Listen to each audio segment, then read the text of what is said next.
Looks like meat's back on the menu, boys!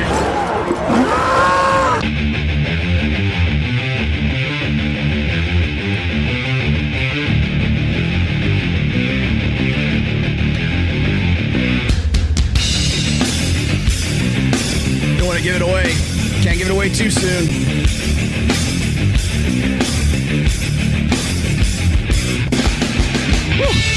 I apologize for being slightly late. I am not on Fresh and Fit time, I promise you.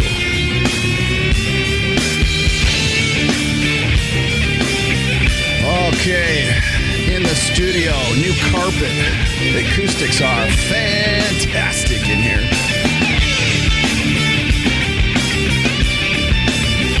Oh yeah. You guys are gonna love today's show. Live from Reno, Nevada, this is the Rational Male. Welcome to the great Southern Trendkill.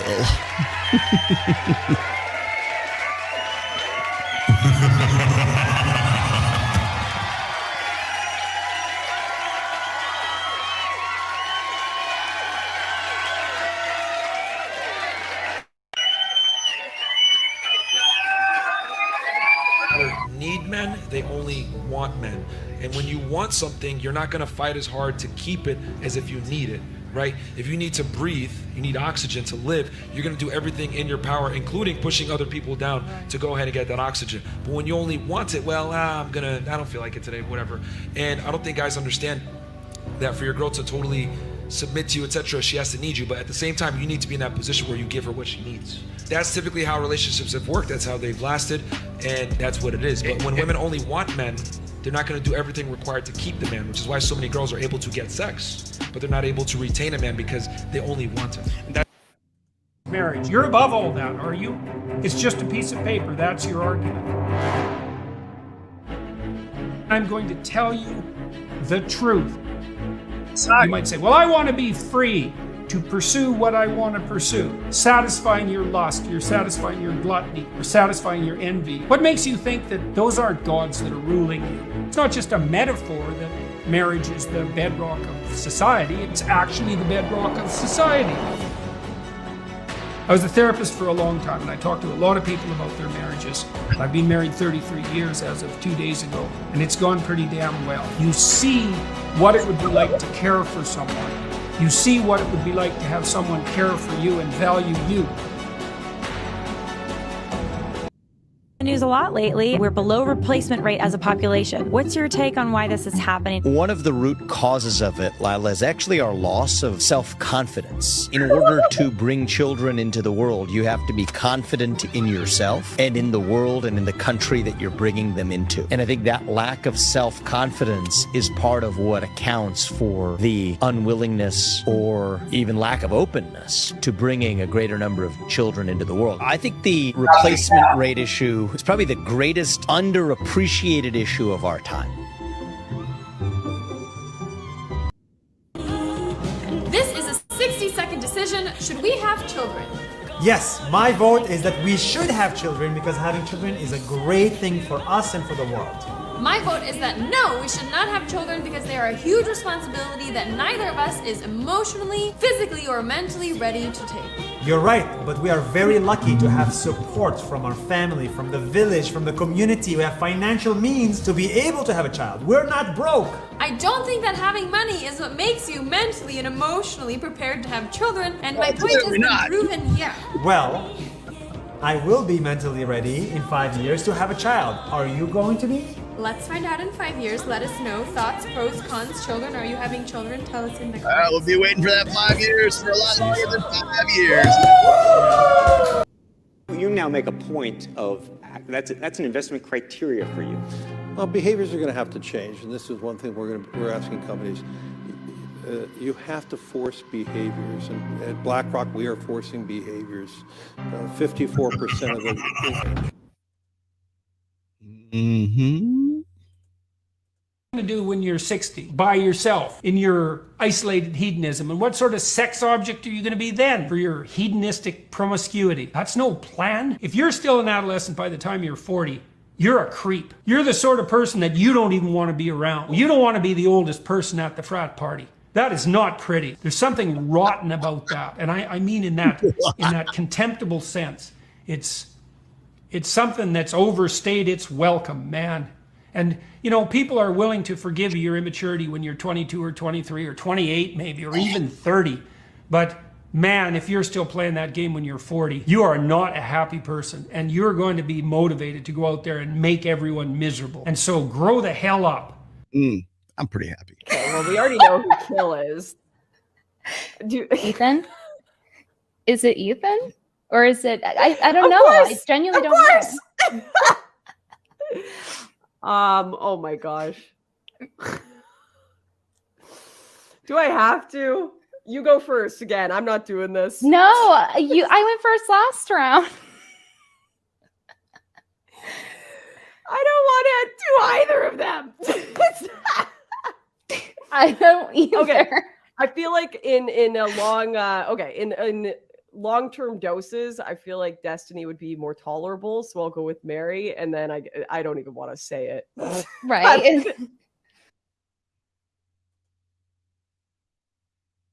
You feel bad for Destiny. What about her husband? I mean, I've got to be honest with you. I thought that this particular person was like well-to-do, married, all that shit. So it is a bit of a shocker. But anyway. Flawless victory. It's Lauren Southern.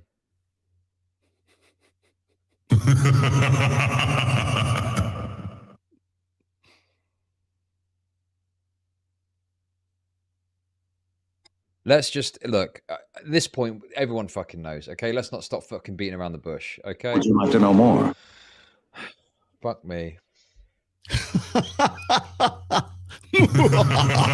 Because everyone's saying it. Everyone knows what it is. What's the fucking point in like being all discreet about it?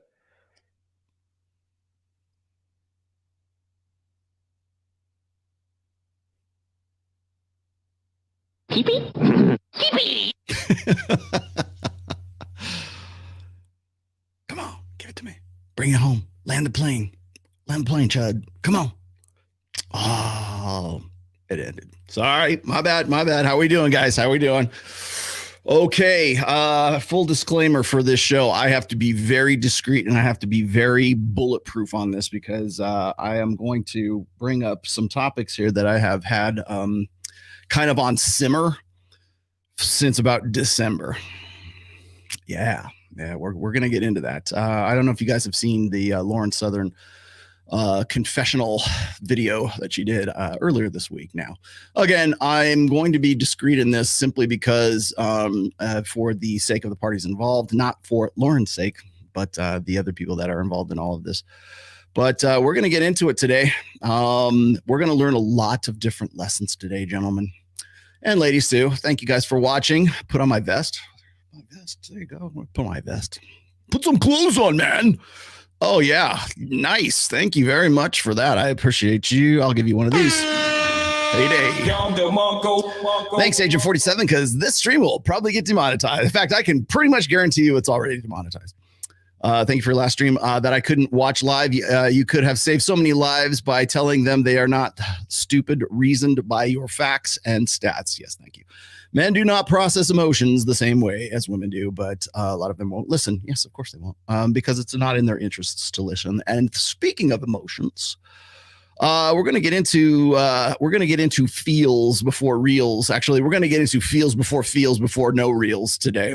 Sorry, but that's the way it's going to work. I am in the new improved studio now. If you can sort of get an idea of where I'm at. There you go. See, I got two new things. I got my this will be my reading ledger from now on, which is nice. And then of course go back to the classic angle, which is still a little weird. Hang on one sec.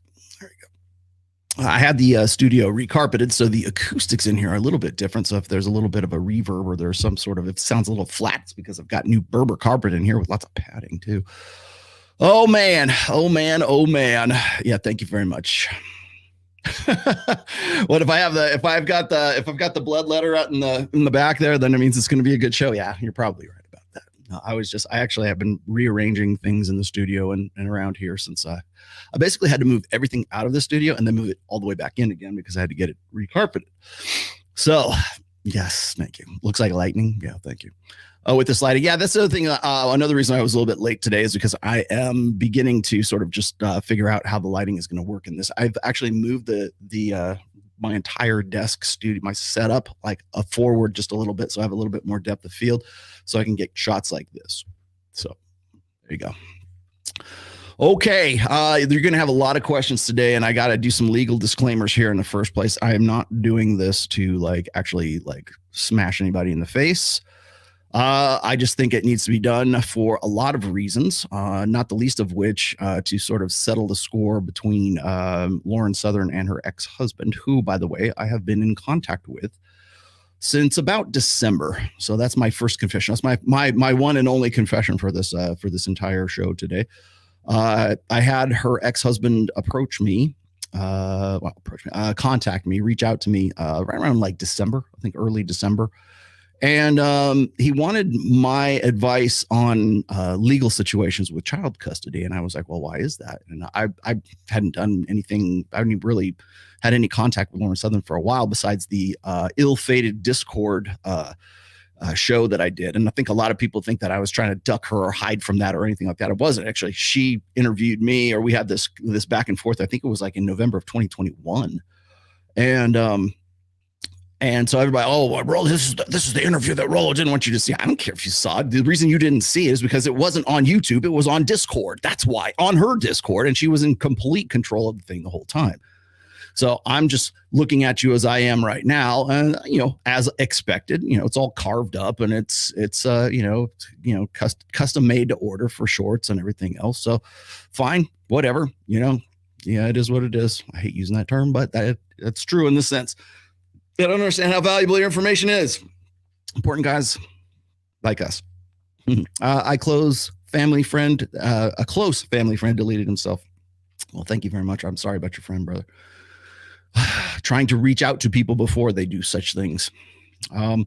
So I'm going to respond to her video today. We're going to riff on that just a little bit because there's a lot of lessons involved in this.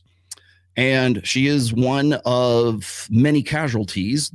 And I can't really say she's a casualty because of marriage or any of this other stuff that's going on right now. Simply because she's been divorced, or she's been on the verge of divorce, or for all intents and purposes divorced since August of 2021. And it started, I guess I should probably start from the beginning. So let's start from the beginning. I posted this back at the beginning of there we go. I posted this back in, I think it was the beginning of May. I think it was May 5th or 6th or something like that. Maybe May 9th. I'm not really sure. This was after her most recent, at that time, it was her most recent appearance on Tim Pool. Keep that in mind. Bookmark that, people, because I wanted to we'll definitely be coming back to Mr. Tim Pool today. But I was saying, why is Lauren Southern wearing her wedding ring? That's important to remember, because she's going to expressly point that out in her video here. And I believe half the reason she did her video is because she knows that I know. She knows that I know that she knows that I know that she ain't married, and she's been trying to keep up appearances for a long time. And this is, you want to talk about red pill women, or women who have been in the sort of space. I wouldn't really call her red pill. I can't even really go that far. But you want to talk about you want to talk about women with borderline personality disorder, narcissistic personality disorder. I know she's got ADHD. I'm fairly certain she's probably somewhere on the spectrum as well. But again, I'm not a doctor and I do not play one on the internet. But that's what kind of kicked this whole thing off. And so I had a lot of people going, how do you know this? Where do you get your information? Da, da, da, da. I'm like, well, I can't really say, because I'm having confidential private talks with her ex. And I was actually trying to help him get custody of their child. And I have done as best I could to put him in touch with legal experts. The problem is that he is presently I believe in Australia, but he travels abroad quite a bit. And I think he's an Australian resident and has been fighting an uphill battle getting custody of his young son, And of course, she is in Canada. So I don't know anything about the laws in Canada, much less the laws in the United States. So I'm just trying to sort of help him out and sort of like, listen to him and talk to him. And let's see. But this morning, I think I got an email from him this morning. And of course, he's seen the latest video by Lauren. He said, you know what? All that stuff about confidentiality, he cleared me to talk about it today. So that's why I'm going to dig into this a little bit today, because there's a lot of lessons to do to get into this. This is not just, internet beef. This is not just red meat, although I know I used the red meat intro today. It's not just about that. There's a lot of lessons that are going on in here, because we just had Steven Crowder, of course, most infamously on his way to divorce. But of course, that divorce started when? Over a year ago. And the video we saw for the ring videos and all that good stuff, all of that was collected and held onto for almost 2 years now. So when say somebody like Rich Cooper says, when women are ready to divorce you, when you're finally like having that talk or you're getting papers filed to you, that's just a formality at that point. That woman has already checked out of the marriage long before that. She's already been making plans. And that's how women tend to work when it comes to sort of their romantic interest. It becomes a hobby for them. It's funny, I'll tell you, as distracted or as like sort of like, I think people would call it fickle. I wouldn't call it fickle, but I think women are far more calculating than most men want to give them credit for, especially if it's something that has to do with their long-term security and hypergamy. And as I've said before, and I said in the last, beans shall definitely be spilled today. Shay, we're already spilling beans right now. So sorry, not sorry. Don't you love that? But definitely plans were made with Steven Crowder's wife. Certainly, Lauren Southern has been trying to keep this a secret for quite some time while keeping up appearances. This is what people do to keep up appearances, specifically when their brand is premised on a narrative. And when I did the Steven Crowder show and I did the breakdown of all that, and just, again, I'm speculating here. I'm not saying I have some sort of inside information about Steven Crowder or anything like that, but I will say that there are patterns that I notice between divorce, couples. And when your brand and your revenue and your livelihood is dependent on keeping up appearances, then you might wear a wedding ring on Tim Pool's show, even though you're dating Tim Pool. Yeah, I know that too. Well, that deserves one of these. There we go. Yeah, confirmed. I think that might have had something to do with it as well. If you look at Lauren Southern's history now. This is an abject lesson, by the way, gentlemen, in red flags. You want to talk about red flags? This chick's got every single one of them. And if you're not seeing these red flags, Tim Pool, if you're not seeing these flags, Destiny, if you're not seeing these flags, I can't point them out because I don't know for sure, but Hunter Avalon, if you're not seeing these red flags when you're interacting with these women, then that's on you, bro. There's enough information and there's enough people trying to help you out with best of intents. You don't want to listen? Hear me now, believe me later. And now it's later. Oh boy. God damn, this is going to be a good one. Sorry, strap you. Hold on to your butts, gentlemen. It's going to be a bumpy ride today. So yeah, already dropped one bomb. Isn't that great? Yeah, God, and that's just a preview. Wait till I reach one. That's the whole reason I brought this thing. There's the whole reason this is in. This is the whole reason this is in the house today. So yeah. Oh God, I'm not even going to be able to keep up with the stream deck like sound drops. This is going to be pretty intense today. So strap in. I am going to get into other topics other than Lauren today because there's a lot of sort of related topics that go along with this. Clearly, the first one is like people keeping up appearances.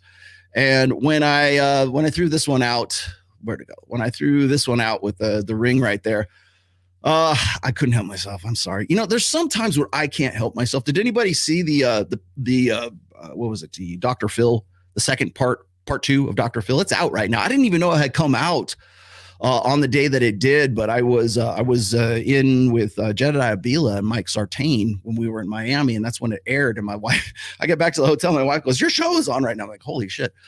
And I'd already missed it because I was on the East Coast and she was on the West Coast, so she was watching it. I've seen it since then. Some people have done some clips. I didn't think it was good as the first one, but like people really liked the part where I called out Dr. Phil and I was talking about how men were superfluous, and that whole line of thinking, or that whole, I've got several essays on that, but usually when I bring up the superfluousness of men, it's usually on Father's Day. Happy Father's Day, everybody. Yeah. So we're going to get into a little bit of Father's Day festivities as well, because I'm a dad. I'm a dad of all of you. I am the father of one daughter and 1,000 sons. There, 40K reference for you. So yeah, we're going to get into that, but the superfluousness of men. And Myron in the very first clip for the intro video that I did was sort of alluding to that. So we're definitely going to be getting into that today as well, because it kind of dovetails in very nicely with the victim mentality. We're going to get into the dark triad traits today.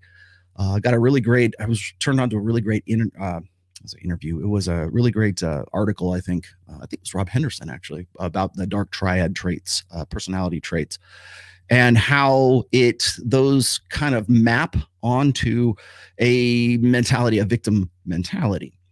Now, I think maybe I halfway agree with it, but I gotta say that when I look at dark triad traits and then I look at what's going on with, say, the victim mentality of Lawrence Southern, I kind of have to go, yeah, you might have a point there, Rob.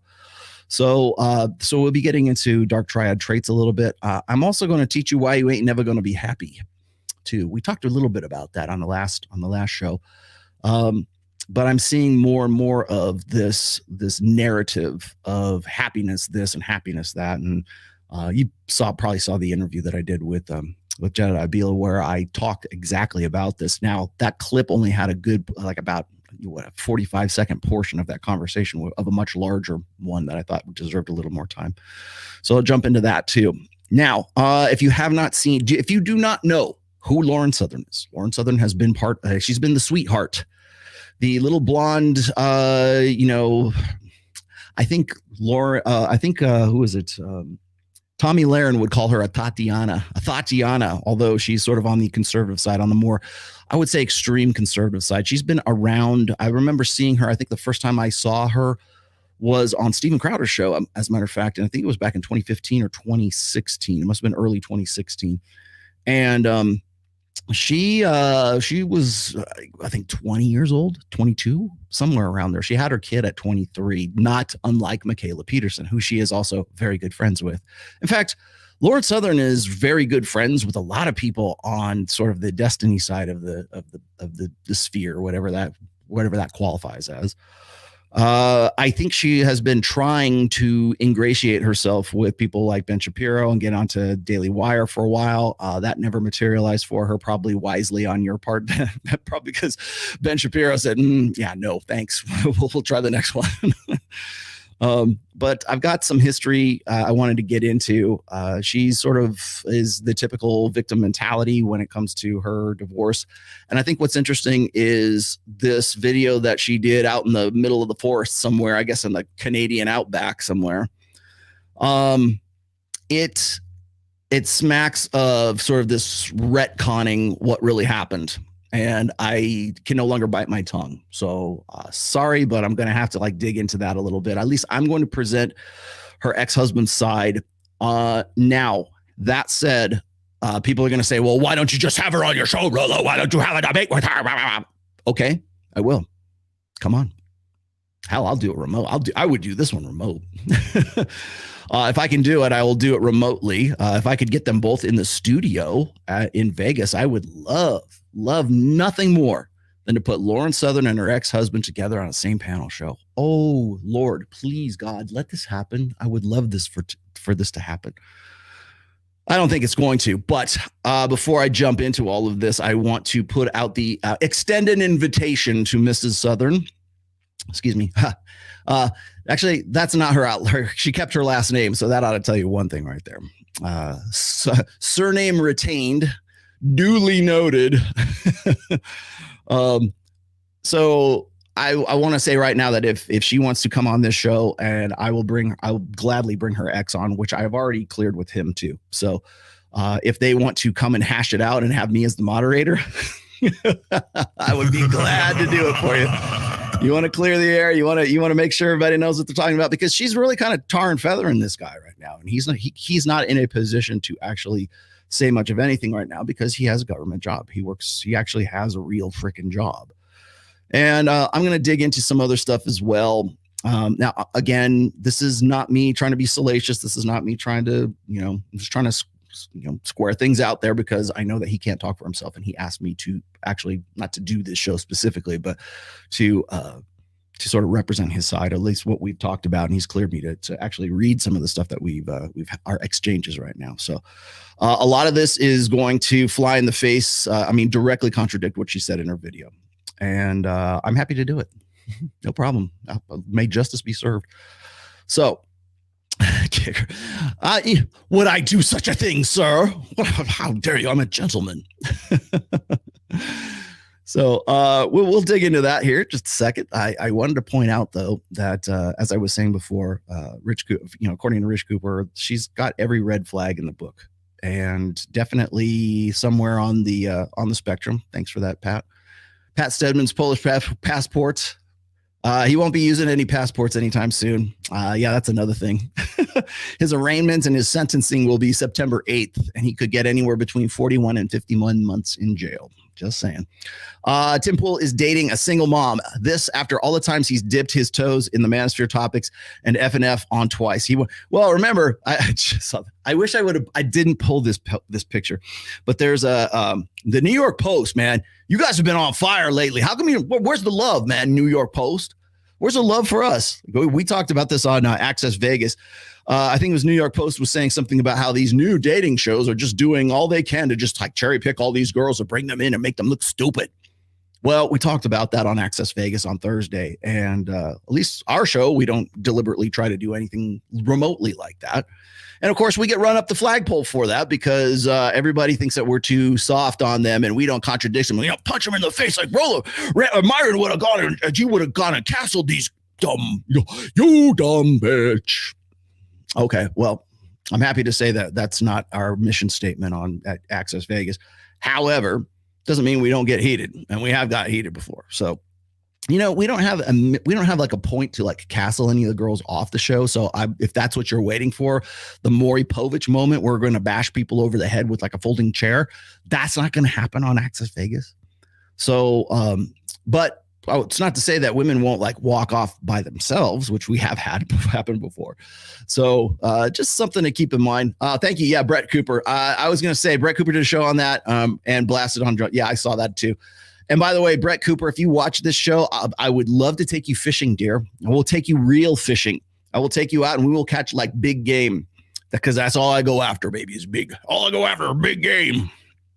I tweeted, what was it? No, I wasn't tweeting. I was on Instagram and I threw a reel at her. I mentioned her in a reel or a story. And it was me and I think Tom, who does my short, he's my clips channel.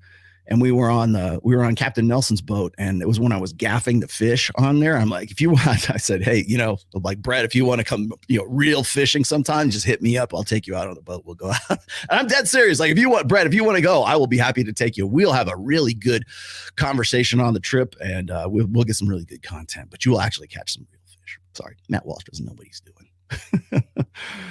All right. Yes. Let's see. Whatever. Yes, I'm also aware of the sort of the controversy that's been going on. The shit that's been going down between Farah and Destiny recently. I also know that let's see, what was it? The video with MLD on Saucecast was most definitely a setup. Now we've already got confirmation of that. He could have handled it better. He shouldn't have stepped on his dick, according to Ryan Stone. But he was walking into a trap. And today, especially if you associate with me, or if you're part of Rule Zero, or if you're part of this side of the sphere, whatever, understand that they're coming for you right now. It's a coordinated effort. And the coordination happened between Angela Knight. It happened between Farah, and it also happened between Natalia of Saucecast. So Natalia is now on that side of the roster. So and that has been 100% confirmed. So just bear that in mind, gentlemen. If you are in this, if you have any, aspirations to do this kind of stuff, beware, especially this time of year, because we're getting into the election cycle. There you go. Yeah, she's annoying. What you got, Glenn? Glenn, I already made you. I gave you the wrench, brother, man. Fenicio, Lauren Southern, Lila Rose, Erudite. Yeah, Erudite's another one. Brittany Venti. Oh man, I got some things to say about Brittany. They are all gynocentrists who only care for what's best for women. Of course they are. They are all feminists. Every one of those girls that you mentioned are feminists. Every one. They will say they aren't till they're blue in the face. They are conservatives, and we're good Orthodox Catholics, and we're good Bible worship, Bible reading Christians, and we go to Bible stuff. You're feminists. Every one of you is a feminist. In fact, if you're not a feminist, you sure behave like you could have fooled me. If you were going to defend yourself in a court of law, whether or not you were a feminist or not, you would lose and go to jail, for feminist jail. Trust me. The pursuits of actions of men that don't align with what's best for mommy. Yeah, it doesn't. They essentially want this. This is something I was writing about from. Well, really, it's in the first book. They want to build a better beta. They want a beta with just a side of alpha, just enough to get them turned on. And okay, now stop this. Stop it with the alpha stuff right now, and just go out and take out the trash. Matt Walsh just posted something on Twitter about I think it was oh no, it wasn't him. It was his wife actually, and he retweeted it. It was an empty roll of toilet paper, and she's going to use the toilet. Well, that's domestic bliss for you. Thanks, Jordan Peterson. And she's like, "Oh, really, Matt Walsh?" Are they the new power couple? Are they taking over for I don't know, whoever's getting divorced right now, who used to be the old power couple, and now they have decided to step into that vacuum.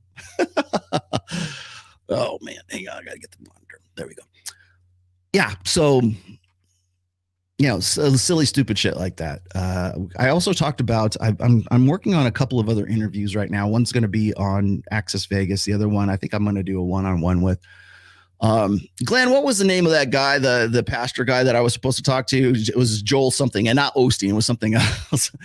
I'm working on talking to this guy, but it's kind of like that authority responsibility thing, and the authority side of things. I would really like to see a good down to earth nuts and bolts discussion or debate between maybe myself and somebody who's more of the complementarian side of things.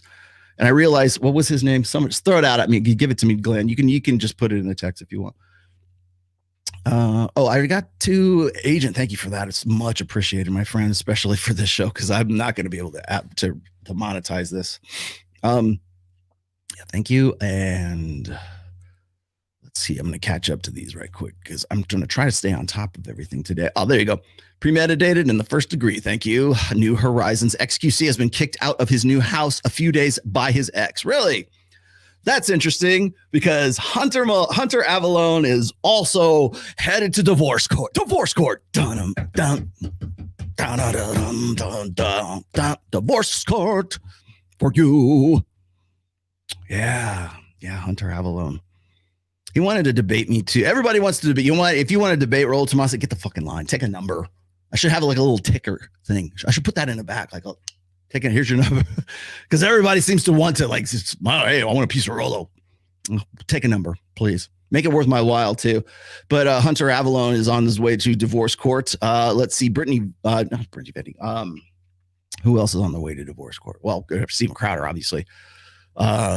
A lot of good Christians, a lot of good, solid, trad femme, spurg femme Christians are on their way to divorce court. Oh, hey, there's PP finally showed up. Thank you, brother, man. Feminist hypocrisy says that different preferences and behaviors are a result of social constructionism. Absolutely. Thank you. You know what? You go to the head of the class, my friend. Hello there, children. How's it going? And the answer to fix this is more social constructionism to force similarities and equal outcomes between men and women. I'm glad you brought that up, Tom Anderson. If you saw the clip, you know what? Maybe go dig that up again real quick, because that was too good to to let go just really quickly because this is also pertinent to the end of today's topic. And where did it go? Where's the video? There's the video, and it was in intros. And which one was it? No. There we go. This one right here. You now make a point of that's an investment criteria for you. Well, behaviors are going to have to change, and this is one thing we're asking companies. You have to force behavior. Okay, you got that? You got the forced behaviors? Did you catch that? That's based on this shit right here. You got to force behaviors. Oh, these guys are evil. They're part of the Matrix. They're part of the Illuminati, the puppet master, the Svengali puppet masters. We've got to change behaviors. You will never change behaviors, dude. Blackrock, dude. At Blackrock, we are forcing behaviors. I'm sure you are. Are you trying to? See, here's the problem. Here's why this will fail. Because that attitude, and as evil and as like, vulture capitalist that is, and as Illuminati, Moloch worshiping Jeffrey Epstein Island smoking man in the silhouettes in the back room, as much as that is like that, it will always fail. Doomed to failure. You know why? Because it does not take into account evolutionary psychology, does not take into account human nature. You're not going to force those behaviors on people. Not when the machine doesn't work that way. That's why this will fail. So when people go, Rollo, don't you think that the Illuminati is going to come over and No, I don't. You know why? Because their fundamental mentality is based on bad information. It's not, they can force it. Sure. They can, maybe get people to like, at the, what is it? Was it compliance at the end of a gun? Sure. They could try that for a while, but it only lasts for so long because even the people who are holding the guns are also human beings who are the same machine as the people that they're holding a gun in front of. So you're not going to change behaviors, at least not in the long-term sense. You will never have any kind of real social change, whether it's feminism or whatever your political stripe is or whatever your economic, monetary stripe is. You will never force behavioral change on people without taking into account the fact that there are fundamental, basic machinations of the human machine. That's why that will fail. There will always be people to resist that because it's in our nature to resist that. If you want to, it'd be really fiendish is if you could just get a guy who would say, you know what, well, people are really like this. And if we want to actually, Kali Baba ruled the world, as soon as, if you had somebody who wanted to be like the Svengali puppet master, the first thing they would say is, we're not going to work with social constructionism. We're going to work within the framework of innate human evolved nature. And that's why, and that will, you want to change behavior. That's how you would do it. But you will never do it by force. You will never do it by like trying to think that, well, it's all just about just how you think about things in education and blah, blah, blah. No, it's the 4 laws of behavioral genetics. Unless you can accept those, all of your grand plans for tyranny and autocratic society, all of that stuff falls flat. Like it's for the same reason that wokesy leftist liberal shit falls flat, because you're fundamentally ignoring the human machine and how people work and our inner workings, our biochemistry, our just innate instinct, emotions, and reason. You will never force that behavior on them. It has to be something that you could say. You would have to change the machine in order to initiate that kind of a behavioral change.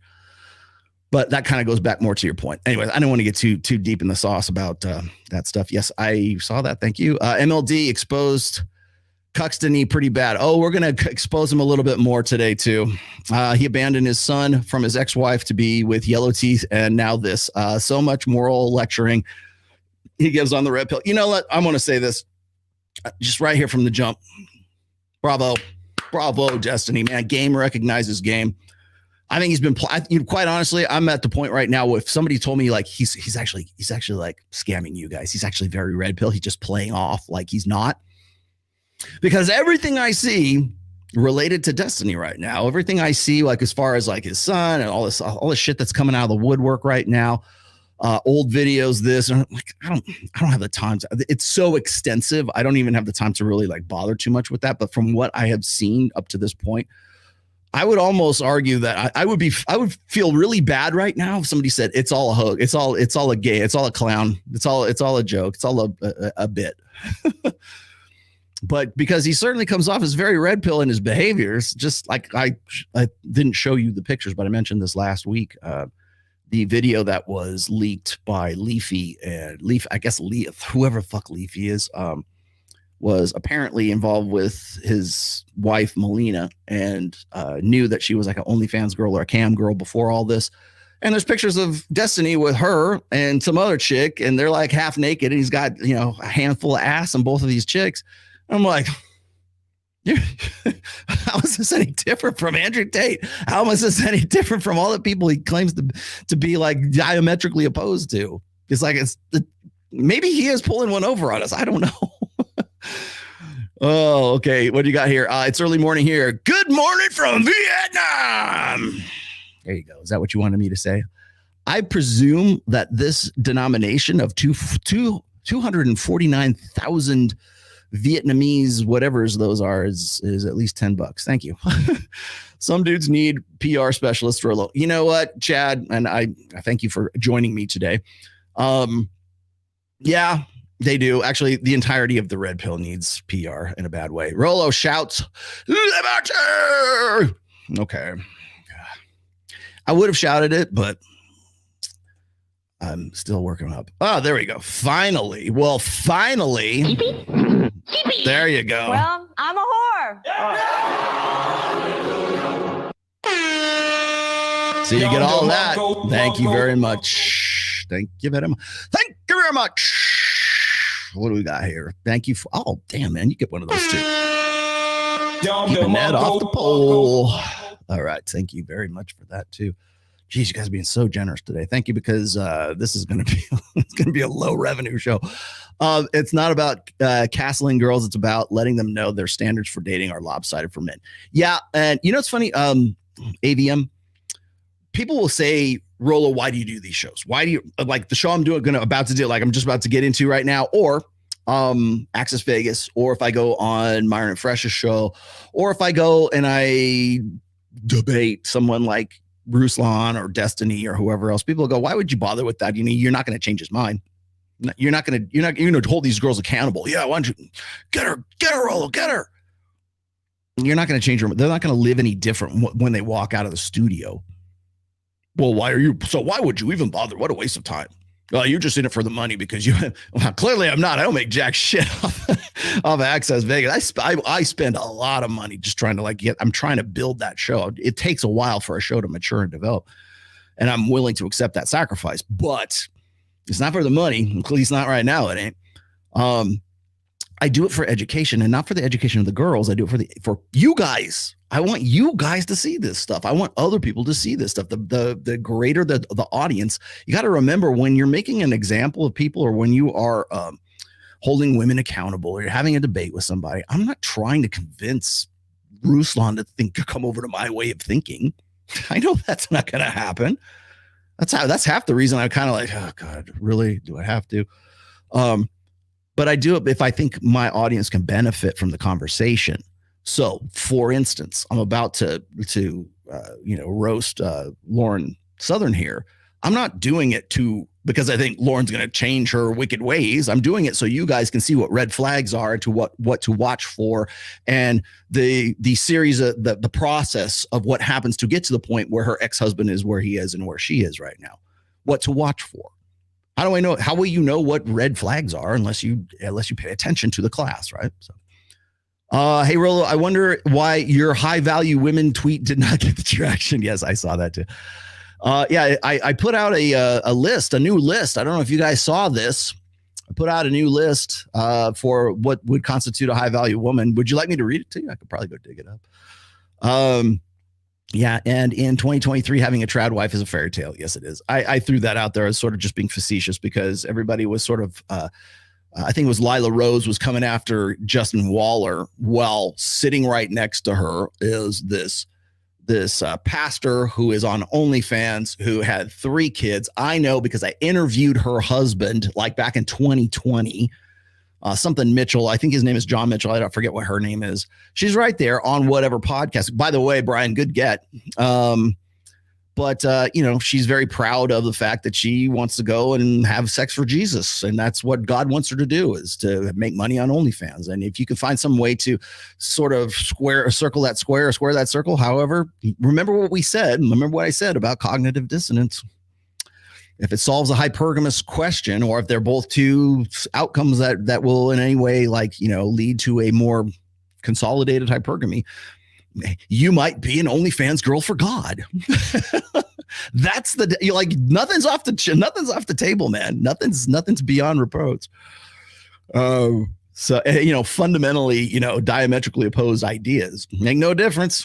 Hey, Myron said on his show the other day that Destiny is very red pill behind the scenes. He's red pill in the sense that he doesn't know. I think he's red pill. He just doesn't know he is. He will chomp at the bit to say he's otherwise, because he just doesn't want to turn into the person that he's probably been taught to hate for a very long time.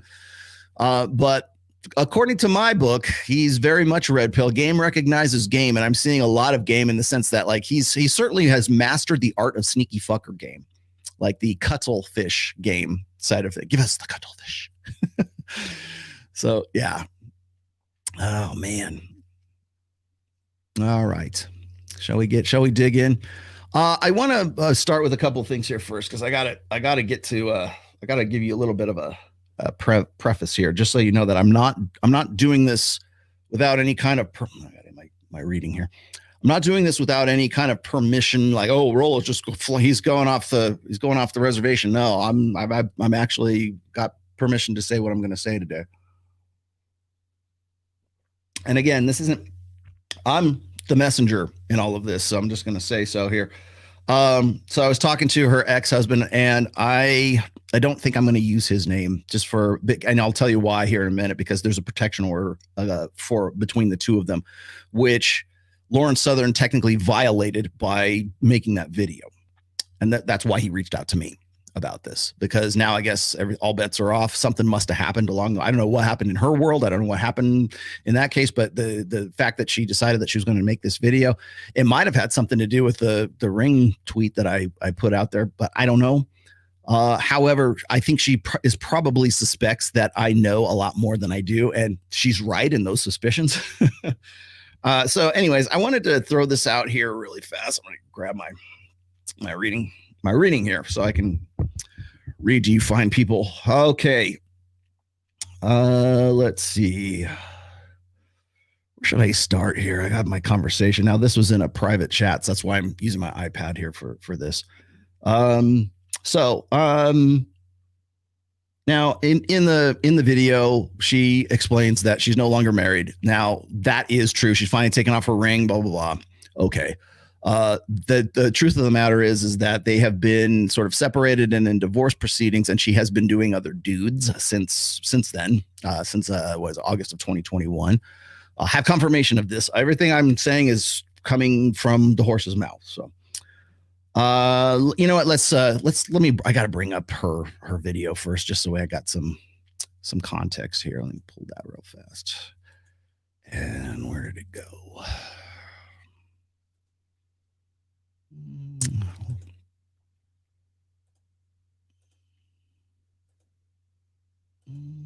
No, that's not it. Where did it go? Is it intro videos?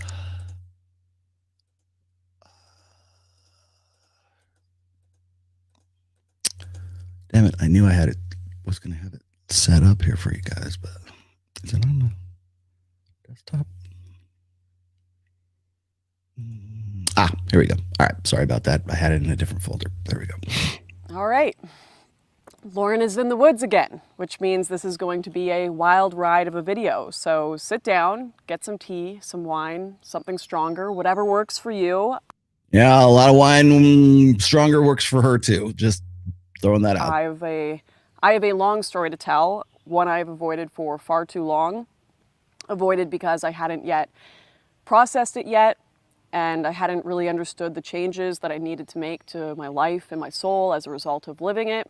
And I think I'm finally at a place where I'm ready to tell you all. You're goddamn right. So One of the most deeply uncomfortable things in life is to live in contradiction. It eats away at you until you either decide to give up on morality and structure, or until you decide to destroy the contradictions that you have in your life.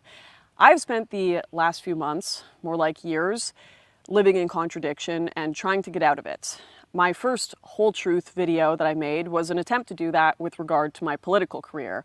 All the things that I had seen there that didn't quite line up to the public perception of that world I was involved in. But now, I'm going to point this out here from the get-go. Her entire career is based on perception. That's why she's wearing a wedding ring all the way up through the last time she was on Tim Pool's show. And according to my sources, she is now dating Tim Pool. So I don't know how much of this has to do with that sort of relationship. If there's been some sort of change in that, I don't know. However, I do know she, as you can see from this video, she no longer has her wedding ring on. And that's been something that she's been sort of like using to sort of keep up appearances for a while. Now, am I going to hold that against her? There's a lot of people, by the way, in both the Manosphere, in the Triosphere, everywhere else, who are keeping up appearances. Hell, even Robert Kiyosaki. There's a lot of things I couldn't say until his divorce with Kim was final. Now I can, and now we can do this stuff together. But just for branding and imagery, they had to do everything at the right time. It was almost like launching a new product. So remember that perception, and when you become your brand, this is what happens. This is the kind of confessionals that you have to do. When you become the brand that you, or the persona, your online character, when you become Ziggy Stardust, if you've read my 5th book, this is what happens when all that comes crashing down, when your pathological world is no longer something that is intrinsically rewarded or extrinsically rewarded as well. This video, this one is a lot more difficult to talk about because it's about my ideals for my own personal life being painfully contradicted by reality. I won't pretend that this is the whole truth about my personal life because no one will ever know that about anyone, but it is a large part of the truth that I feel I have a moral obligation to tell you all given my platform. When I met with Professor Jordan Peterson a few weeks ago for dinner when he came to Vancouver to do his show, we talked a little bit about what had been going on in my life the last few years, and he gave me an excellent piece of advice saying, one of the easiest ways to turn your life around, or really anyone's life around, is just not to lie. Even white lies and omissions can lead you down dark paths. Kind of like lying about how your daughter never saw Andrew Tate in the, summer of 2018? Those kinds of lies. The reason why you wouldn't talk about them until now. I'm not sure Jordan Peterson is actually the person you want to be like sort of, leaning on, right? Appealing to right now. And well, your Twitter feed gets pretty wacky, Dr. Peterson. Yeah, his Twitter feed gets wacky because your good friend, Michaela Peterson, runs his Twitter feed. She sock puppets for her dad. I don't think enough people really realize or really understand like the fact that she is the one that is in charge of his PR and basically his entire brand. So his Twitter, like that right there, I think she's like throwing out what she thinks is an inside joke. I get your inside joke. It's Michaela who runs his show. Just keep that in mind. Certainly a bastion of simple moral truths that we seemingly always forget, and a very, very kind man. A lot of the things I'm going to talk except for his daughter running his Twitter feed about today, as I mentioned earlier, are things that took me a long time to process before being ready to share them publicly. And some of them I really didn't want to share at all because I know that public statements about private events in your life inevitably lead to people demanding receipts. I have the receipts for everything I'm going to say, but not the receipts that I got. Due to wanting to protect the privacy of other people, I am not going to just splash them up on screen. In fact, I'm probably going to be more vague about some things than you'd like, just to keep everyone's privacy and dignity intact. Okay, I want you to know before she goes on any further here, the reason why she's throwing this out right now, putting out this disclaimer right now, is because she knows that she is going directly against the protection order that was put out by both her attorney and her ex-husband's attorney right now. By doing this video, she is in direct violation of that. This is my real life, not some e-drama hit piece on another creator. If there are people or journalists in the space I trust who want to privately verify information, I will do my best to cooperate. Okay, good. Here's your here's my formal request, Lauren. Come on my show, and I will bring your ex-husband on my show, and you guys can hash it out. How's that? There's your challenge. Want to do it? You know where to find me. You have all my contact information. For now, just know that if I say something, I can prove it. I say that because, believe me, this story is stranger than fiction. It really is. It's somewhere between a fever dream and a deeply ironic tragicomedy. At sometimes, it feels like it was made perfectly to give maximum schadenfreude to people who might hate me. But not because you manufactured it and did it yourself over the course of, I don't know, about 8 years. Its lessons, if there is one, is that God really, really works in mysterious ways. Oh, let's play the God card now. Very good. Okay, let the check. Put that if you got that on your bingo card. Click put God card now. Because despite how much pain I'm going to talk about in this video, despite how sad it's all going to seem, it's not a tragedy overall. It really it's sad, and it is a tragedy overall. Is not a sad story in the end. Yes, it is. But it does begin with tragedy, and that tragedy is separation. Sad for you. I am no longer married, and not by choice. I've thought long and hard about how to talk about this because it's not easy. Okay, not by choice, but certainly by behavior. Let me let her finish. For anyone, this is like my fourth, maybe even fifth time filming this video because, quite frankly, I cried way too much the first few times I did. Yeah, there's the appeal to emotion. That's not stuff I want immortalized on the internet. And I've only really talked. Don't worry, guys. I was really emotional about this and crying my eyes out just a minute ago, but you're getting the good stuff now. About this story deeply with a small number of friends and family before now. And one of those friends observed correctly that no one goes into marriage thinking that they are going to get divorced. And that's true, but if you wanted to go the whole facts don't care about your feelings route, I could easily point out that nearly 50% of all marriages end in divorce. Ooh, don't tell Zuby or Ruslan or who else is Hafiz. Don't tell those guys that. They'll probably tell you something a whole lot different. Yeah. However, that does not change the reality that when you are wearing a white dress or a tuxedo and either watching someone walk down that aisle or walking down it yourself, you always think of divorce as something that happens to other people. It could never happen to you. But it did. My husband left me. If any fact does not care about my feelings, it is that one. Now, many of you might hear me say this and still wonder. Okay, so I'm going to read the first part of what my discussion here. Like, this is where I want to stop really quickly. All right, so this is my first part of the session. That is true. So it's correct. He did leave her. There was a point late last year where he was like, I am now working he was working in a third world country.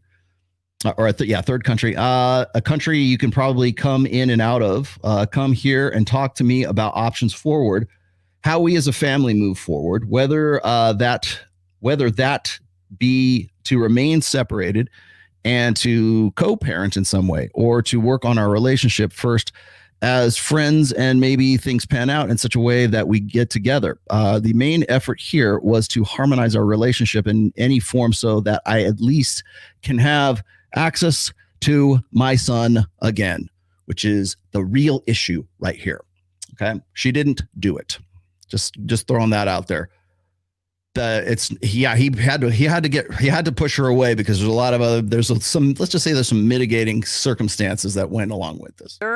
Why I'm going to talk about this at all, even if it's true. I don't blame you. There was a time when I myself would have asked, what kind of unstable narcissist splashes the details of their wedding and separation all over the internet? Oh, I don't know. Steven Crowder. Part of me still would rather not talk about any of this. I have clearly avoided it for 2 years, but for better or for worse, I am a public figure. And if I take my ring off, as I should have a long while ago, people are... Sorry, what? Wait a minute. As you should, this kind of hits different now, doesn't it, guys? Now listen to the rest of this. I'm gonna have questions. And if I don't tell this story, it is very possible that someone with little to no empathy for me will, as often happens on the internet. Or rather, tell a garbled and inaccurate version of it in order to hurt or discredit me. And painful reality is already bad enough without having to correct a more painful lie. Okay. That's what I'm here to do, is to correct her painful lies. So as you can see, at somewhere along the way, she knew it was, I have been, and maybe, I don't know if there's been some sort of behind my, or, I don't know, backdoor dealings or whatever. But she knows that, she must have known that I know. You don't get this kind of confession right here if you don't. So clearly I know she realizes that I know something that I probably shouldn't know, and I'm actually in contact with her ex. So I've been trying to help him with the custody battle that she's been dealing with, and that's primarily his greatest problem right now. In fact, if you are, and I'm just going to put this out because I don't know who else to talk to, but he's been looking for like sort of international custody, like divorce attorneys, because he's in Australia, she's in Canada. She has the kid and is withholding the kid from him. And I got some other stuff I've got some other things that he was writing about. We'll cover that here in just a sec. But that's not the only reason I want to talk about this today. I also feel the need to talk about it because I know how many young men and women are like me, who grew up in conservative Christian households and are desperate to experience marriage, or at least what they think experiencing marriage is, without realizing what it actually entails. And by doing what most influencers do best, omitting the difficult details of my life, not only am I living in a painful contradiction myself, I am denying what may provide some important truth to my audience. Something I have always promised you guys, but failed to deliver here for far too long because it has been a personally difficult truth to tell myself. Yes, and it is personally damaging to the appearance of the brand that is you. That's why. We all like to talk about owning people with hard facts and logic until those hard facts own us. Who could she be talking about? I find far too often online we portray marriage the same way that Disney movies do, as the end of the story. You've made it. The adventure is complete. When you actually get married and you surround yourself in deep personal relationships with others who are, you learn very quickly this is not the case. And that's worth talking about. However, before we get into that, we do need to talk about the facts and the feelings that led me here. So let's get into why my marriage went wrong. Primarily, it's because you're attention seeking, you have ADHD, and you pretty much have linked up with any guy who was hot enough to fool around with, but also could advance your career. Such as Tim Pool, such as Destiny, such as Andrew Tate. Yeah, got that one too.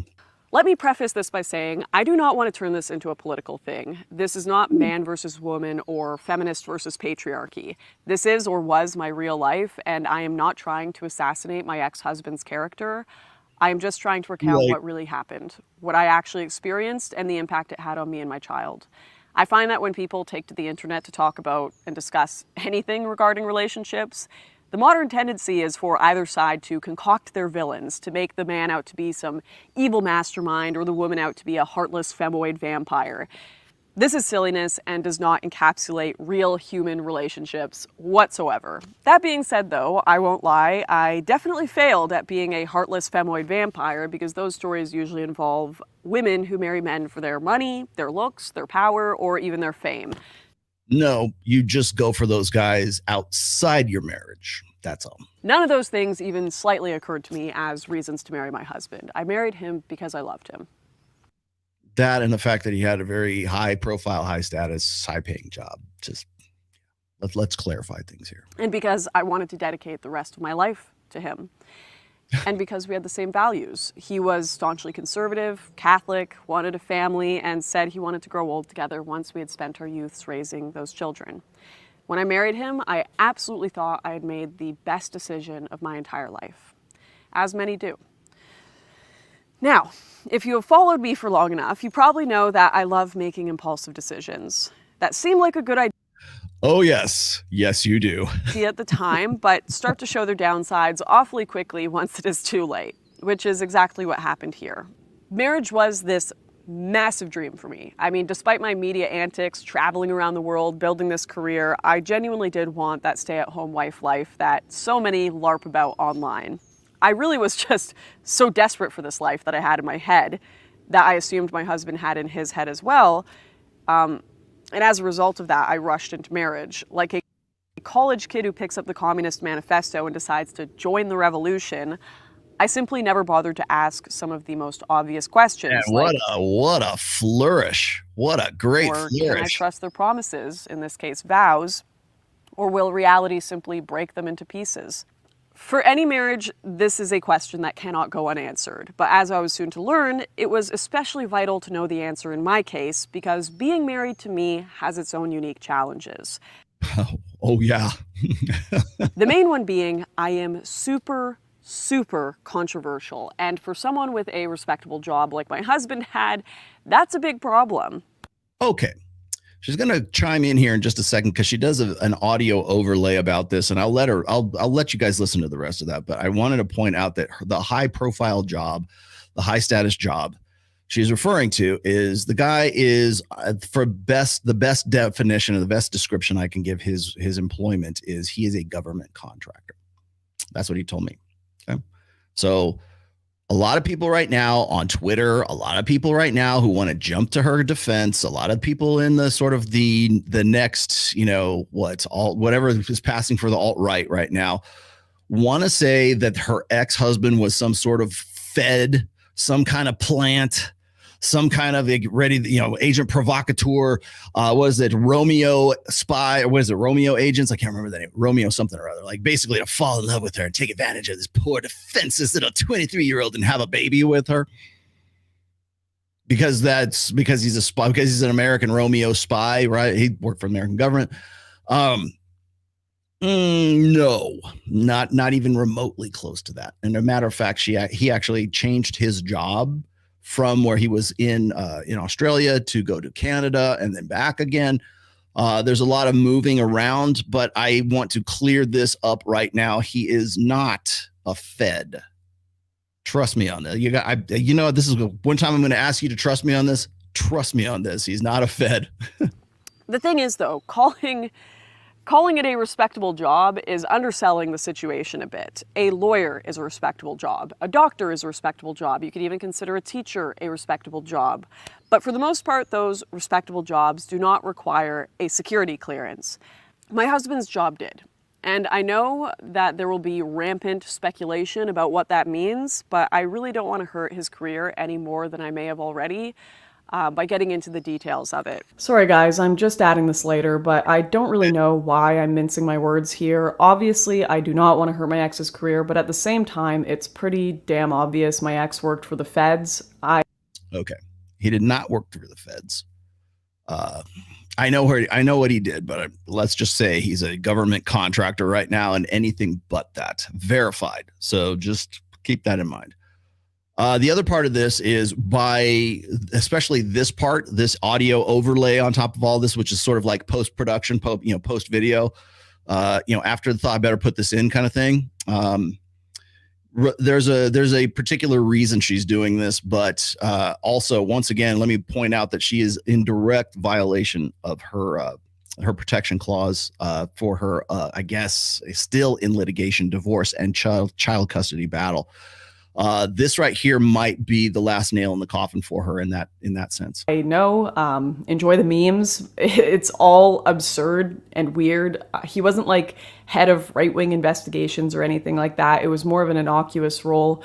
But that whole apparatus, they know each other, they work amongst one another, and it sure as hell complicated things, to say the least. It's really hard for me to talk about all of this in general, which is... Okay, this is why all you guys who are on this sort of, I don't know, ethno-nationalist, it's the Matrix, it's them, it's those guys, it's the you-know-whos, it's the elves, it's the feds, it's anybody but us. This right here is an appeal to you guys. This is a call to action for you guys. So I'm going to clarify this right now. The dude is not a Fed. End of story. That's why I have it all written down on paper, putting on a strong face, but I have spent way too much time living in fear. It may sound ridiculous to some of you, but I do live in fear of the government for talking about stuff like this. I have suffered. My family have suffered as a result of this entanglement with the state and my activism. And I am a bit traumatized by it all, if I'm being honest. I have spent hours, days of my life with my newborn child in questioning sessions, wondering if I'll be allowed to see my family. Okay. It's quite the opposite. She's been withholding her son from her ex right now. This is entirely flipped. Okay. He's been, the fact, the reason he contacted me in December was to try to help him sort this shit out, to find somebody. He was in fact, his first question to me was, do you know any like international like divorce attorneys or anything like that? Which I didn't at the time. I was thinking maybe I would refer him to like Andrew Esquire from Legal Mindset, but I'm not really sure that's kind of in his wheelhouse. I did a little bit of investigation and trying to figure out, who I could refer him to. But the whole reason he contacted me in the first place is because of the exact opposite of what she's saying. He's the one that's been trying to she's basically doing parental alienation with him right now. And her parents, by the way, know this. He's in contact with her parents. She can't talk to his son. He hasn't been able to talk to his son for months. So all this pity party victimhood bullshit it's meant for effect at this time. I've been under active political investigation that I haven't talked about publicly, had the state detain me until I gave up all my tech devices and passwords to them, even during times when I had no involvement in politics at all. I've been barred from multiple countries, including Australia now. And after all of this happens to you, it becomes really difficult to discern what is and isn't just invented paranoia in your head. It becomes hard to tell what could be done to you next if you say the wrong thing and if you could hurt the people that you love more. The reason why this is an overlay and an afterthought that she felt she had to put in here is because she can get the sympathy ticket from the guys who want everything to be about a culture war right now. She knows that that's going to be the next hot topic. She's been through at least 3 different presidential, election cycles. And she knows that this is going to generate sympathy. It already has. I mean, if you go and you look on Twitter right now, there's nothing but outpouring of support for her, because not only is she a victim of some horrible, ex-husband for the last 2.5 years or 2 years at least, but she's also a victim of the state and them, those guys, them. Right. I actually read something that he gave to me to read at this point right here. Okay. So it says, your run-of-the-mill people will look straight through this stuff as the silly attention-seeking girl is just playing silly games. But you play silly games and you win silly prizes. If you look at every single personal professional relationship she has, they just eventually explode in some sort of betrayal or manifesto, et cetera, et cetera. There can't be so much smoke without some fire, right? And not every single person can be wrong about what they say about her, and it just keeps being more and more sad. So that's what he wanted me to say. You become aware that you're on government agencies' radar, but you don't know how much time or effort they are investing in messing with your life or psyche, and it has made me terrified to talk about almost anything these days. And at times, it has made it difficult for me to discern reality. So I hope you can all understand why I'm being so awkward and vague in a lot of this video. She's being awkward and vague in this video because she won't have to verify any of this shit. How many people have seen this already in a professional sense and said, you know what? Show me the receipts. Show me the backups. Show me the papers. Because I've got some of them right here on my friggin' tablet right now. I can verify quite a bit of this. I can certainly verify the protection order, which he's violating. So I'm a lot better now. I am, but it's still this like constant nagging fear in the back of my head. The Lauren Southern you knew who started in activism, bright-eyed and bushy-tailed at 18, 19 years old, got the living shit beat out of her psychologically.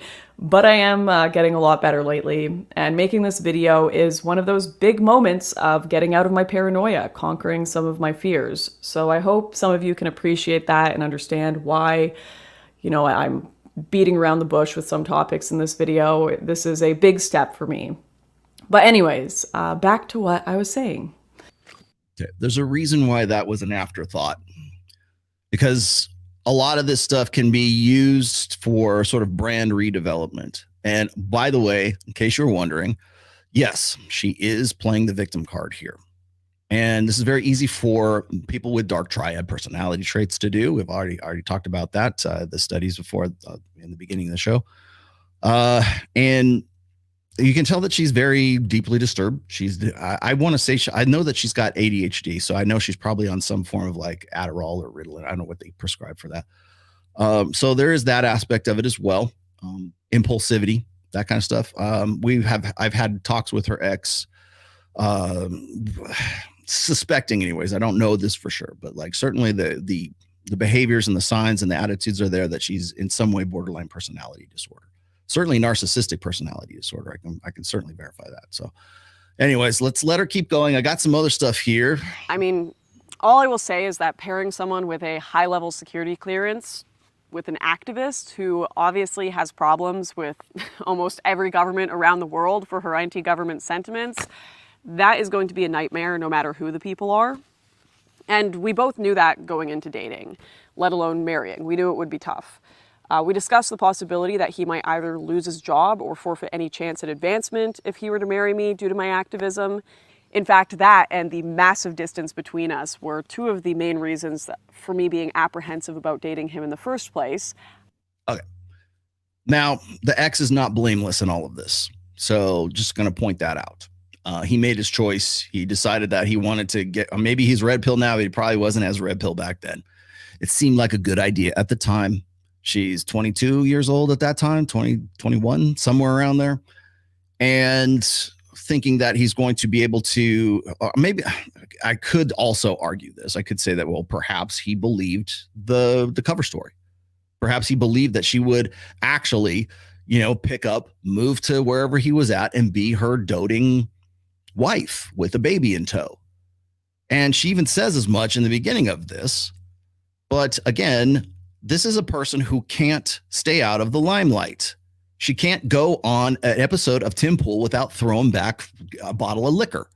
She can't go on a show. She can't debate anybody without some sort of enhancement, let's just say. We already know she's been with, we know she's been with Destiny. I'm going to back that up here in just a second. We know that she's been, I'm just going to say, associated with Andrew Tate. I know a lot more, but I don't have verification for a good portion of it. So I'm going to leave that name out of this today until I get some if I had some verification, I would. But we know that there's an association there. We know there's an association with Michaela Peterson and Andrew Tate as well in the past. We also, there's Tim Pool. We know they're associated as well. According to her ex, her MO is to look for high status guys who can in some way advance her career. This goes right back to what Myron Gaines has been saying since day one, and I certainly concur, is that a big red flag for any woman is that she is an influencer. And that is always going to be a problem. So it's a contradiction in perception. It's a contradiction in messaging. It's a contradiction in brand. So you don't get to be doting Susie cream cheese housemaker, trad wife with the baby in tow and I don't know, churning butter or some shit like that on some ranch somewhere. And you get to be an influencer and a quote unquote activist at 21, 22 years old. You don't even know what the fuck you're talking about at that time, at that age anyways. But she's cute. She's blonde. She's on our side. She's on our team, guys. So people are going to take her side. I know that. And I also know that I'm going to end up getting brigaded by those guys for even bringing this shit up. But the thing is like, I'm trying to give a voice to the voiceless right now because the guy's trying to play by the rules and she's clearly not.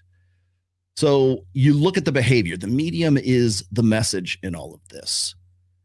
And I think that it's important to remember that when you are sort of like vetting for your wife or whatever, like if that's what you want to do, I don't think anybody really does vet their wives or Chameleon. Thank you.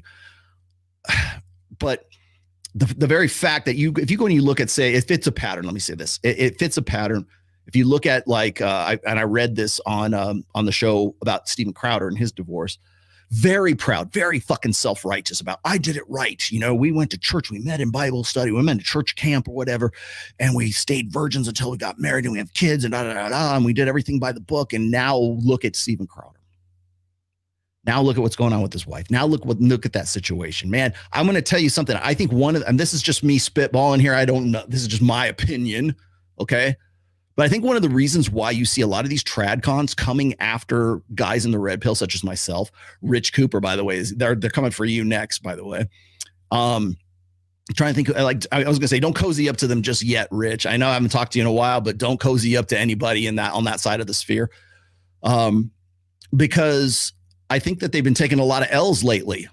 And that's hard to defend against, particularly when people are trying to realign the chess pieces on the board right now in advance for the upcoming election cycle. This is where we till the fields for the final crop, for the harvest. So we got to make sure there's fertile soil. So how do we do that? We cut ourselves off from the red pill. We cut ourselves off from all these people who basically were our bread and butter, and we're more than happy to sustain us up until the point where it's like now the red pill becomes a liability to these guys. So when I see people coming at me from that side, and by the way, I'm not the only one. They're coming after Ryan. They're coming after MLD. They're coming after Troy. They're coming after you. Basically anybody on Rule Zero, they're going after Mike. They're going after Justin Waller. Justin Waller's not even on Rule Zero. And we still have the TradCon element that's trying to find some way to nail him down and get those gotcha moments so that they can move on. It's all about perception. It's not about substance. And so I think a lot of the times a lot of the attacks that I see coming from that side is really sort of in response to shit like this, shit like Steven Crowder. Now you got Hunter Avalon, who's not necessarily part of that, but like it's this, well, we got married and it didn't work out for us. Where is Hafiz? I haven't heard anything from that dude in a long time. Where is, the only time I hear Ruslan's name is when he thinks I'm talking about him. Trying to think who else is on that side of the fence. And by the way, I think that there's a lot of people that are good actors on that side as well, but I think that they're just sort of stuck in a bind for the upcoming, the narrative that's going to be the upcoming election cycle. So I want to throw that there. Now, I also want to put this as well, because I was talking to her ex. I'm not mentioning his name. She knows. By now, I'm pretty sure she knows that I have talked to him. This is what he told me. He said, I used to ask, why are you wearing my wedding ring and engagement rings? By the way, that's why I tweeted what I did that time. Her argument was, well, we are still married at the moment, so I will continue to wear it. I am respecting our vows until we are divorced. I am still married to you and am your wife. Well, as my wife, why are you hanging out intoxicated with all of these random men overseas and posting about it on social media? I don't know who they are. I don't even know where you are or what you are or what you're up to.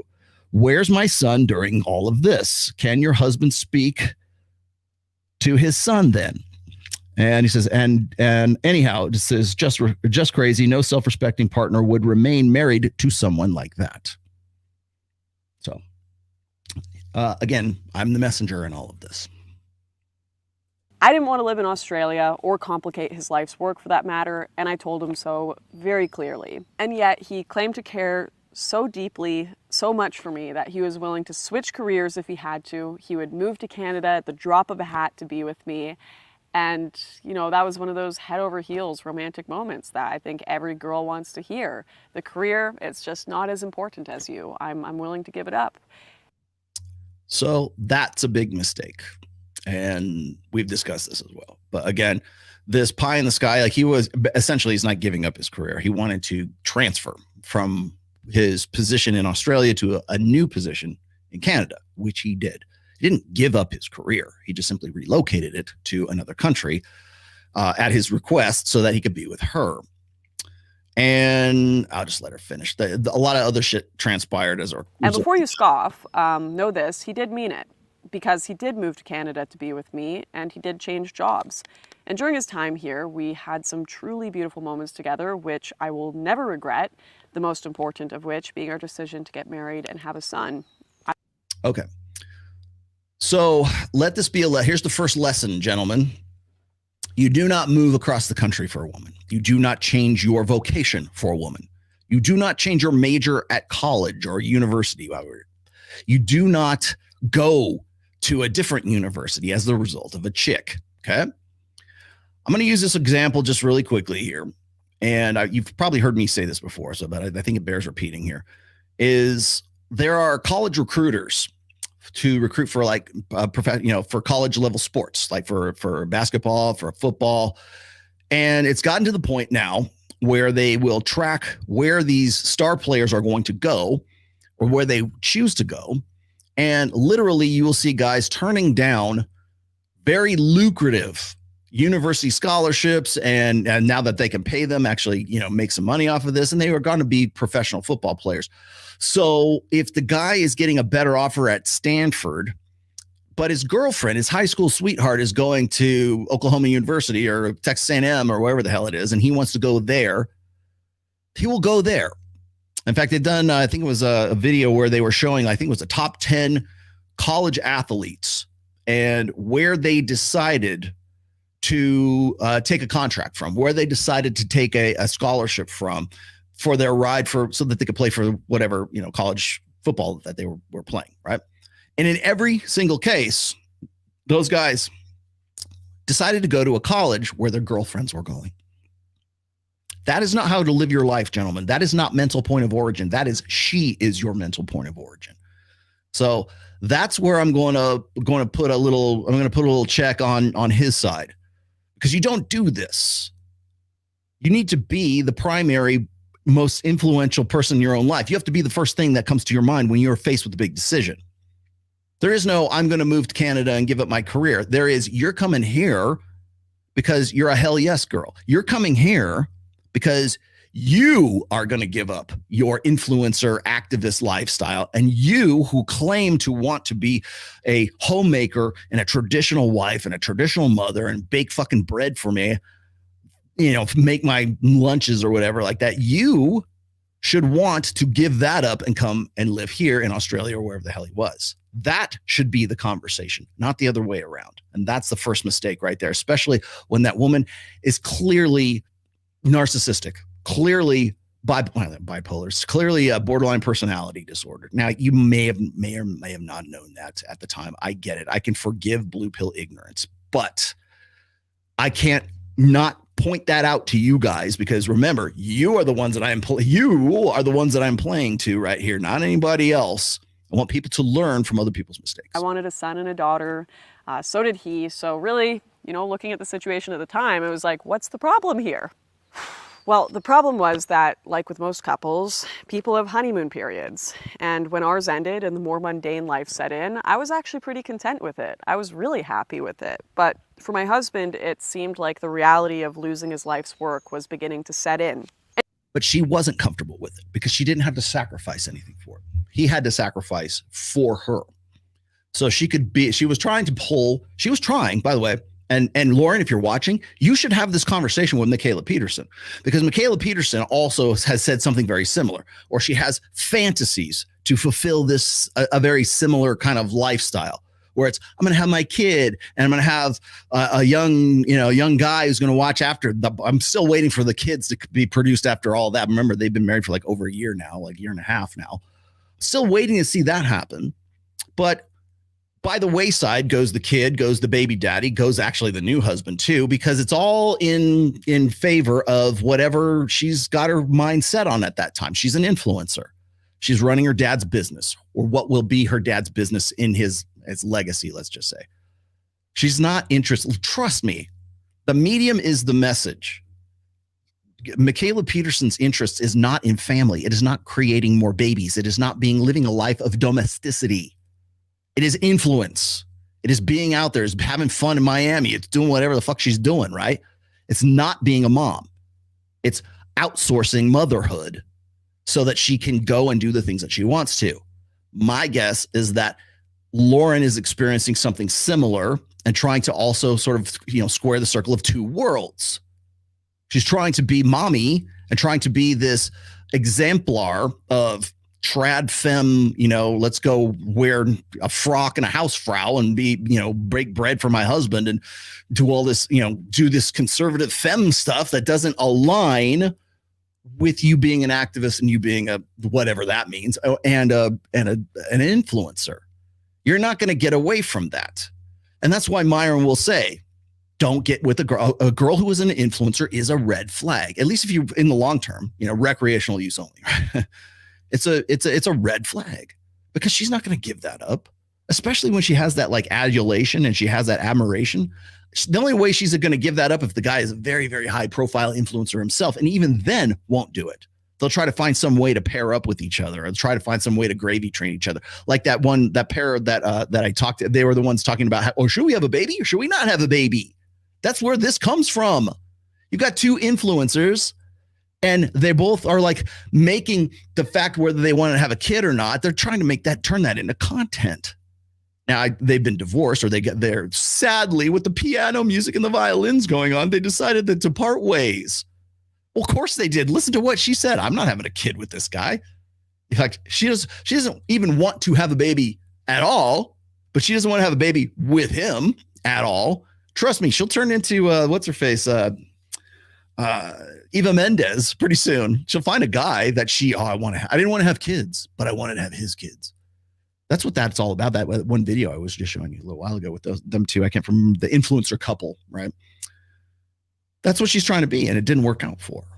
Well, the guy was clearly it didn't, but you're not going to change that influencer, particularly when it is intrinsically rewarding for women to get that kind of attention all the time, which is why she goes to Tim Pool, which is why she goes to Destiny.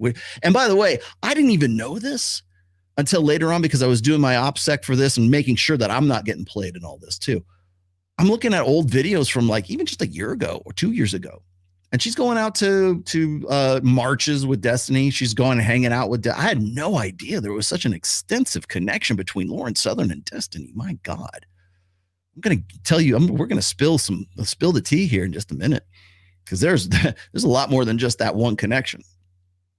And understandably so. To give up his home and job that he had spent every day of his life working towards, risked so much for, achieved all this status and respect, to just throw that away and be nobody, that just got harder and harder for him to cope with, especially once he started doing the more boring work he had in Canada and found it, frankly, intolerable.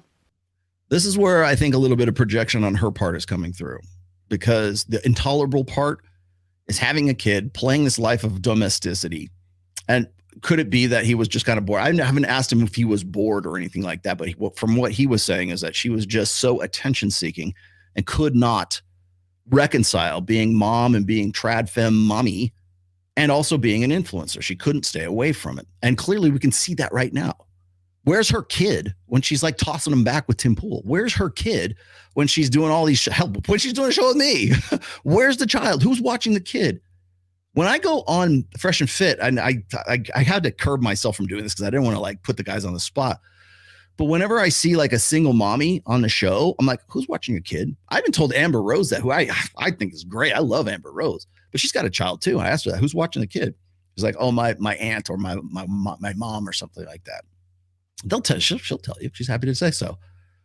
But when it's this constant, I mean, it's just, she's going on our show once, right? Whereas Lauren makes a living off of going on other people's shows and yucking it up.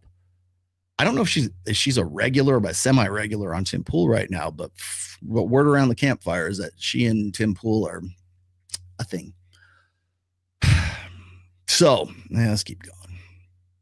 And it's not that I simply left him alone with these feelings. I did not. I did my best to comfort and make things easier for him. I obviously had some savings from doing YouTube before, and I used that to split rent, pay for groceries and life costs, and kind of take that burden off his shoulders whenever I could. Took care of the home, our child, both when I was pregnant and after I'd given birth, because that's what you do in a partnership. You give 100% of what you can to build up, the team. Yeah, except that's not what you did. In fact, you wanted to get back to the old lifestyle. Now, remember, she's having this child at 23, not unlike Michaela Peterson. She's young. She's only enjoyed the limelight for a very brief amount of time. Like, as I said, the first time I saw her was on, I think, Louder with Crowder, and I want to say it was 2016. So here she is, and I forget, I think she's 27 or 28 right now. Anyway, let me throw this one out here because I wanted to put this on here. Because I was asking him for some background in all of this. And so, I'm probably going to have him on my show. I'm trying to work it out right now where he's not going to get in trouble for doing that. Like right now, I'm trying to be the proxy for him because I don't want him to get in trouble. That's why I haven't mentioned names. That's why there's a lot more I could be mentioning, but I don't want to. First of all, part of it I can't verify. And then some of it is like, it's kind of like It's so bad that I kind of don't want to step on anybody's toes for it. So here he is. Needless to say, I didn't just walk out the door one day. I warned her for over a year that if you continue with these activism antics, I will divorce you.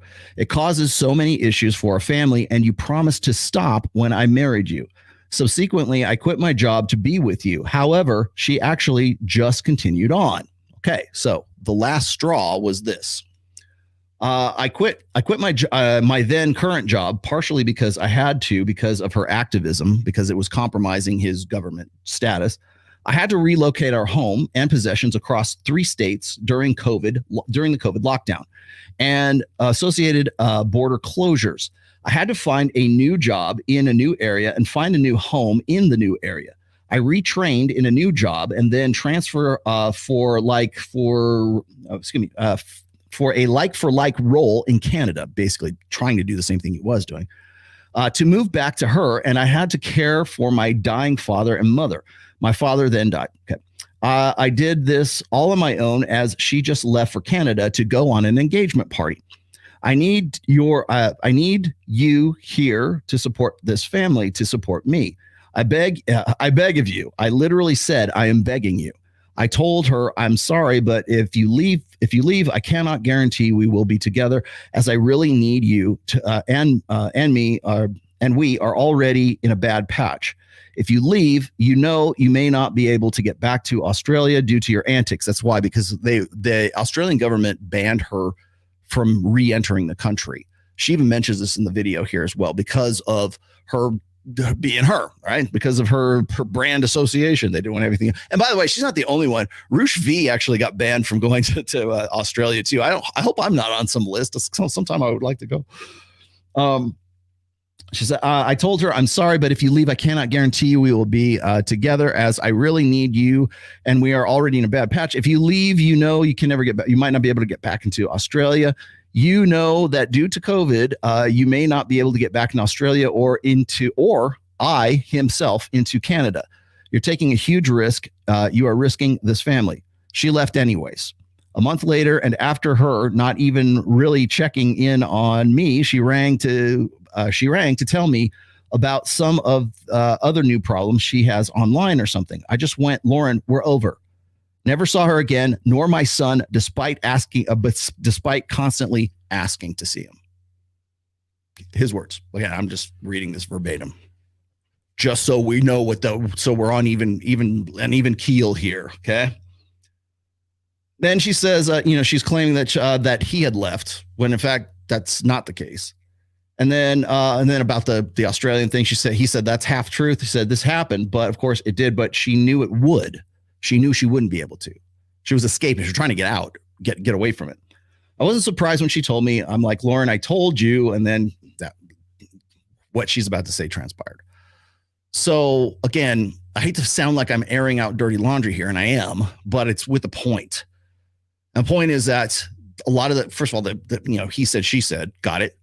But this is the fallout. This is the result. This is the product of making a decision to go and sort of change your life and not to make her your mental point of origin. My guess is this, and this is, I'm just going to be brutally honest here for both of them. My guess is this, is that he wasn't as exciting and he was stable. He was a good guy. Perfect is boring. He wasn't exciting. He wasn't Andrew Tate. He wasn't Destiny. He wasn't Tim Pool. He wasn't going to increase her levels of fame. Honestly, I don't think she wanted to be a mom. I would say the same thing about Michaela Peterson. She didn't want to be. Hell, she's even said she didn't want to be a mom. She's been on interviews where she's saying, it was inconvenient kind of thing. I'm measuring my words here, but didn't want to be a mom. Has killed a party basically. But they, got a baby. You're Christian, you're Orthodox Catholic or whatever it is that she is. That doesn't jive. I don't know if the pregnancy was planned or not. Either way, makes no difference. The baby is still there. And now it's an accoutrement. It's an accessory, something to drag along. And she can't do that and go have fun with Tim Pool. She can't do that and be Lauren Southern. Michaela too. Although Michaela has successfully done that because she's got a lot of money in her dad. So she can hire nannies and she can hire, people to teach, Scarlett piano. I'd be happy to teach her deep sea fishing too, by the way. But even to this day, as far back as at least the last, 6 months ago, I think she was petitioning more people on Instagram to say, hey, if you're a nanny, if you want to be a live-in, an au pair, we need you. But it wasn't enough because the fact was he was still trapped in jobs that felt like dead ends after what he had given up before. So perhaps it is not surprising that a few months or so after I'd given birth, he accepted a new job in Australia, one that was closer to the kind of work that he had left behind. And when I say he accepted it, I mean without my input. He didn't consult me at all. He just announced one day that we were moving to Australia. Which again, I understand. When you feel as trapped as he clearly did, you will gnaw off your own leg, and telling your wife to pack a suitcase probably felt minor in comparison. But that does not change the fact that he had said we would live in Canada, and finding this out right after I had given birth and just started to rebuild my community support systems after such a chaotic change in my life. The chaotic change was having the kid and getting back into her social media influencer career is a restart for her. In fact, this whole thing is a restart for her. Even this part right here is a restart for her, which is a long time coming. And the only reason she's even getting into this right now is because I haven't put her on the spot by saying, why are you still wearing your wedding ring? She had only heard that from one other dude, and that was the ex. So I think that's how she put two and two together. She's trying to get out of, and maybe successfully so. She's trying to get out ahead of all of this. Yeah, I'm seeing this in the chat too. Let me clarify something here for you as far as the the child and all of this. This is why the kid is my primary concern in all of this. So that's why I'm withholding some of it because I can't verify it. And then other parts of it, I'm withholding because it's in the interest of the kid. So bear that in mind, keep that in mind. But I had, when her ex first contacted me, the first thing he asked me was they were fighting to get custody, or he was fighting to get custody of his son. Again, he has not seen his son in over a year. He has not been able to talk. It's essentially a classic case of parental alienation. And I don't know if it's because she's too busy or she's got something else going on, or if it's even an afterthought for her. But I will explain. So he says, yeah, she won't let me speak to him. Still waiting on lawyers to sort this out with her lawyer. Okay. And then I said, has she been deliberately evading you on this? And he said, yes, delay. It's a delaying, stalling tactics. Currently, it's a protection order. And that's what I mentioned in the earlier part of the show. I'm controlling and abusive, bogus, but it shows you how low the bar is set in Canada. And if you know anything about Canada, yeah. I know I'm not even in Canada. She is not in Australia. I'm 11,000 kilometers away. I politely message and call to speak to my son every 3 to 4 days. She never answers. My mother, sister, and best friend try to. They did nothing to her, but she still denies them. In saying this every couple of months, she will let them speak to him for a few minutes. I've got all the communication, so now I'm fine. I've got all the communication, so we know I'm fine. Okay. That said, let's see. I have the protection order here too. I might even read a little bit of that too. She says, I don't pay child support. Happy to pay. Always have been. Will pay support anytime she wants. It's all victim narrative. She also says she's poor in the video. Well, she told me that she makes a lot of money and she has all this Bitcoin. And so that's a farce too. And then we go on to talk about the protection order. It discusses about the media personalities. I think I might even read this too. So here's what the protection order talks about. Can I push over? There we go. The protection order is this: pursuant to I won't go pursuant to the Family Law Act, yada yada yada. Ex-husband is prohibited from contacting Lauren Southern either directly or indirectly, except through qualified mediator and for purposes of negotiating a parenting agreement. 2. He is also prohibited from publishing or posting information about Lauren on the internet or elsewhere. 3. Is prohibited from contacting anyone he knows to be a friend, family member, or colleague of Lauren Southern. I'm happy to say I am none of those. And let's see, where is it? let's see. He shall facilitate the return of Lauren's belongings through. Okay, so I don't want to reveal personal names here, so I'm not going to get into it. Let's see. This court declares that this order is not a finding with respect to territorial jurisdiction. Blah blah blah. Where's the next one? And is this it? Let me see if I got there. Okay.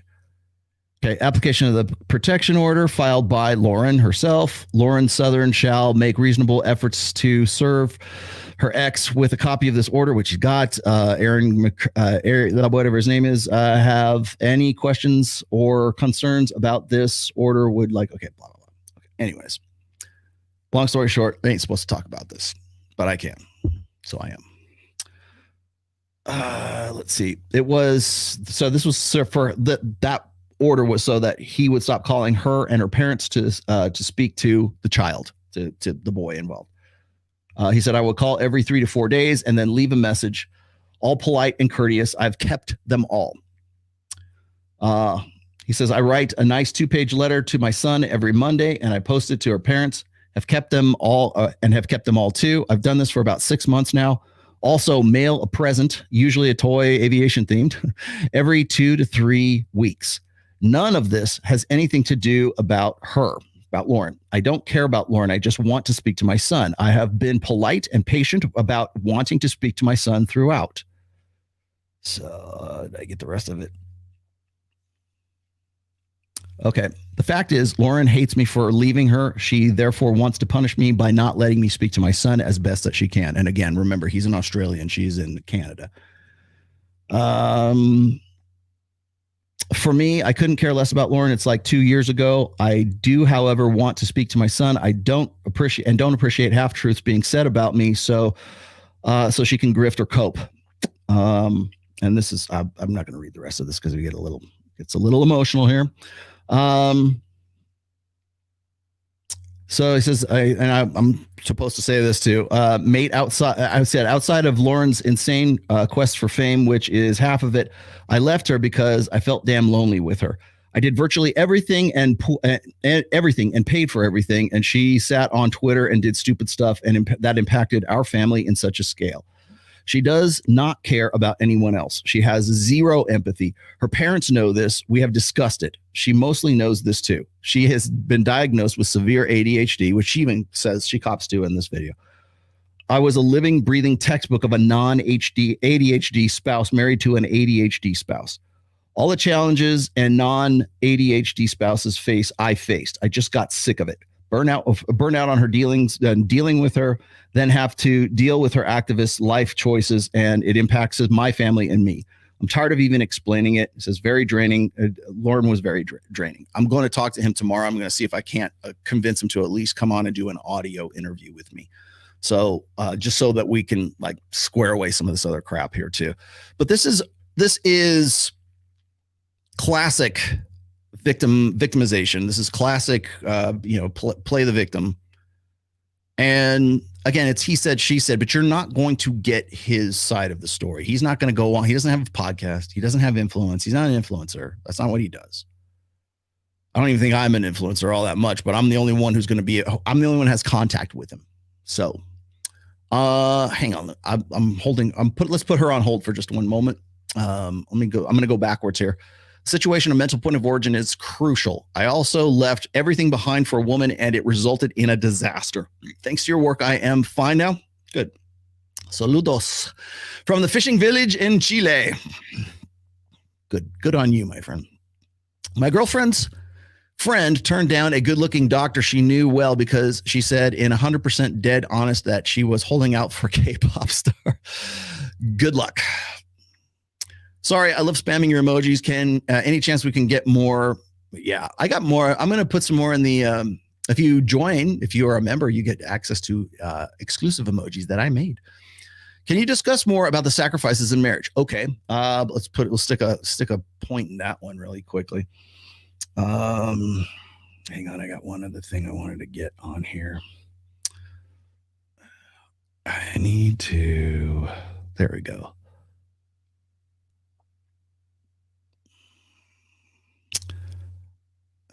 I have some other stuff on here too that I wanted to talk about, but I think think that pretty much covers a lot of the stuff that he was telling me that I needed to get to. I've got a list of things I need to get to. My parents have told me you shouldn't have to make a sacrifice for marriage. Aren't there always sacrifices? Yes, there are. But again, mental point of origin. And it's also enlightened self-interest. I can't help anyone until I can help myself. You have to be the primary. It has to be about you. It has to be your world and your frame into which that woman enters. The big mistake that her ex made here is that he had frame, but he gave up that frame. He could have insisted, hey, you know what? If you want to be with me, you got to come to Australia and you got to give up this influencer bullshit. You know, you could do whatever you want to. That, you know, Australia is going to have to look the other way just to get you in here in a second. But if you really want me, if you really, really, really love me, then you are going to come here. And she did for a while. And she even says later in the video that it drove her insane, right? Of course, because she was away from everything that she wanted to be, which is an influencer. She would have had to give up this life of attention for a life of domesticity. And that was not working for her. Rollo, mad respect for you to going to bat for her husband. Thank you. Or at least giving him a voice and trying to connect some dots along the way. Yes. Goddamn right. Yes. Thank you for that $20. Can you tell MLD to stop taking L's? He was pathetic on Saint and Sinner God. Yeah, he was. Yeah, you're right. You are correct. Let me push this over here. Yeah. What do you want me to tell him? There you go, Dandelion. You just told him right now because I know he watches this show. Yeah, we got to be. We're going to save that one for later. I'm going to keep the star on that one. Did hypergamy manifest in crappy women or because the man was weak? Both. Before it's the perfect storm, warrior race. Before cheating, was there any hope for the ex-husband? There could have been. And oh, very good. Okay, so here's a good example. Since this is an education, this is a pod class, let's stop for a moment and consider this question. Okay, could he have? Yes. Did he? No. He compromised his frame and decided to make a move from Australia to Canada. And by the way, she did come out there and then she wanted to go to Canada knowing that, you know, that she's not coming back because she won't be able to get back into Australia, which of course she'll blame on the Australian government, which she knew. In fact, he says as much that she knew that was what was going to happen. I think his biggest mistake was allowing her to take the kid across international lines. And now he's stuck. He's not, I hope he isn't like ass out with respect to, you know, seeing his kid again. That's what I would like to see happen. But she's clearly trying to keep the kid away from the ex right now and has been doing so for at least, 18 months. So, yeah, keep that in mind. And at the same time, she's like, you know, hanging out with Destiny and hanging out with Tim Pool and hanging out with, well, I can't say Andrew Tate because that was a long time ago. That was well before any of this, but that's has more to do with Tommy Robinson and all that stuff. And I know quite a bit about that, but I don't want to get into it right now because again, I can't verify all of it. So I'm just going to leave it on the down low. But as far as manifesting hypergamy in crappy, where is it? There it is. So yeah, it's giving up. Like one of the cardinal sins, I think, that a lot of guys who start with frame and then lose that frame is they feel like they have to lose that frame. They feel like it's their duty to say, you know what, all for love, follow your heart. It'll never lead you astray. Bullshit. It will lead you to Australia and it'll lead her to Canada. And you lead you to parental alienation. Oh, I married him out of love. No, you didn't. Bullshit. Absolute bullshit. It's like that bullshit about, like, I think it was last week, I was talking about like when Molina was on Saucecast and Myron was calling her out, like saying, you know, if Destiny was like a big 400-pound land monster, like, would you have still got with him? Would he been able to steal you away from some other dude? She said, oh, yes, I love his soul and his intelligence and his, you know, just who he is. And get the fuck out of here. No, you wouldn't. You wouldn't even get to the point where you would know that he has a great intelligence and soul. If he didn't have some sort of notoriety and he didn't have some sort of, you know, pre-selection or social proof, if he didn't have money, Clearly, he's not like the best looking dude in the world. So he's got and rightly so. All guys do this. Okay. So this is not a hit on Destiny, but all guys compensate in some way. If they have money, muscles, and game, and they're deficient in one of those, they tend to gross out in the others. That's just the fact of life. That's just what guys do. It's the most pragmatic, practical way to go about it. And that's what Destiny did. But to say, oh, I just love him for his soul, that's the same bullshit that she's trying to pull here. Oh, well, it didn't matter what his employment was. No, it actually absolutely did. If he's the kind of guy that can like relocate you from Canada to Australia, and I know what he does, you trust me, it was probably a lot to do with the money too. So yeah, and then on top of that, he's taking a risk with his job by in any way being involved with you. So that to me says that the red flags were ignored for sure. And is there any hope for that husband after frame has been conceded? No. I don't say in most cases, no. And I'm not saying that there's not the rare case where a guy can sort of recover from something like that. I've had a lot of guys who will say, Rollo, I lost the frame. How do I get the frame back? Most of those guys never had frame in the first place, but the rare occasion there's a guy who did, and he was sort of what I will call a blue pill alpha, right? He was a guy who was like, had his game together, had his shit together. He was still kind of very plugged in blue pill with respect to women, but he was a success because he was either natural or he had some other, advantage going for him.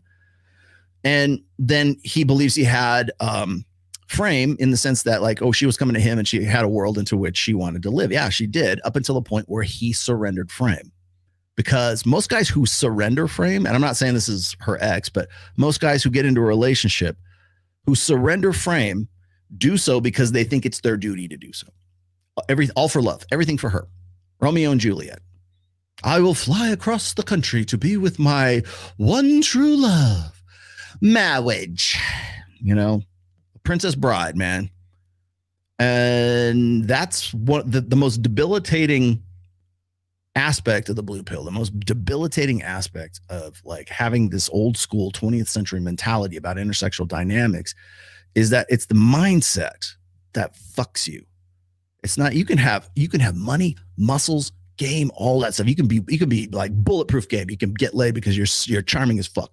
And you know how to do, you can converse and you're socially apt and everything. You could be yoked as hell. You can be jacked and juicy and tan like me. Or you can also be, rich as hell. But if your mindset, if your brain is still stuck in this blue pill way of thinking, that is the most severe disadvantage a man can have.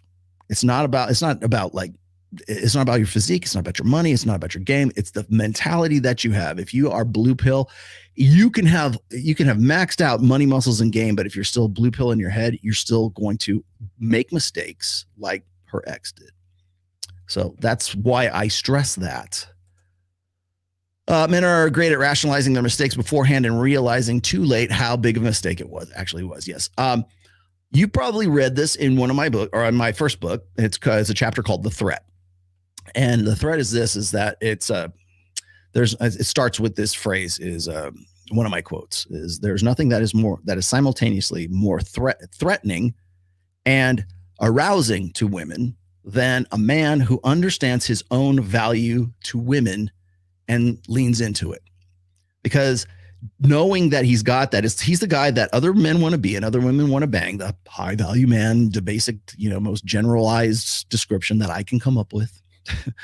That guy is the guy that, when I say women don't want a man to cheat, but they love a man who could cheat, that's the guy. That's the guy who acknowledges the fact that he's going to be with this one girl. He's going to stay with her. He's monogamous, whatever it is, but he could because he's high value. He's hot as hell. And women won't he's the man that other women want to fuck. And yet he stays with this woman.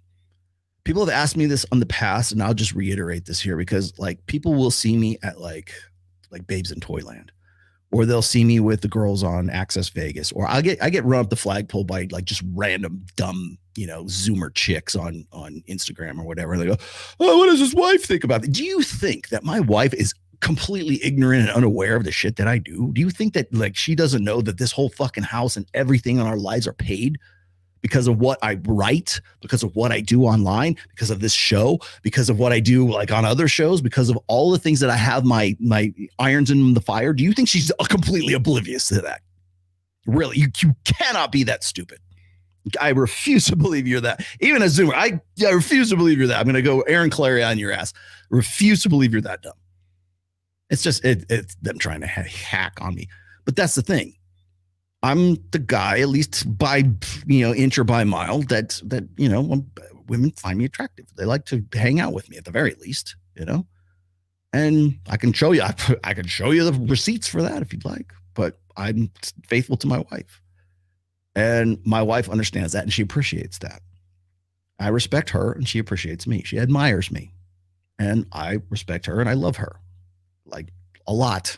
Very much so. Like love of my life so. I'm not ashamed to say that. But what is it? I think it was Ed Lattimore was saying this is like, the older you get, the more being in shape is a flex. Boy, I'm getting to the point where I can flex a lot more. Like there's not I've had more people like want to talk about like, me physically lately because I've been going to the gym quite a bit. And yes, I am on TRT now.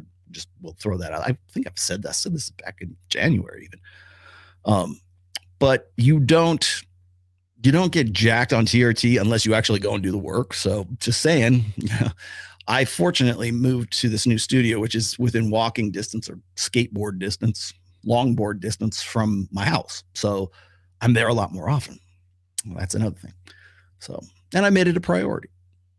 So that's why that's the long and the short of all that. But the fact remains is that if you are the kind of guy who understands your value to women and you acknowledge that, women both love and hate that. So it's not like when I talk about like dread, like there's two forms of dread. And if you don't know what dread is, please go read my first book. There's the active form of dread, which is more like an ultimatum. Like if you don't want this, there's plenty of chicks that are out there that do. And I know guys that like successfully leverage stuff like that without being sort of abusive and like tyrannous over it. But then there's the passive form of dread, which is you don't have to say a thing. Your woman sees how other women react to you. Like it's funny. I remember, God, I'm going to sell him out with this. I remember I went to dinner with Justin Waller. It was myself, Justin Waller, and my wife were there. And we're going out to dinner. This is the first time my wife has already met Justin a long time ago. And we're going out to have, he happened to be in town. We're going out to a restaurant. And just the reaction of the waitresses and the hostesses and the women who happened to be it's like a Riverside kind of bar and grill we went to. And we're going home. And my wife is like, damn, like he just commands a lot of attention just naturally. Now imagine you're like monogamous with a guy that is of that kind. I'm not saying that's me, but like of that caliber. And he's still sticking with you.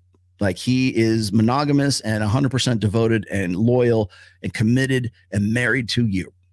Do women take that for granted? Do women say, well, I got a man that other women want, other men want to be and other women want?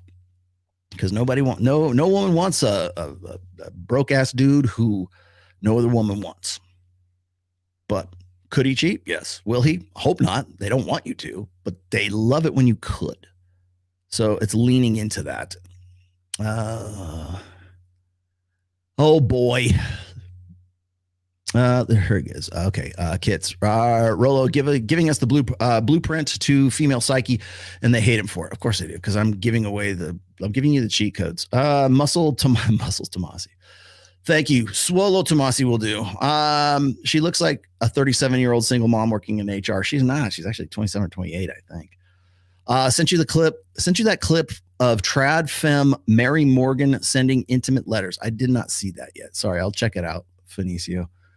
And thank you for that $10. And okay, I got to that and I got to that. Anybody else? Who else is here? I'm surprised Tradcons and Red Pillars haven't got rid of Destiny yet. Somehow he's still present. Of course he is, because, well, I don't really give two shits about Destiny, but I give two shits when he starts throwing like his girlfriends at me, and they, like, at least if you're gonna come at me, like, don't come at me by proxy. My dad and all his friends are rich with wives, and they all now consult me about frame. Oh, good. Thanks to you. They are all confused, even the 60-plus-year-old women. Yes, of course they are. because they don't want to be. They're probably not. Shout out from Brazil. From her take on religion, I can't help but imagine that having her ADHD crisis and telling him she's not a Christian. Yeah, okay, there you go. You guys like that sound drop, don't you? Where is this place she is at? It's in the woods. I want to say it's in the Canadian Highlands. I don't know. I know she's in Canada. It looks familiar. Well, it's probably somewhere in timber country. I don't know what province. The situation of mental point of origin is crucial. Okay, I got to that. Thank you. Thank you. Thank you. And thank you. Very good. Very well. Very well, sir. Thank you very well. All right. Okay. So now's the time to spill some other salt here, spill some beans here. In the beginning, I threw this on. I think it might be applicable to put this up now. You feel bad for Destiny. What about her husband? I mean, I've got to be honest with you. I thought that this particular person was like well-to-do, married, all that shit. So it is a bit of a shocker. But anyway.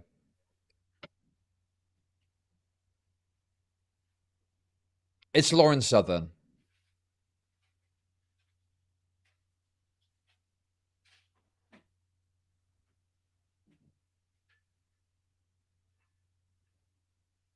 Let's just look at this point. Everyone fucking knows. Okay, let's not stop fucking beating around the bush. Okay,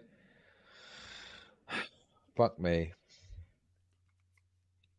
I think this guy is called Chud Logic because everyone's saying it. Everyone knows what it is. What's the fucking point in like being all discreet about it? All right. Yeah. What's the point in being all discreet? Well, we're not. We're gonna end that. We're gonna end that streak right now. Okay. You guys ready for your bombshell? Here's your bombshell. Oh gosh, I gotta go all the way back to the top here. Where'd it go? Oh, this was back when he was talking about wearing a wedding ring and all that stuff. Here we go. Okay, so this is it. Lauren uses people to get what she wants. And this is his words. She comes across sincere about this as she doesn't realize she is doing it. Basically, once your utility is done, she just forgets about you. That's why she has very few friends and struggles to maintain relationships with people of any kind. Destiny was her ticket to getting back in the YouTuber game as a somewhat reformed alt-righter, in my opinion.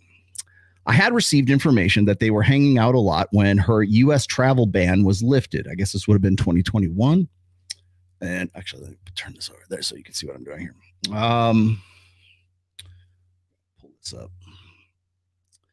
In 2021. Okay, so they started sleeping with each other as he is in some kind of relationship like that. An open relationship, we already knew. Lauren then got pregnant, and it was a girl. They just started formalizing the relationship as I guess there's a kid involved. I do not know what happened to this child or anything moving forward since, however, have since been told she is seeing Tim Pool and he has given her a job or something else like that. So I'm reading this. There's your third party. I'm the messenger. Don't shoot the messenger. I just work here, man. So there was a pregnancy involved. In fact, even Chud Logic here in some way knows. Now I had to go and figure out what this was all about. So I looked in the backlog of some of Destiny's. Well, it wasn't even just him; it was like other people as well. But they spent a lot of time together, and so did Hunter Avalone, but like not quite as much. I don't know if there was anything going on. I doubt that between them two, because Hunter was like already kind of Hunter, by the way, and this surprised me a little bit. Hunter Avalone was very conservative for a while. I was looking at some pictures of him with Ben Shapiro, and then he kind of like took a turn. I mean, he decided he wanted to go all woke on top of that. So, yeah. So there was a child involved in Destiny, according to the X here, anyways. There's a child involved with Destiny, and according to my other sources here, that there was a time, I guess, where that even put a stress or a strain on Destiny's relationship with Melina. Now, I don't know that. They can confirm that if they'd like. Again, this is from the X, but this is the good Christian, conservative girl still wearing a wedding ring on Tim Pool's show. And she's also, on Tim Pool fairly regularly. So there you go. I don't see any kids involved. And by the way, that was at least a year ago, I think, 21, 22, somewhere around there. So I don't know. I just work here, man. I'm just reporting the news. I report, you decide. Take that up with them.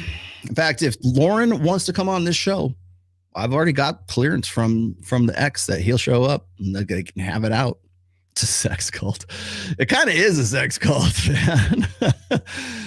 By the way, yes, I have seen the video of Destiny or the walkout of Farah, whatever, with Walmart. Mia Khalifa walked out on his show. There's also confirmation by Destiny himself that the show with MLD on it, where I think he walked out, was prearranged, and also come to find out, according to them, that on the show that I was on with Justin Waller and Mike Sartain, that Destiny was also texting Farrah at the time. And which kind of contradicts his whole bullshit about like, oh, I wasn't in contact. I've only ever done one super chat. And that was that one super chat that I got, the $100 super chat that I did on whatever podcast. Dude, come on. When I'm on with people and like, I'm getting like the same rhetoric or even like almost verbatim the same words, I know it's coming from the same source. I'm not stupid. I'm a writer, man. I know when somebody's like sort of voice comes through someone else. It's one of the ways I can sort of pick up on like Michaela Peterson when she's like sort of sock puppeting her dad on Twitter. Cause I think the shit that Jordan Peterson will say on Twitter, you will never hear come out of his mouth on a live show. It's like, he just doesn't even use those words.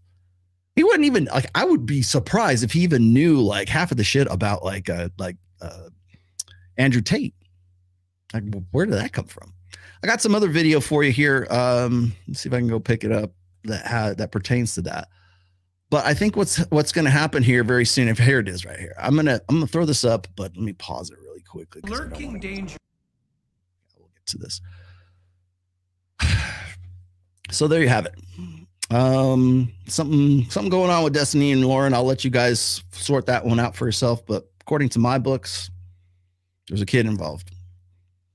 And maybe Chud Logic didn't want to get into that. He was trying to be a little bit more discreet, or maybe didn't have the information that I do. But according to ex-husband, there was a child produced. Let's see. What else do I got here for you guys? Oh, that's me. Sorry. I have both of them together at, I guess this was a protest, a lefty protest. In 2021, a year ago, 2022. What else? I'm trying to see what else we got here. Lauren Southern finally snaps after Destiny steps out of line in a drunken debate. Well, that's productive right there. That was a year ago. So, I gotta say this. I gotta hand this to Destiny, man. It's like when I look at like Farrah and I look at Lauren Southern, I look at the interactions between them, and I look at some of these old pictures. I'm like, come on, man! Like you are red pill. You really are. I mean, behavior wise, you certainly act as if you are. You're certainly enjoying the benefits of a lot of the stuff that, like, I mean, I would say the more extreme ends of red pill. You certainly are. I don't advocate. Like, people think I advocate for poly. I don't advocate for poly. Never. I don't know if this is the real one, but there you go. MLD, get your say. Yeah, I think one of the things, and if that is the real MLD, I think that a lot of guys are coming after us right now. We're on a short list for someone.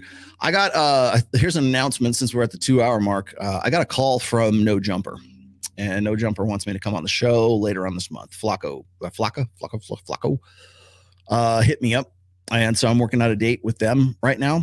I also was reached out to by none other than Mike Rashid. And so Mike, if you're watching, I will be giving you a call right after the show.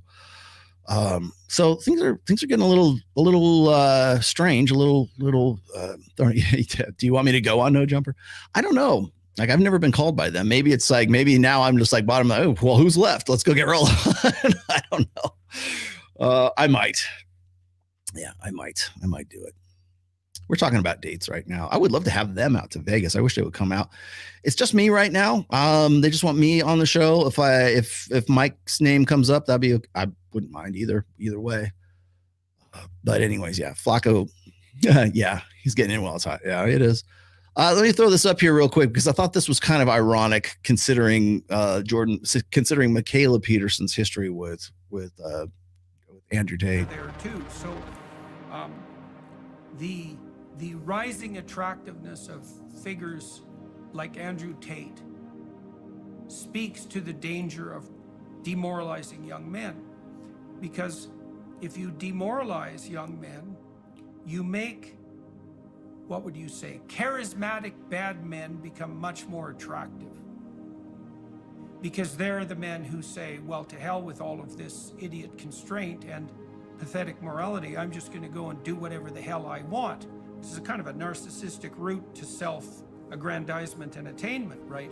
But if the alternative to that is to lay, half comatose in your basement, being depressed about the impending apocalypse, a little bit of attractive criminality beckons as quite the compelling alternative.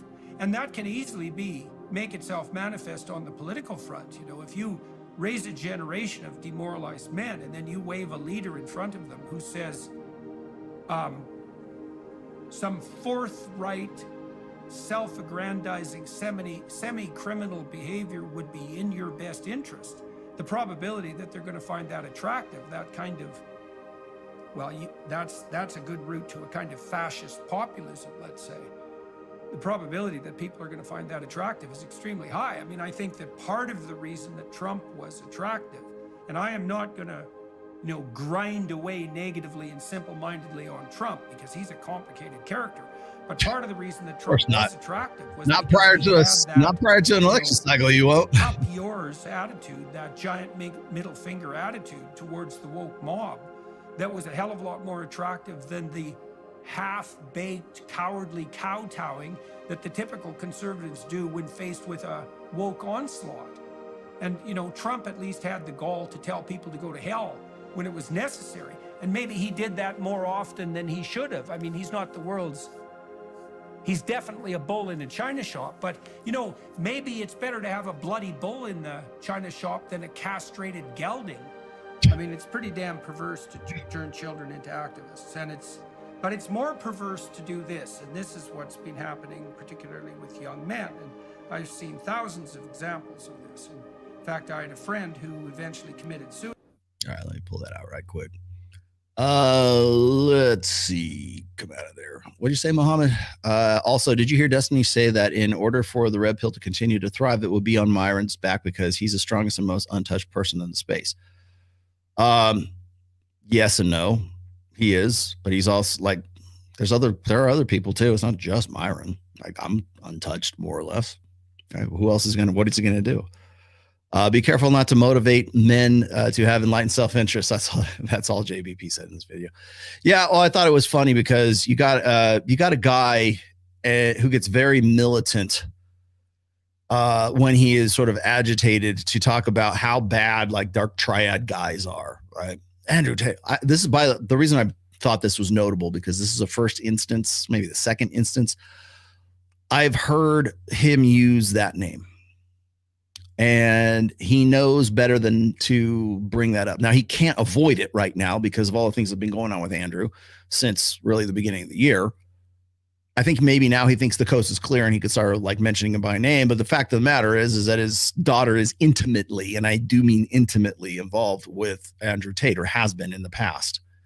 So that's why he's been dancing around it. Now I think something has changed and he's okay with it and thinks that, everybody's, are we past that now? Can I talk about him? And so when you see this appeal for Machiavellianism, but not quite, right? It's building a better beta. They don't want an Andrew Tate. They don't want a Donald Trump. They want somebody who's controllable, predictable, sweet, nice, generous. What are all that? What is it? The big five, personality traits, right? But he's also going to be an ass kicker. And that's, I think, is the biggest paradox in that nonsense. And by the way, I'm only picking on Jordan Peterson because this is the rhetoric that's coming out of TradCon Spaces right now. We need men to be men again, back to the past, back to, when men were men and women were women.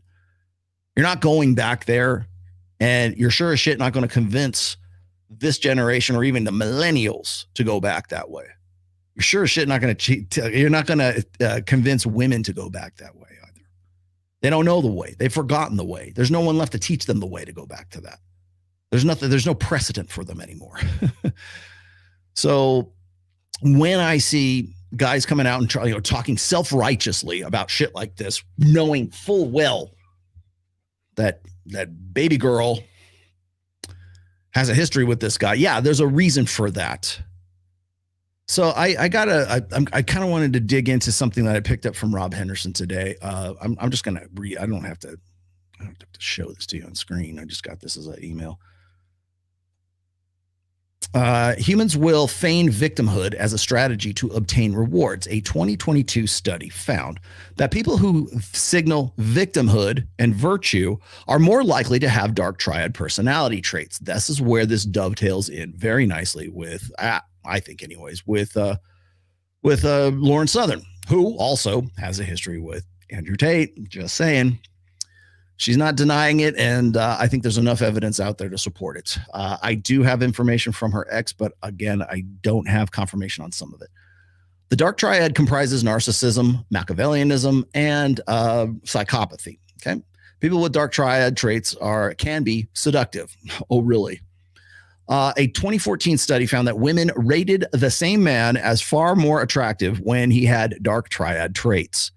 The dark triad man was about full standard deviation more attractive than an ordinary man.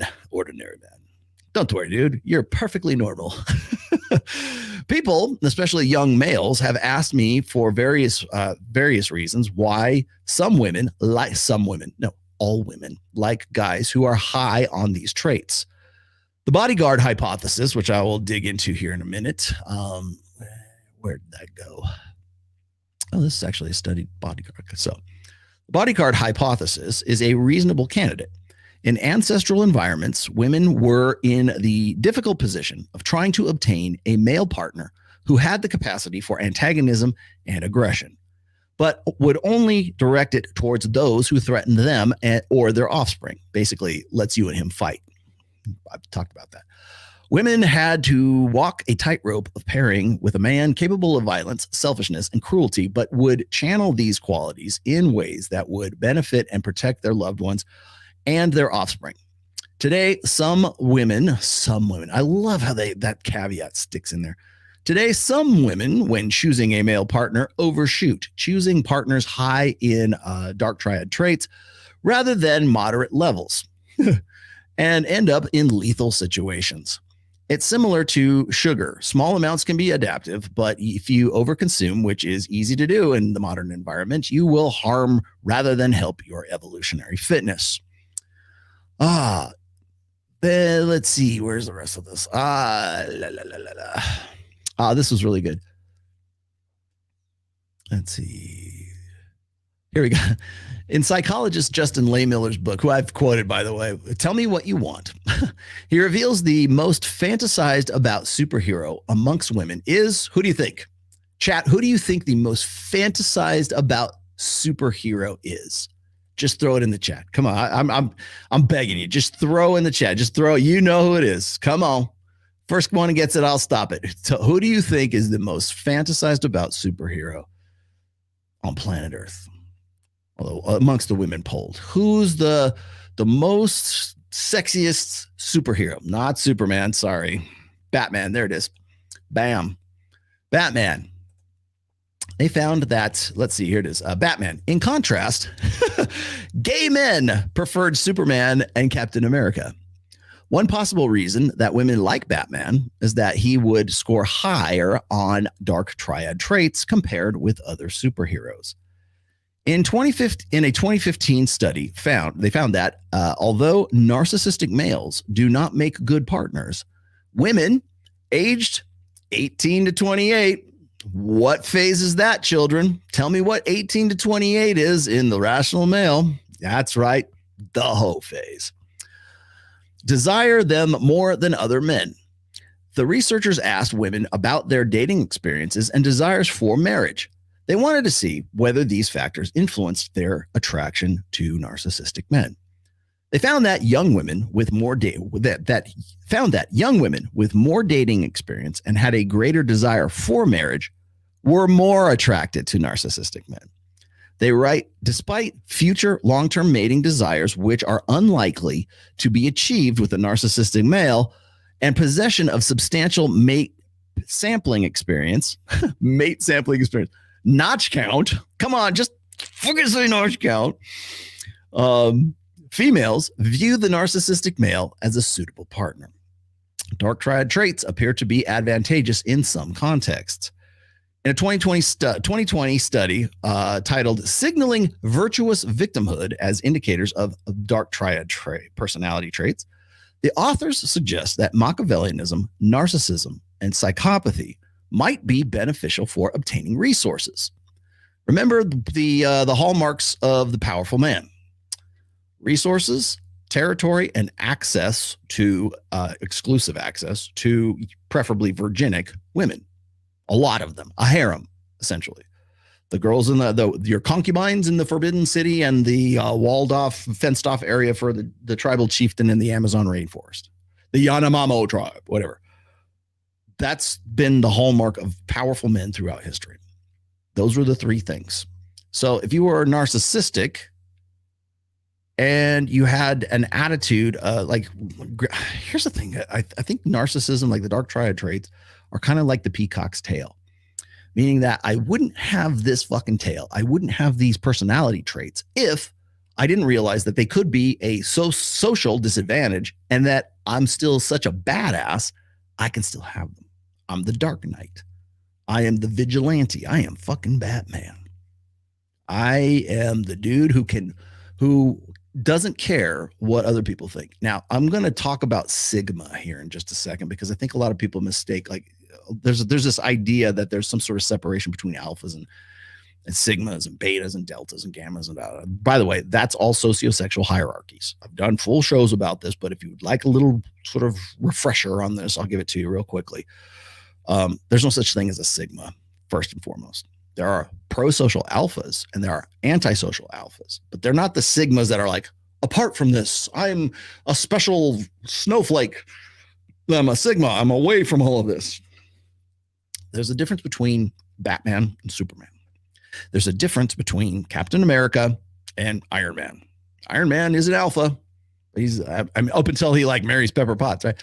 He's still self-centered, self-important anyways. It's not that he doesn't care about other people and other individuals. He does, but he thinks about himself first and then other people. If you look at Captain America, Superman, he thinks about the well-being of others before he thinks about the way he's self-sacrificial, essentially. So you're looking at two archetypes of alpha, basically, a pro-social alpha and an antisocial alpha. Unfortunately, most antisocial alphas end up in jail. They are the drug dealers. They are the pieces of shit, according to Destiny, but I completely disagree. I think they can be very, very necessary to societies today as in the past. So what do you got here? And at 30, women start to believe Superman and Lois is the ideal or realistic relationship. Yeah, thank you for explaining the epiphany phase, DS. An omnipotent, docile god and a normal career woman, of course, because that's when she turns Superman into Clark Kent. Tradcons want men to take all the responsibility but have no authority in the household. We're coming to that. Hold that thought. Hold that thought. Yes, it was Vox Day. Is Vox Day still around? Yes, he is. If you want to know what sociosexual hierarchies are, go and do a Google search for Vox Day sociosexual hierarchies. You'll get my videos and you'll get his videos on it. He's the one who came up with those designations, and I think they're still pretty accurate. They're serviceable at the very least. Okay, so this was the part I wanted to get to, though. All right, so where's the Batman? Okay, Batman. A 2015 study found that although narcissistic males do not make good partners, women aged 18 to 28 desire them more than other men. The researchers asked women about their dating experiences and desire for marriage. They wanted to see whether these factors influenced their attraction to narcissistic men. They found that young women with more dating experience, meaning they fucked a lot of guys, and a greater desire for marriage were more attracted to narcissistic men. Because in all honesty, this is me spitballing here, but I think it goes back to enlightened self-interest. I can't help others until I can help myself. That's the epitome, really, of the Iron Man sort of, the Tony Stark archetype of alpha. It's like, he's going to help other people. Don't worry about it. But I got to help myself before I can actually help you. It's got to be about me before it can be about anybody else. I got to be put into a position where I can help you. I got to be put into a position. I have to take authority. I have to have the resources. I have to have the territory. I have to have the access. I have to not only socially prove, but I really got to have it.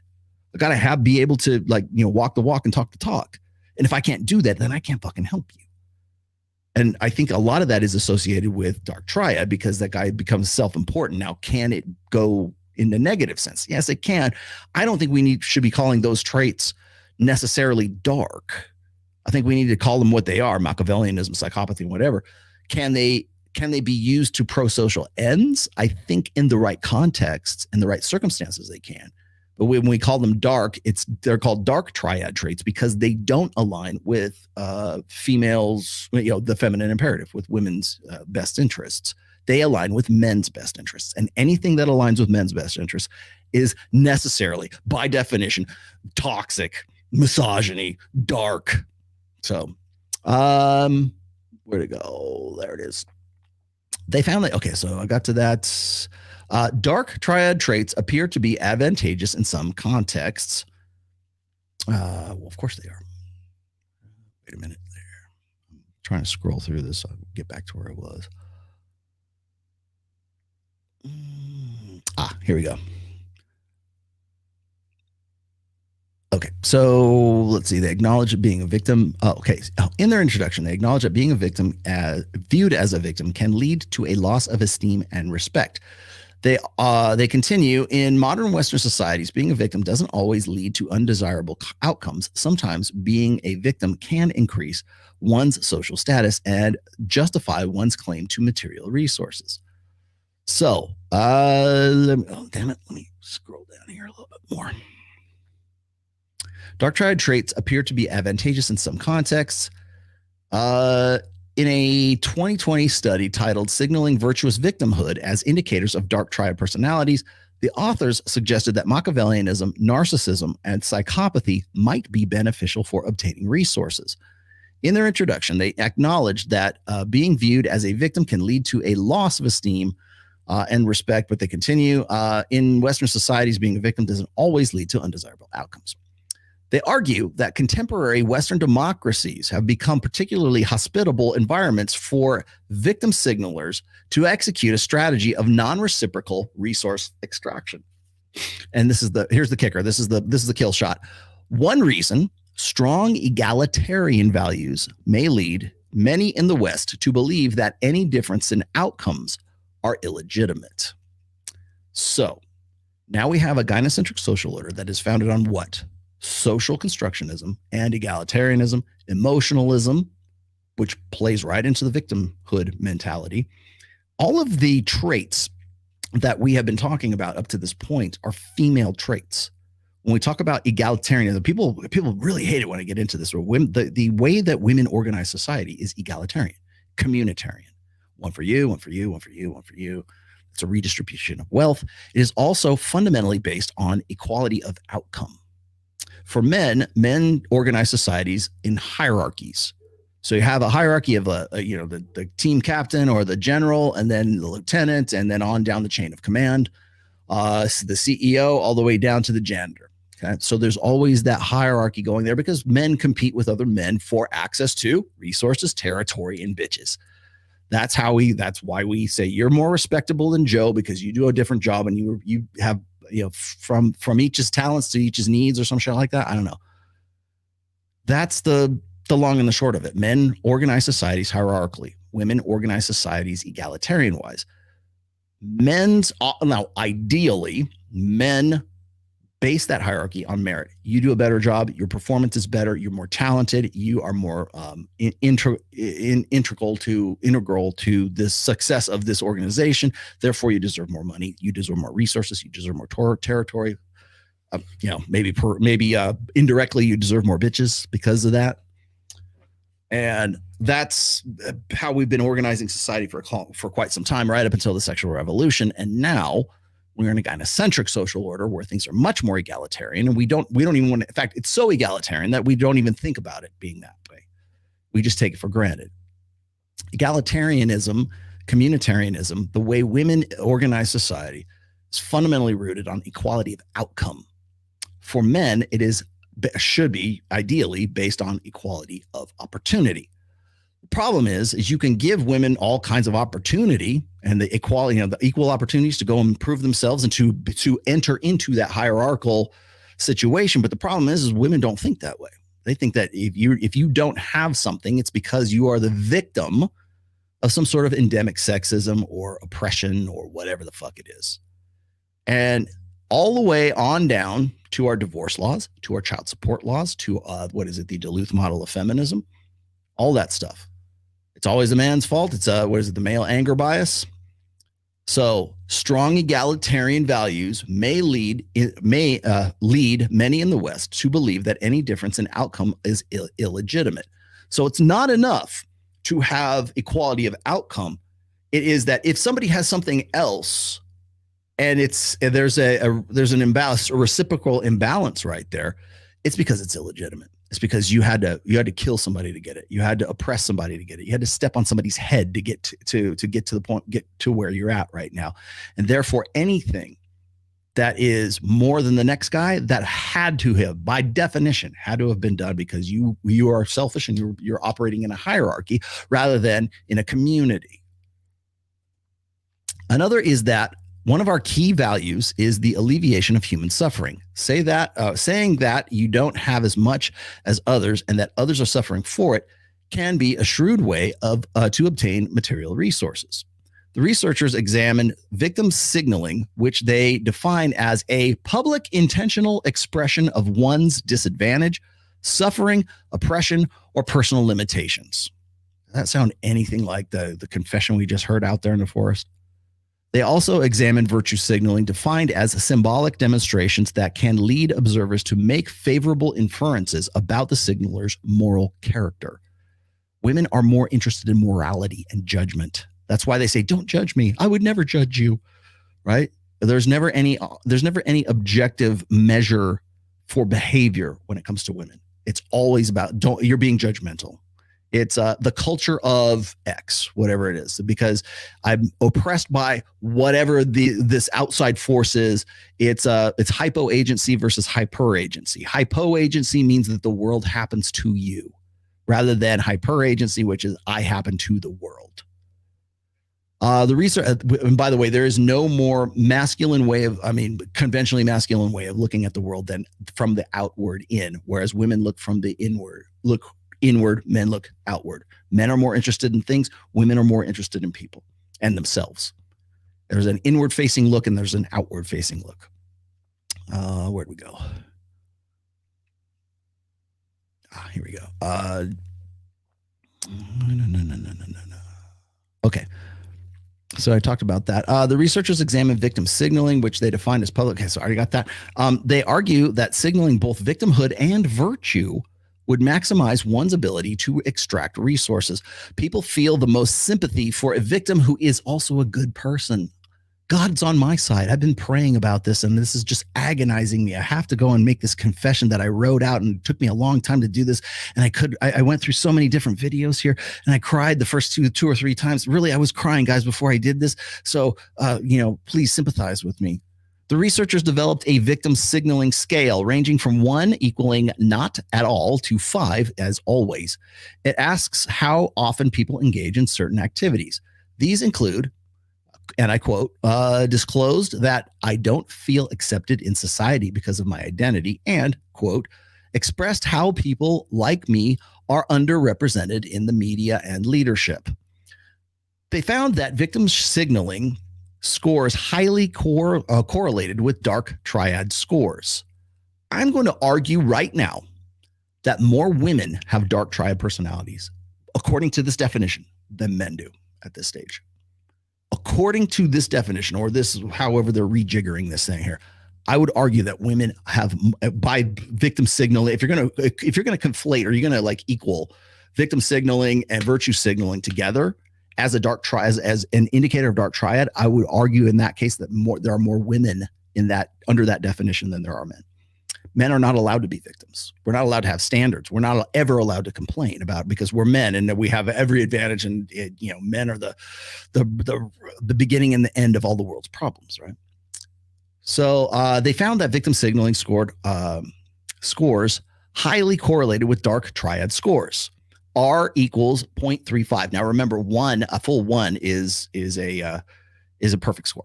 This association held after controlling for gender, ethnicity, income, and other factors that might make people vulnerable to mistreatment.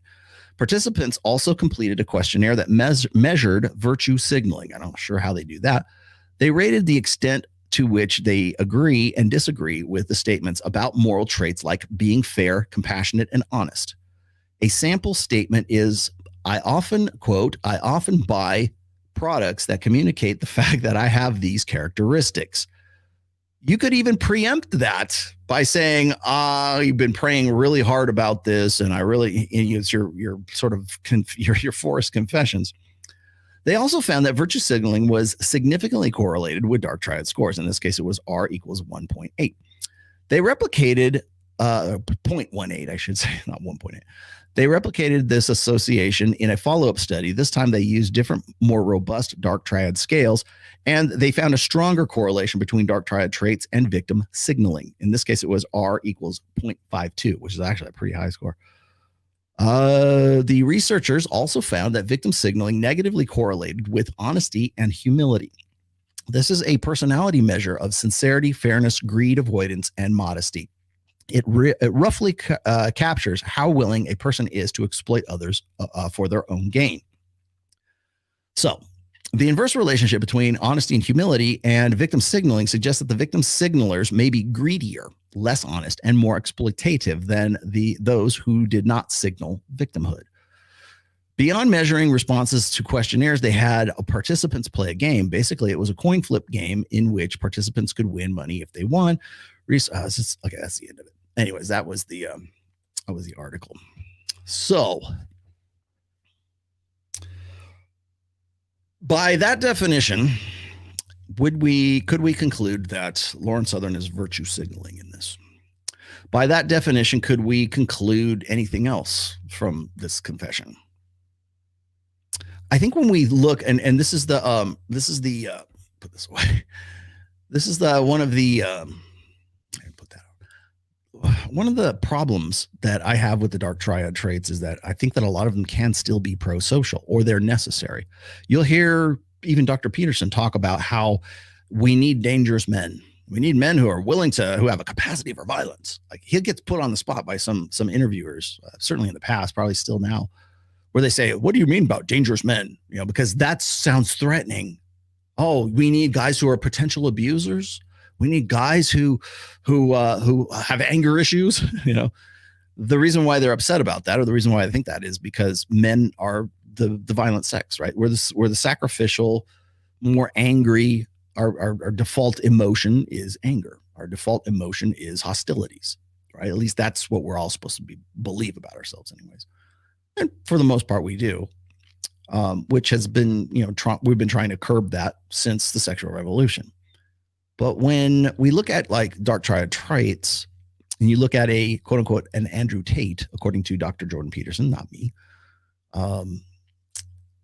he can't help but recognize the necessity for those traits and that personality and that person, Donald Trump. They cannot, like, there was only one person who could have beat Hillary Clinton, and that was Donald Trump. You have the most feminine, you have the most feminist, most extreme example of a 20th century brand or character. That is, if you could think of one person on planet Earth who could represent, who embodies the living embodiment of feminism for the last 100 years, you would probably put that person would be Hillary Clinton. Who could possibly stand up to her? Well, it would have to be a guy who represents the ultimate 100 plus years of toxic masculinity, conventional masculinity, in your face, unapologetic, grab him by the pussy masculinity.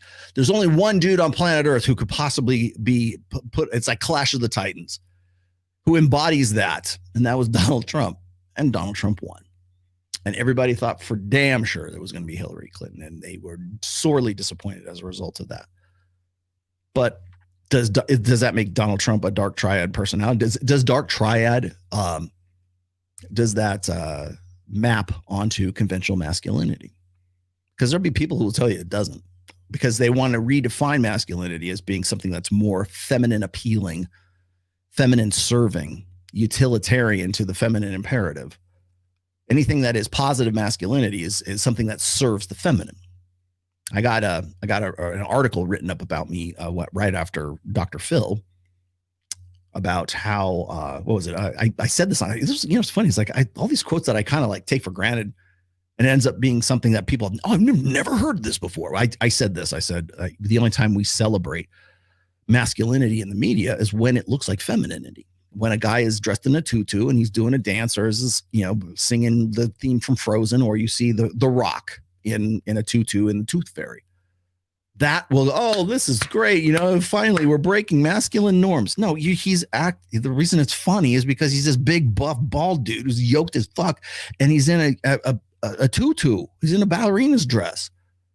Yes, he's in, as far as you can get with The Rock, that's drag, right? He's looking like, he completely looks opposite, and it's funny. And there's nothing, I'm not saying there's anything wrong with it. I'm just saying the only time we point out masculinity as being positive is when it looks like femininity. And so does that necessarily mean that anything that is pro-masculine has to look like that? And I don't think so. But again, it's tagging that victim mentality. It's tagging virtue signaling onto dark triad traits.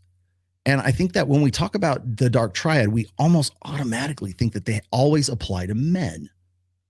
But yet, if we're going to call it virtue signaling and a victimhood mentality is like an equivalent, a functional equivalent, or we're going to tag that on to dark triad, then you got to add every woman on planet Earth to that. Because women are the victim sex. They're the vulnerable sex. They're the ones who get to complain. They're the ones who we believe all women, right? By default. Because men want to protect women. We have an innate protector, subroutine in our brains, thanks to evolution, right? Because women are sperm is cheap and eggs are expensive. They're the incubators of the next society, or the next generation. So we protect them. Whether we know them or not, we'll take a bullet for them. We just instinctively jump in front of danger, because we got to make sure that the woman lives and the man, doesn't matter if you live, just as long as the DNA goes on to the next cycle.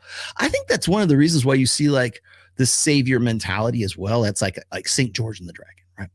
Is to slay the dragon to save the fair princess, and the princess is supposed to reciprocate by fucking St. George and having his babies in appreciation, because if it weren't for him, she'd be dead. Right? That's reciprocation. And yes, I'm almost done with Debt. What is it? Forget the guy's name. It's a book called Debt. I want to say it's David something or other. Greg. It starts with a G. Can't remember. Somebody will give it to me. I'm almost done with it. And this is why the reason I'm getting into the reciprocal side of things is because I've heard Tristan Tate, and to his credit, this is Tristan Tate. Maybe hear it from someone else, but this is where I heard it was when a guy is simping for a woman, it is an unequal exchange of like resources or or attention, I guess. It's an unequal exchange of energy, however you define that energy. And it's guys who will just, all they want to do is give and give and give, and there's no reciprocation from the woman. And it's all based on the protector dynamic, number one, because women understand that, I think on an instinctive level, women understand that men will protect them, or they believe that men will protect them, sometimes erroneously so. But the unequal exchange of resources, the unequal exchange of sympathy, the reciprocated, unrequited exchange of love and affection and God knows whatever else. What do you got here? Rollo, the root to all this with social construction of feminism, egalitarian and with woke are the universities. That's not the root. That is definitely the dissemination of it, though. I will give you that. The root comes from something much more insidious than just like that. That's how it's spread for sure. I wouldn't say it's the root though. The root is actually the concept itself. The root lies in the fact that we prefer a female way of organizing society rather than a male way. I was just having not argument. I was having a conversation with a guy, religious guy. And I was going through this, going through the standard discussion or the concept that, responsibility without authority is slavery. And until tradcons, which are by all perspectives right now seem to be on the rise, or they think they are anyways, until they acknowledge that simple fact, they will never be able to outreach to young men. The lost boys, the people who they think like incels, right? What's that dumb bitch erudite came after me about something about like I outed, what's his name, William Costello. And by the way, that's just the second time I've done that. I did a full erudite. If you're watching, I did a full video on that, on the bad practices of these guys, because they're finding what they want to find. They're measuring what they think that they're going to find anyways. It's bad. It's bad psychology. It's bad statistics. It's bad research. It's bad methodology to pay these guys, particularly these are, well, they pay subjects all the time. Yeah. Not online, dude. Not online. Like if you have like subjects that come in and say, oh, well, we know this is an unpopular test. You might get an electric shock. So we're going to give you $10. That's one thing. It's another thing to influence and incentivize people to take an online questionnaire, because the incels that you want to poll and find some information about, they don't want to do it. They wouldn't be giving money to these guys because it's like they usually when psychological experiment, by the way, they're all qualitative, but when an experiment is so unpopular that they have to give money out for it to get participants, it's usually because there's something distasteful about it that they kind of need to incentivize people to do it. That's not the case with this. Case is that they couldn't get these guys on the incel forums. The only places they went to go, hey, let's ask incel. Let's go ask the Lost Boys generation what is actually an incel. All right, it's dead. Thank you for that. Forget who's the guy. Damn it. I'm just gonna click on that. So sorry, I have all my cameras like here, so I gotta look around the screen here to get to see where they are. I need a bigger monitor up on top so I can actually see this shit. What did you say? Oh, it is. Sorry, I'm going to give this to you because this is a really fantastic book. David Graeber, Graber. It's Debt, the First 5,000 Years. Okay. Graeber is actually a social anthropologist, I believe. Am I right? Something like that. He's not an economist. He's a social anthropologist. I think he's passed away since this book was published, though. Somebody mentioned that.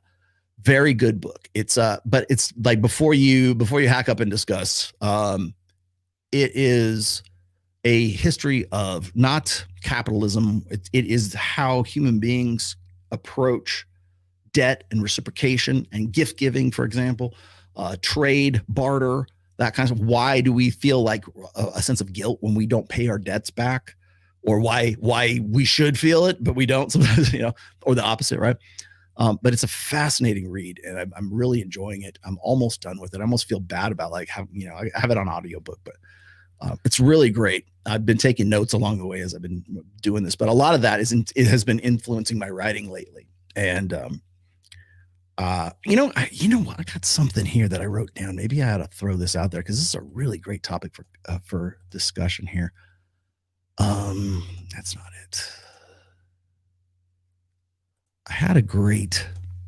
Somebody asked me about this. Where did it go? That's not it. Merv, is that? Sorry, I had some. Maybe I don't have it ready. Anyways, I think a lot of people like when they one of the reasons why I was turned on to this book was that the concept of like, say, a dowry or like the bride price and that kind of stuff. There's so much that goes along. It's not just about like barter and exchange and economics and stuff. It's also like how human beings like, and not just human beings, like also like animals will trade things, will like for like things, and all the traditions and the things that go along with that. But in a post-agrarian society, monogamy became a big deal because not only just because of sticking around where the food was, but it's also because of barter. It's also because like you pay for a bride, right? And marriage, the marriage contract. Like if you look at the people ask me about like biblical marriage, right? Biblical marriage could mean polygyny too, polygyny. Father Abraham had 2 wives and like God knows how many concubines, whatever. That's how we used to do it in nomadic times. In post-agrarian times, now suddenly everybody is one man, one woman. That's the way God wanted it, except for Father Abraham. He was an exception. And all those, and Joshua and all the tribes of Israel. It's okay. They could have those. They could have their concubines. That's what God wanted at the time. No, it was just the tradition. That's just what they did. Nomadic people tend to be more polygynous, post-agrarian, and become more monogamous. But a lot of that had to do with trade, and a lot of that had to do with how we look at reciprocal arrangements. So that's what I was looking at. Let me grab the rest of these here. Dark truth is men can't reclaim control peacefully. That is 100% true, Honey Simon. That was the point of contention I got into with these guys when I was discussing responsibility and authority. The problem I have with this in a religious sense anyways, because I always hear this from a religious set, is there'll be women who like want to return to this, traditional masculinity. Okay. You're not going to return to that. You can re-embrace like conventional masculinity, but the pendulum isn't going to go back to 1950s, Leave It to Beaver, sock hops, and happy days. That's not going to happen. However, you could return back to like sort of more conventional style masculinity in the 21st century. You could do that. I doubt that will happen because women will not give up the authority that they've already seized or were ceded by men as far back as 1965. So men are not going to get that authority back without taking it back. And that's the distasteful part of all of this, because people want to say, well, you'll hear like women ministry, people who are advocating for pro-masculinity. They'll say something effective like, well, we need to allow our men to lead. In the word allow, that implies that you already have the authority and you're just going to give it here. It's okay. Here, you can be a man for a little while. And what is that? That is building a better beta. That is a beta with the side of alpha, because I give you, here's your alpha, here's your coupon to be alpha when I need you to be. And that also comes full circle to what Jordan Peterson was saying, is that, you need to have a capacity for violence, but don't use it.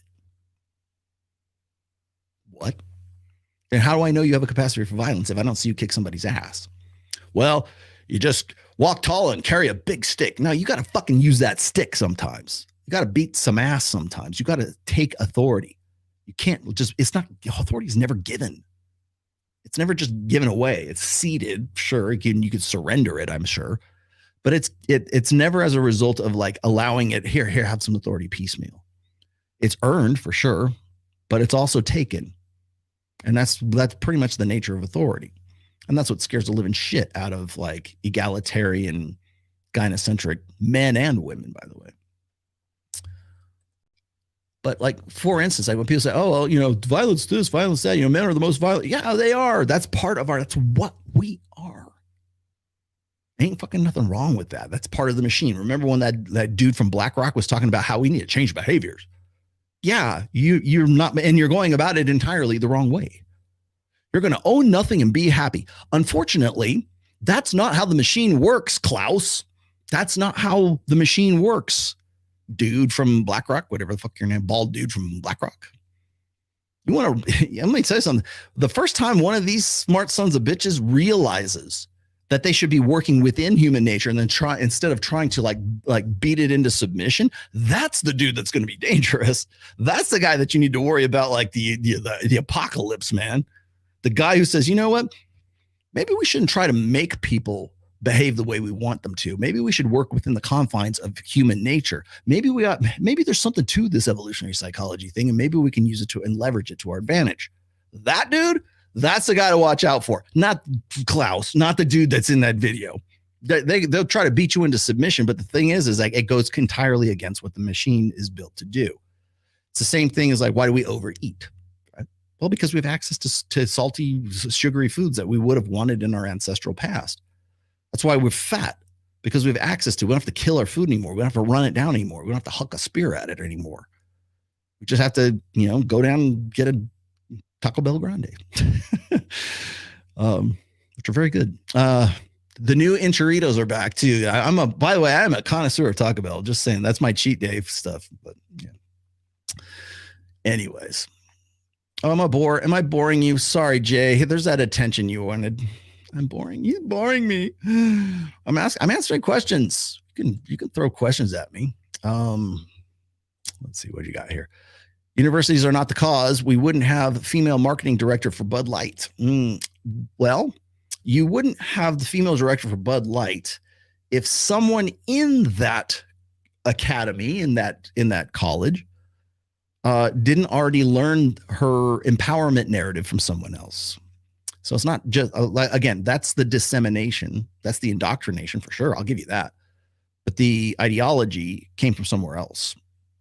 So what else we got? Dark truth is that men can't reclaim control peacefully. True.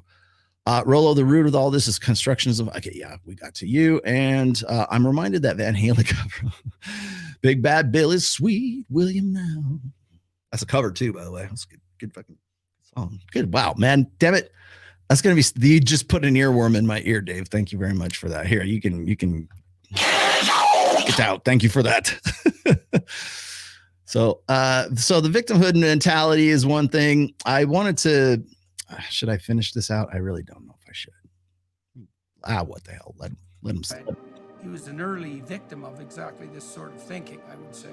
He committed suicide it's got to be 15 years ago after living a pretty damn dismal life. And he was racked with existential guilt as a consequence of his intolerable masculinity. And so that didn't work out very well for him as let's call it a life plan. And so here's what I see happening in the schools with young men in particular. And I think it's worth concentrating on them because boys are not doing well in school. Teenage boys are not doing well in junior high. Men are not going to university, and if they do, they don't graduate. An increasing number of men aren't picking up, let's say, gainful employment or mature relationships when they hit adulthood. And more men are bailing out of the entire sexual dynamic process as well. Not only not having relationships with women, but not having sex at all, not even with themselves. And that's becoming more and more widespread. It's part of the broad-scale demoralization of men.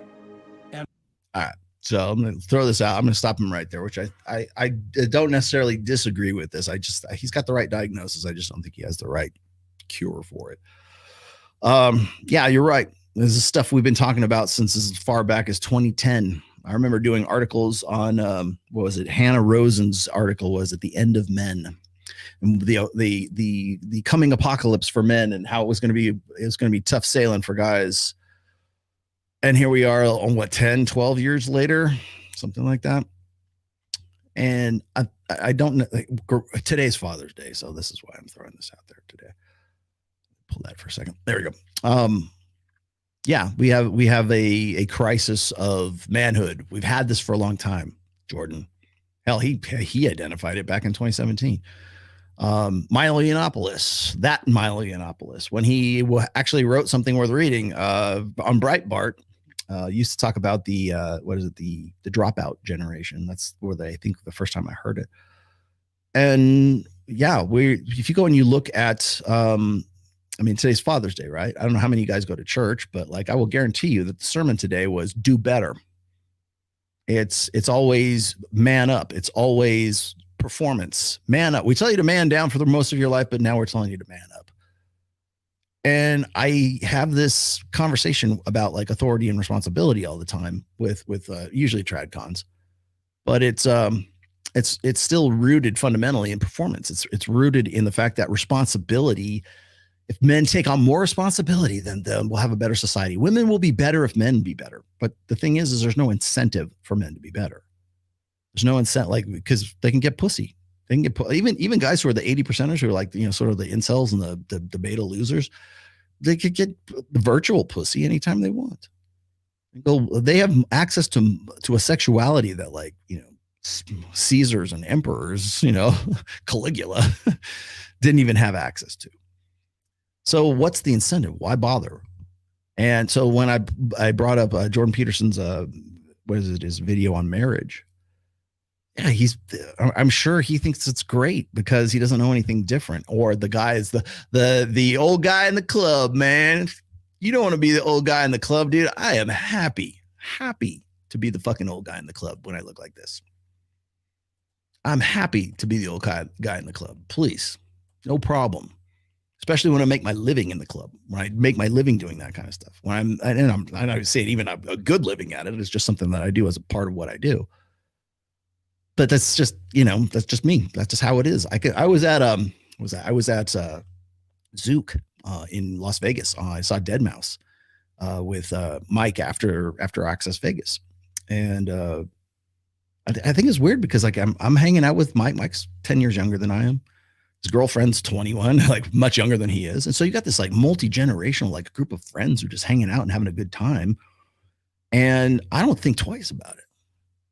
People are like, I love this.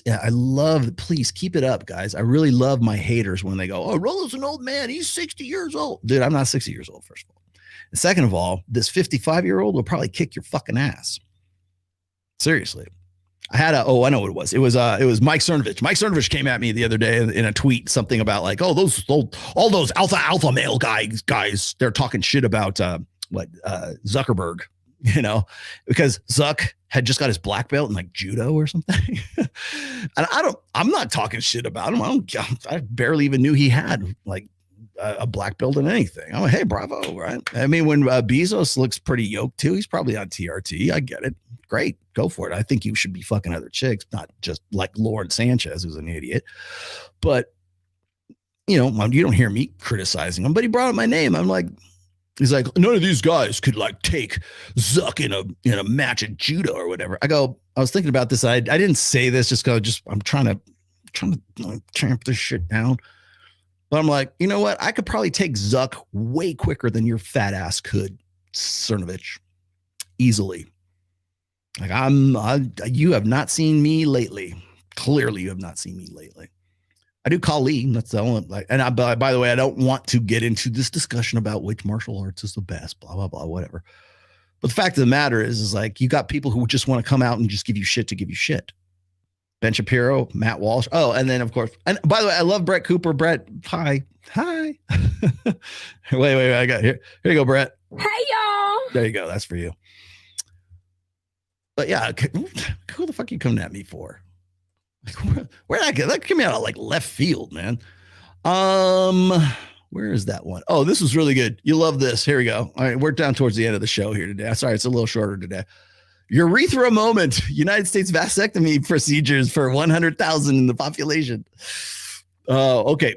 So this was, let's see, 2017 through 2022. Look at the spike in like right around 2020. And you're worried about me and my tweet. Really? I really need to like add this. I need to add this to the 1971 like book that I'm putting together right now. I laughed my ass off when I saw that. It was too much not to. What is this one? Is that? Oh, sorry, I should have shown this earlier. This was from Lauren Southern was not allowed to come back into into Australia. It's by the way, that notice is very similar to the one that Roosh got back in the day too. So let's push this back here. Jeet Kundo, nah, Jeet Kundo's all right. What's that? I think probably I really need to go to see John Fitch, because John Fitch does his like intensives, like his MMA like self-defense intensives down in San Jose, and it's only like probably like 20-minute flight from Reno. I should go down there. So let's see what else did I got for you. I think that was it. Let me finish this out. And so how does that start? Well, it starts in school, and the reason it starts in school is because the more boisterous boys, so more extroverted and less agreeable, so actually more hard to discipline and control, they don't want to sit still for 6 hours a day and shut up and not say anything. They want to run around and play, and they want to do it competitively. Yes. Okay. So once again, reinforcing a red pill point is that we raise our boys as if they're defective girls. I've been reading this book, this other book. It's called Positive Evolutionary Psychology. And there's a big section in it that is dedicated to what's called genetic mismatch. What that means is that technology and society progress faster than human beings can really adapt to those changes. One of those changes is the education system. And Mike Sartain brought this to light to me not too long ago.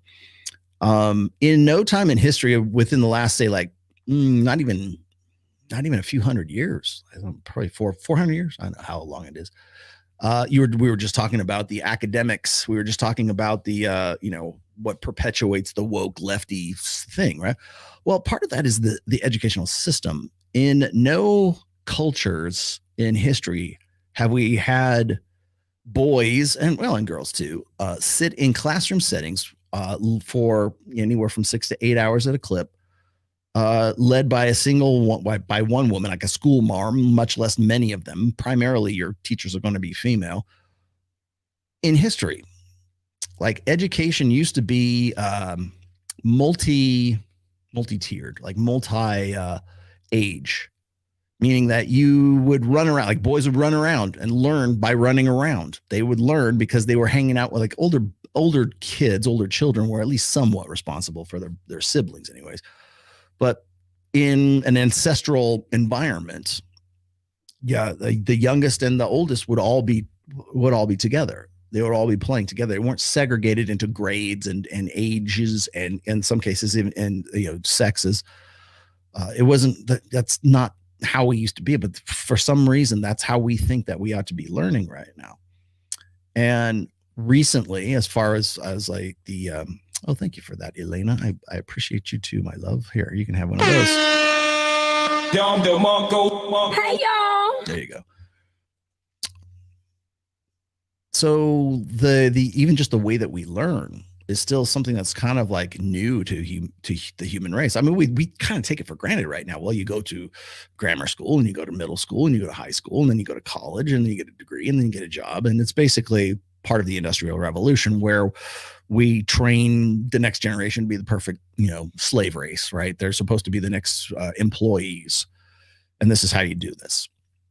There's a really good, I don't know if you guys have seen this. Have you guys seen there's a show called, Tulsa King with Sylvester Stallone. It's really great. Written by Taylor Sheridan, whose name keeps coming up around in my sphere anyways. He wrote Yellowstone. He also wrote, he's a writer. He was a director and an actor, but now he's a writer as well, I think. And he wrote, so he wrote Yellowstone. He wrote 1883, which is on Paramount Plus, and he wrote 1923, which is also Paramount Plus, and they all follow the same story of the Dutton family. But the reason why I think he's notable is because, and even in Tulsa King, is because he inserts kind of like old school conventional wisdom into his shows. So you're not going to see like unnecessarily gay characters. There's no wokesy stuff in there. And if anything, there are opportunities in the script writing to say, this isn't how things used to be. So for example, in 1883 and 1923, women had underarmpit hair. In fact, the actors or the actresses had to have grow their pits out, right? Because that's how it was in that time frame. There was nobody shaved their pits. And then there wasn't even a thing until like I want to say like the 40s. I forget when it was. Maybe the 20s. Maybe the roaring 20s is when they started shaving the pits. But it was starting to become a thing, I think, in the mid 20s. And we take that for granted that just chicks like shave their armpits. They didn't do that prior to like the 20s, or certainly not in the turn of the century kind of thing.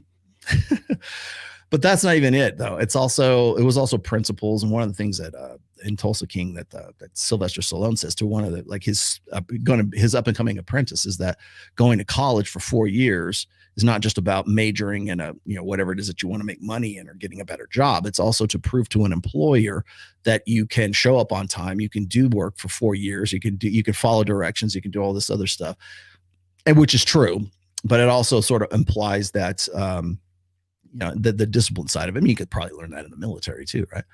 But it implies that the education system, at least to me, when I saw that one scene, is that, yeah, the education system is indoctrination for whatever the current zeitgeist happens to be. So right now, it might be we're going to take this nice little girl from the Midwest, and she goes to Bible study, and she's a good Christian girl, and we put her into 4 years at a major university, and she comes out looking like Lena Dunham.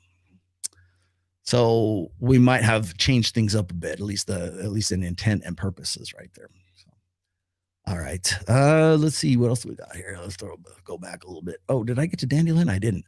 Not So Erudite is just a psychometrist, a person responsible for the administration, scoring of psychological and neurological tests under the supervision of a clinical psychologist. She isn't one. She isn't a psychologist. Thank you for that, Dandelion. I will keep. You know what? You get. What do you get? You can get one of these good sound drops just for that, because I need to know stuff about that. I'm done with her. I blocked her. I don't really have what am I going to do? What am I going to say? Right. So let's see. Where did Elena go? There's Elena. I got to you. Okay. Got all of you there. Let's keep here. And that is like verboten in school. If you're the sort of boy who wants that, you're nothing but trouble. And so right at the beginning, the boys are taught that their deepest intrinsic desire for, let's say, active exploration and engagement, certain degree of competitive dominance, that's bad. That's morally bad. And so that's brutal, especially when it's medicated out of them, which is exactly what happens on the attention deficit disorder front, let's say, because Ritalin suppresses play. That's what it does pharmacologically. It doesn't calm kids down. That's complete bloody rubbish, and it certainly doesn't calm hyperactive kids down differentially. None of that's the least bit true, but those medications are widely used. And so boys are demoralized right at the beginning in school because their natural proclivity for boisterous activity is deemed inappropriate. And then there's explicit training. That happens next, and the explicit training is a bloody leftist claim that history is to be read as nothing but a patriarchal nightmare. The inference being that all of the competitive striving that characterizes masculinity is nothing but the force that manifests itself as patriarchal domination and tyranny. Okay, so I agree. I think he's going a little bit overboard in this, and not that that it doesn't deserve to be taken to an extreme. It does, but you also have to look at the subtleness or the subtleness of message, because you will see even conservative, like TradCon guys right now, TradCon pundits right now, who will call for a return to conventional masculinity up to a point. It's again, building a better beta. It's a beta with the side of alpha. It's, well, you need to, man up when it works for her, but not for any other reason.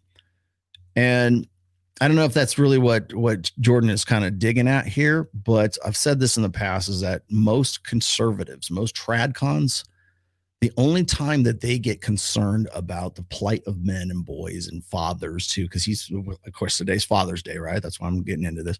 But they go through this, let's say, rationalization process, I guess, for lack of a better term. It's like sussing all this shit out because they can't reconcile the idea of putting women into even a lower position or into even an equal position.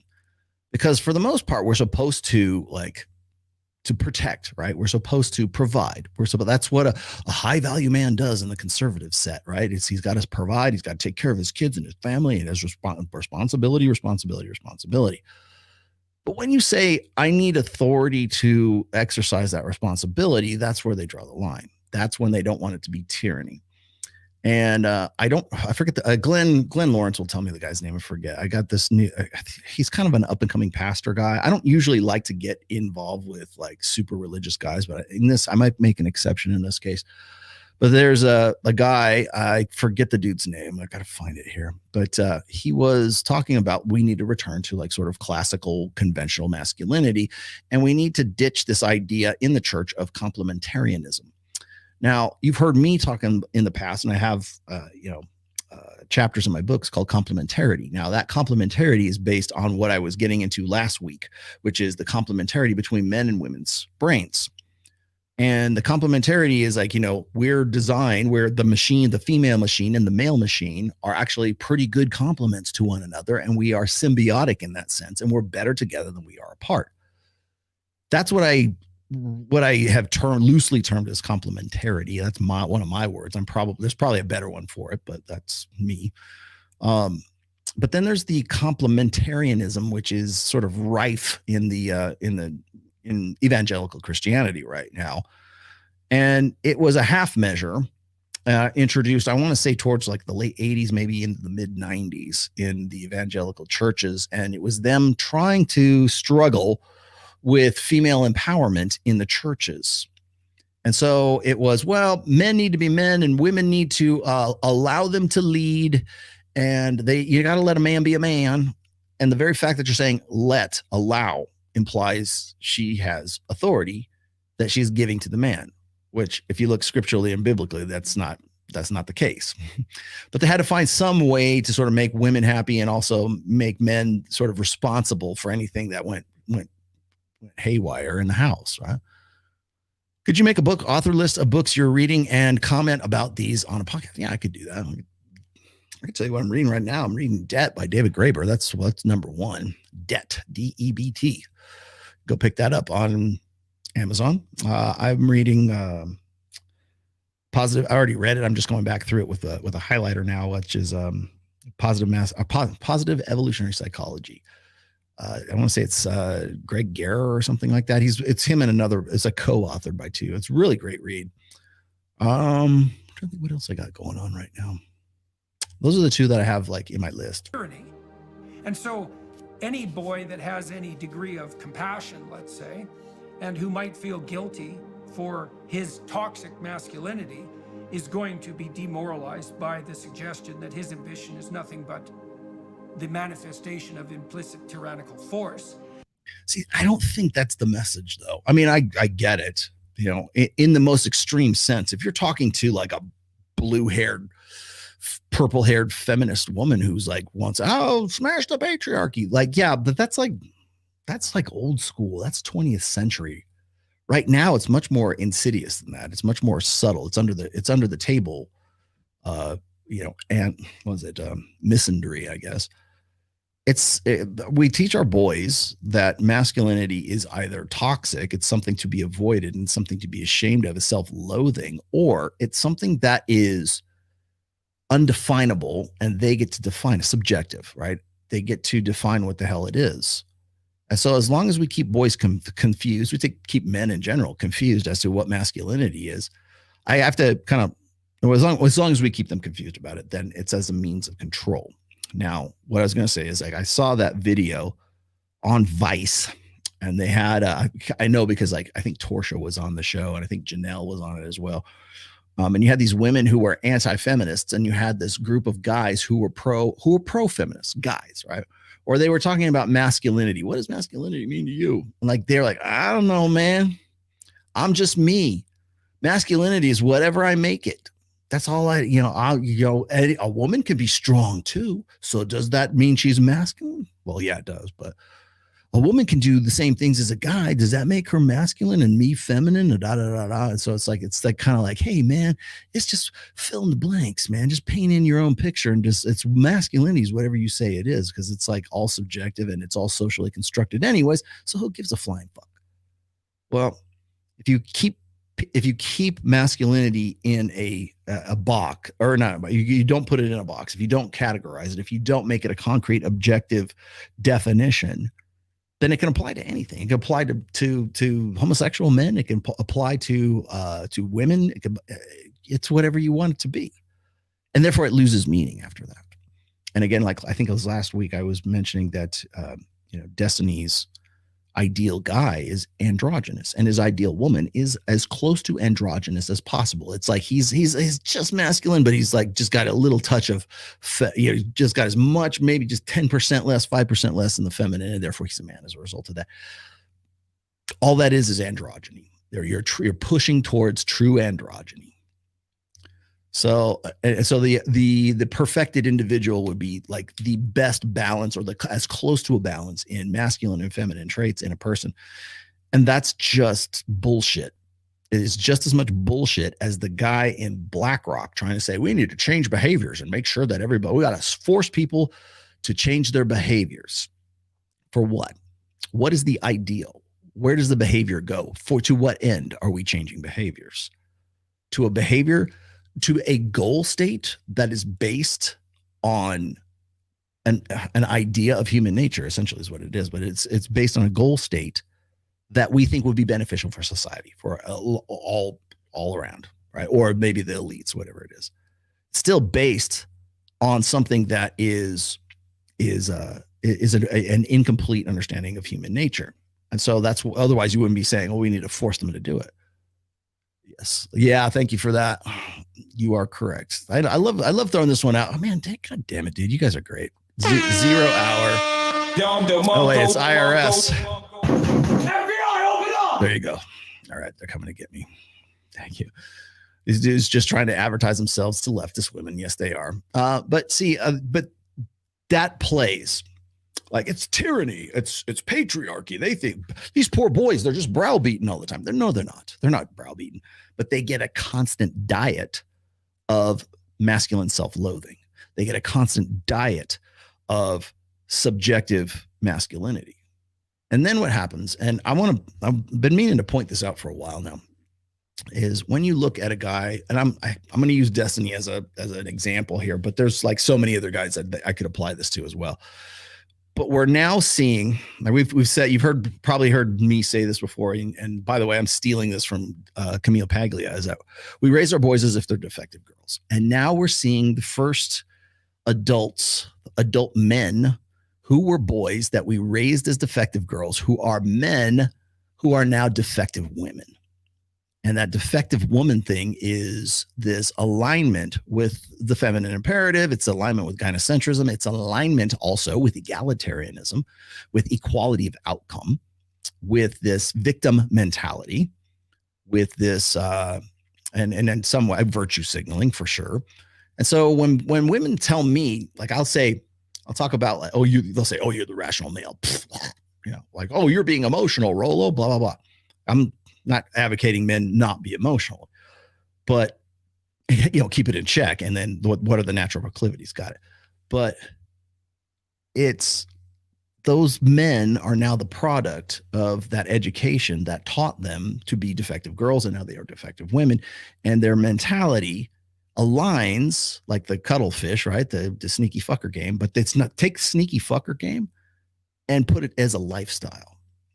And that's how you get to where we're at. That's how you get to the society that we're at right now. It's basically, we're a society of sneaky fuckers, 80%ers who want to align themselves with women, and they will continue to vote that way. They will continue to like agree with that and march and protest and align and agree with all this shit. And anybody who comes along and differs from that, even if they're living the same lifestyle, will still like bristle at it because it doesn't align with their upbringing or their training, their conditioning. So, but it's much more subtle. It's not just like, oh, these poor boys are browbeaten and they think that they're bad people for that. They're not good humans. Yeah, that's part of it. But there's also this constant droning from music and pop culture, religion, even on the conservative side. It's, you know, men, if it's not you are a bad man from the woke left, it's you are a bad man because you're not living up to your expectation, to women's entitled expectations on the right. They're fucked on either side. You want to know why I don't give a shit about conservatives or the wokesy left? It's because they don't have the best interests of men and boys in mind. They only care about how those men serve the feminine imperative. They only worry about it when it's convenient, or it's inconvenient, I should say, when it discomforts or it in some way imposes upon women's life plans. We need guys to man up. Why? We need them to get married and raise the fertility rate, like fucking Lila Rose was saying. Yeah, okay, great. But there's no incentive for them to do that. But why do we even need to do that in the first place? Why? What's the point? The point is that if there aren't good men to marry these women and have these families and go off into perpetuity with, then women aren't going to be able to, you know, stick the landing, right? They're not going to be able to go through their whole phase and find a guy at the 28, 29, 30 years old and go on, have babies with that guy and be, you know, all is forgiven. They're not going to be able to do that because there won't be any guys waiting for them in the epiphany phase. Rollo Tomasi is telling these guys that, you know, to watch out for themselves, enlightened self-interest, mental point of origin. They're not going to be waiting there. They're not going to be, you know, ready to forgive and forget all of her indiscretions. Oh, why is a woman's past so important to you? That's fucking why. Because it's an unequal exchange of resources. Like, I'm supposed to be beholden to a woman who's made decisions and has her own responsibilities and accountabilities and liabilities. And I'm supposed to be the one to not only forgive that, but also to enable that and to also be the one to sort of help save be the savior of this woman. And you can't have that if men don't take on responsibility from a conservative perspective. And you can't have that if men don't align with the feminine imperative on the wokesy left side either. So when people say, well, Rollo, don't you think that the red pill is conservative? Fuck no, I don't, because they don't have any fucking interest for men. It's all, if they want better men, to make sure that women have better men when it's time for them to like say, okay, you know, now I think I want a guy.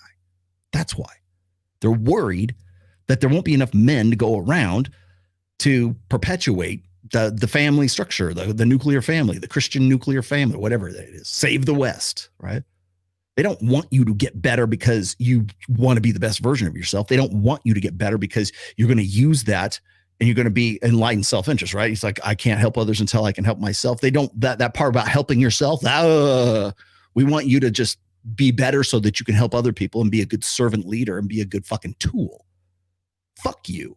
No. In fact, for the last like 60 some odd years, it's been that way. It's been working up to that.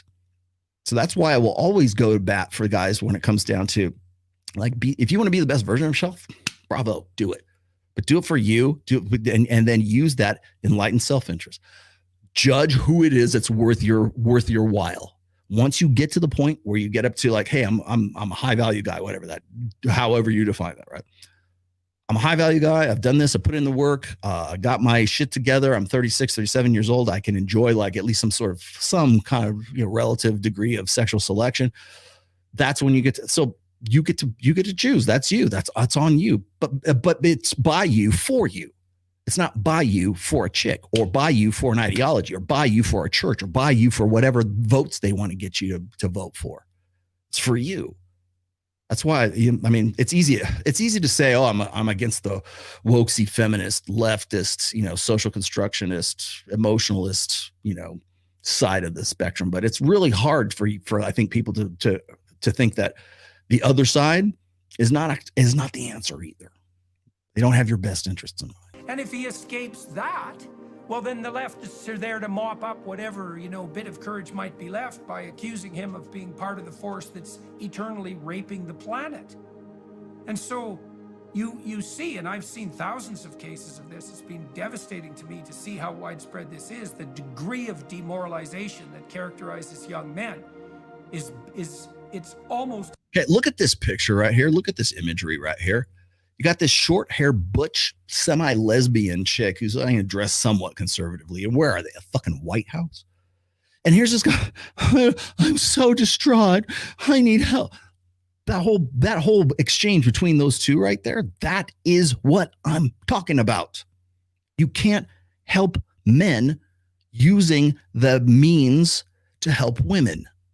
We're different. The machine is fucking different.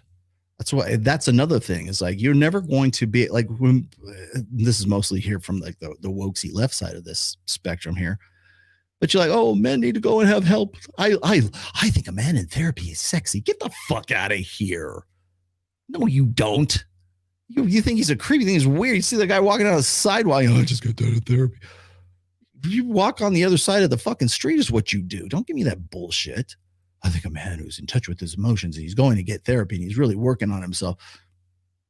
What? No, that's not how guys get therapy. That's not how guys get help. They get help by doing. They get help by other guys. They get help in a tribe. Hell, I can show you the studies for that. Guys who are like, well, men and women, but like men primarily, who suffer from depression, they suffer less of it when they get into groups, when they get into a tribe. I should just go call this up. This was Rob Henderson was tweeting about this not too long ago. But guys, like people who suffered from clinical depression did better. Like, I mean, by an order of magnitude better if they got themselves into social groups that were, I don't say support groups, just shit to do, right? They joined a softball team or some shit like that. They were much better off as a result of being social. Because what did Jordan Peterson just say a minute ago? Well, boys learn by running around, going nuts and everything. And we give them Ritalin and try to sedate them. We sedate men at every step of the way. Pornography, booze, weed, prescription drugs, Ritalin, Adderall, I don't know. What do they prescribe to them, right? And then pornography, whatever else it is, escapism. Because they're afraid. You know why they're afraid? They're afraid that guys will get together. They're afraid that guys will band together. That's why they're scared shitless right now. Because it's going to get to the point where guys are going to have nothing to lose. And when guys have nothing to lose and they organize, that's when shit hits the fan. That's what I mean, if you want to say there's some sort of conspiracy, I don't buy into conspiracy theories, right? I think it's mostly we're fucked because we're just fucked. That's just us. We're human beings. We're going to do what we can do. But the fact of the matter is that like when guys get together, that's when shit gets done. And they know this. That's why they want to keep us apart. That's why I want to isolate and atomize men and organize women, by the way. That's why more women are getting into politics. They're more getting in the workspace. Constantly talk about that. Oh, men aren't getting into the workspace. They're leaving the workplace. And you got Tommy Lahren saying that they're like lazy fucks. And they are, maybe some of them are. They don't see any reason to. What's the incentive? Who cares? They're not going to get laid because of it. You don't want to fuck them. You want to fuck Drake. But it's like stuff like this, like seeing like the counselor who's sitting across a table and it's like this Freudian Jungian psychotherapy session. Get the fuck out of there. Go to the gym, get in the squat rack, find some bros. Seriously, you will do better as a result of that. But here's this guy who's like, I mean, this is what I'm perceiving. I don't know that that's what they wanted you to think, but when I see this, I think that, oh, he's doing the work. No, he's not doing the work. Some chick is fucking just as much brainwashing him as anybody else. Incomprehensible. It's incomprehensibly deep, and it's hurting people in a very deep way. And it's not just hurting boys and men, obviously, because if women are then faced with an entire cohort of demoralized men, it's like, well, what the hell are they going to do for a partner? There it is. That's the smuggled message right there. Well, if men aren't doing better, then what are the women going to do? Fuck off. That's what you're going to fucking do. We're not going to be able to have families if men don't just fucking man up and do better. They don't care about the plight of men. They care about women suffering from the plight of men. That's what the whole message is about. Even Peterson is in on it. You know, there's lots of universities now where it's 2-to-1 women to men. Well, that's no damn good for the women. How are they going to find a partner? Oh, darn. Right. And the idea, women say there are no good men. Well, yeah, this is what happened. They destroyed boys, they destroyed men, and then obviously women are unable to find somebody because the pool has gotten like this. That, and they got no need for men. What do we start with? We'll review here and just what do we start with? What was the beginning video, children? It was Myron Gaines saying exactly this. I have a daughter and 2 sons. I absolutely think that there's a difference between the 2 sexes. They're born different. It's not just something that they grow into. They're day one, they were different. And the idea that they're the same and that we should treat them the same and that we should give preference to girls, I think that that's a real problem. I don't know that we've gotten to a point where Okay, we haven't given preference to girls. We have literally influenced the outcome so that we have actively disadvantaged men so that women could be advantaged. And we call that equality. We can treat them equally. That would be, obviously the goal. But, in the meantime, I think we need to do more for boys. I think we're really raising a lost generation of boys. And it's scary to me that it's so easily dismissed because, who cares about boys? They've done well enough in history that we don't need to worry about this group of boys now. Okay, so I want to throw one more thing out here. The reason why we don't want to worry about the condition and the plight of men and boys is because they're based on performance, their respectability, their merit is based on their performance. We shouldn't have to. They should pick themselves up by their bootstraps. It doesn't matter what their disadvantages are. They're boys, they're men. We judge male humans according to their achievements, according to their powers, according to their prowesses, according to their, their talents and the things that they do. We don't, like I say, it's very easy to say, well, historically, we've had a patriarchy and men have had it easy because we had this society that was by men for men. Bullshit. Okay. First off is patriarchy is not about necessarily it's not androcentrism. Okay, there's a difference between patriarchy, androcentrism, matriarchy, and gynocentrism.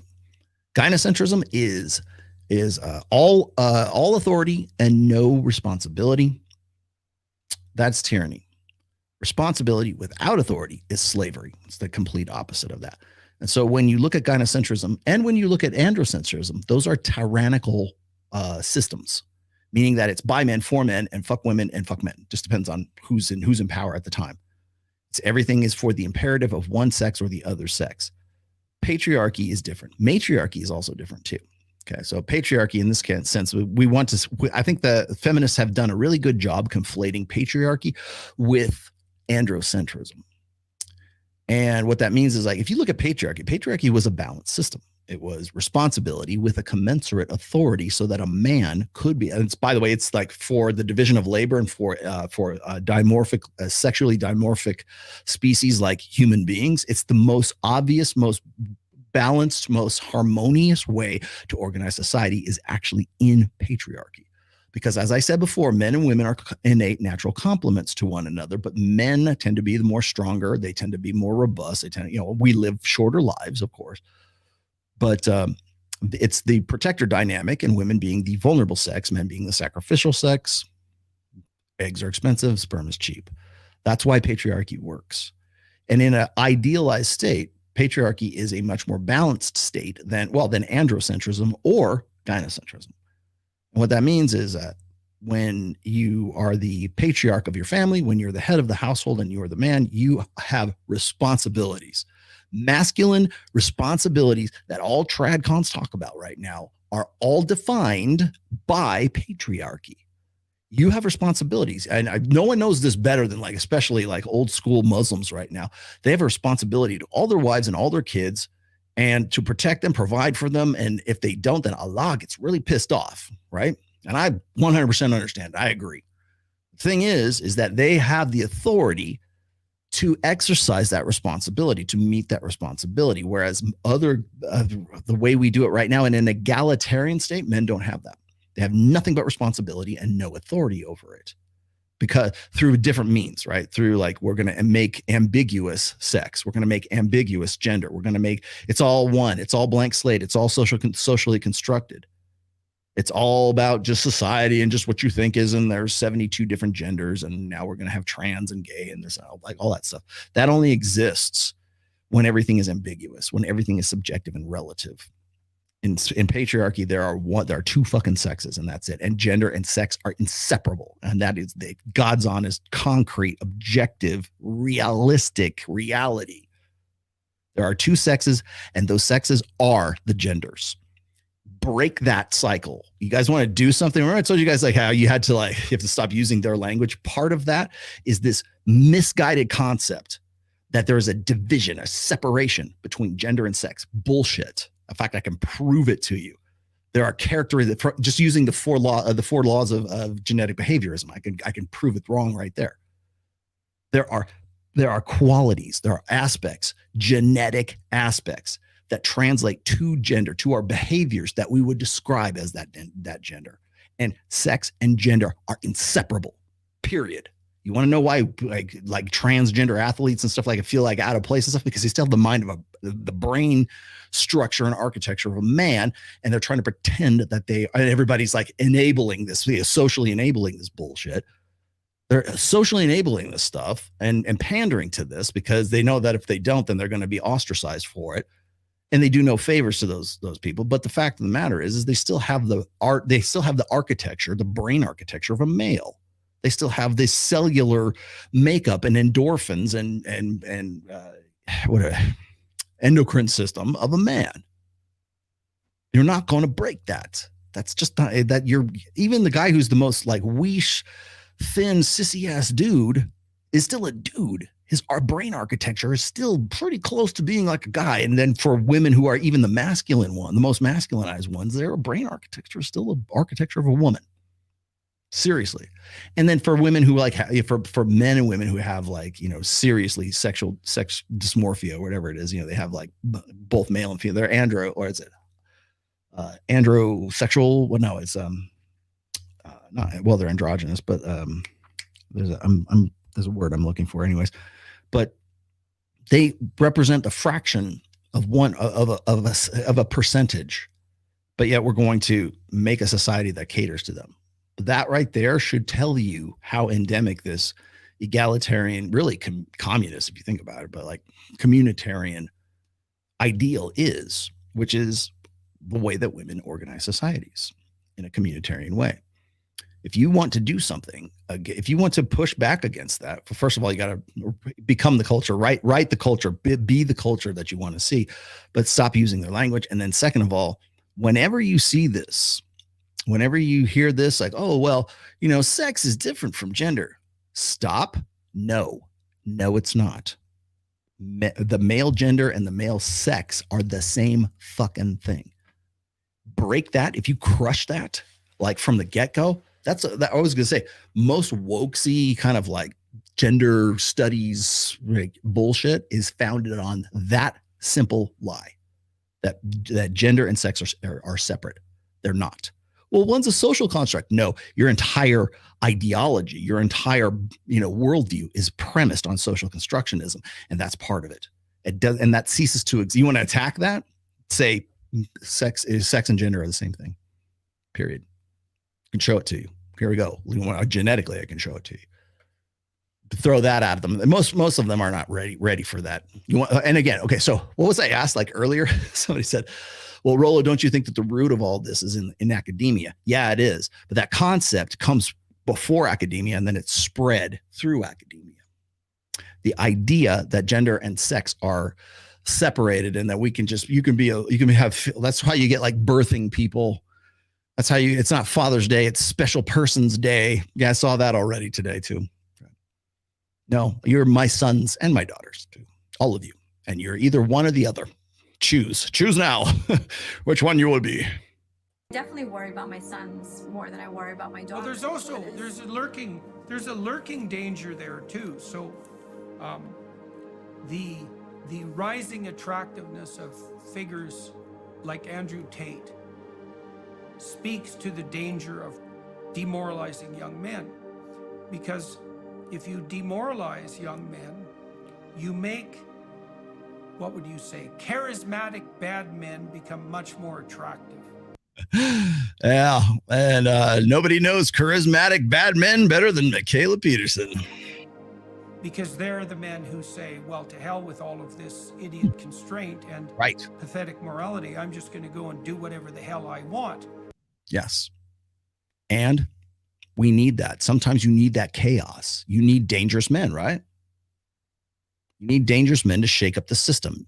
You need dangerous men to be antisocial sometimes when the society gets so fucked up that it requires an outlaw. When masculinity is outlawed, only outlaws will be masculine. You can't have a beta with a side of alpha. You don't get it that way. You get one or the other, basically. But I mean, what's your predominant traits? Well, the beta with the side of alpha is not believable. He seems petulant. He seems like he's only going to become alpha when, okay, can I be alpha now? Like he's begging permission all the time. No, that's not how it works. You need dangerous men. He even says we need dangerous men. Andrew Tate's a dangerous man, at least message-wise. He used to be. Maybe now he's like trying to come off on this grift about like how it's about coming up and being better and getting in the gym and learn how to fight and blah, blah, blah, blah, blah. Which is a good message. Don't get me wrong. But it didn't used to be that way. And the reason why he's like, even Jordan Peterson's coming at him, well, really because of Michaela, but the reason why he's using him as an example here is because he sticks out like a sore fucking thumb. Anybody who pushes against that system is automatically going to be ostracized. He's going to be the purple cow in the herd of brown cows. He's saying something that's outrageous. I said, well, he's a dangerous man. Yeah, you're goddamn right. He's a dangerous man. Like the history of this country was written by dangerous men. Hell, not just this country, anywhere. Great achievements were achieved by dangerous fucking men because they went against this bullshit. So yeah, I was like, well, it's not the reason why Andrew Tate is even a thing now, I guess, to Jordan Peterson. Is because he wants to use him as sort of like this dark triad, like, evil cad that is the result of the product of 45, 50 years of feminism and disempowering men, which I disagree with, but I would say that the reason why, but here's the lining to this is that he also is this old school, at least perceptually so, this old school devil may care. Don't give a shit what the fuck you think. I'm going to be masculine and this is how I'm going to do it. And guys, young men of every generation, more or less, can identify with that. They understand it. It's like Captain Kirk. It's Han Solo. It's Batman. We just talked about Batman. Batman's very attractive to women. Why? Because he's an Andrew Tate. Because he's an outlaw, at least perceptually. I'm not saying, like whether or not he actually is irrelevant. The character, the archetype, the reason that's attractive, Han Solo, the scoundrel. The reason the scoundrel is attractive is because he goes against the system. So that it says more about the system than it does about the scoundrel. And so it also says more about you if you think the scoundrel ought to be brought back under a leash, brought back to the plantation, tamed. It's Tarzan. You got to tame the wild man. Got to civilize him. No, the reason why you're fucked and the reason why he exists in the first place is because civilization has been fucked. That's why. This is kind of a narcissistic route to self-aggrandizement and attainment, right? Right. But if the alternative to that is to lay, half comatose in your base. Notice how it's like now we have the aggressor here. So before we had the image of the guy just going, I don't know, I want to be a man, help me, but butch lesbian girl. And now we have the guy who's a borderline abuser. What have I told you in the past, right? The choices, the three choices women have today is this borderline abuser, this borderline abuser, or the doofy dad, the guy who's, oh no, just go along, get along. Mom has to save me from myself. Like that Dr. Huxtable. Everyone loves Raymond, whatever. Fuck you know the archetype, the doofy Homer Simpson. Marge has to save him from himself again because he's a man. He doesn't know this stuff, and mom knows best, right? And then there's the incompetent guy, who is the guy who's like, oh, I don't know what to do with myself. I don't know how to drive the stick shift. I don't know how to, my fly is down. That guy. Those are your three choices, ladies. If those were my choices and I was female and I saw that, I'd be like, fuck yeah, I'm getting my bag. I'm going to go get a business. I'm going to provide for my own security. And that's what women are doing. And we're dumbfounded as to why women don't want or don't need men, but they want men. So being depressed about the impending apocalypse, a little bit of attractive criminality beckons as quite the compelling alternative.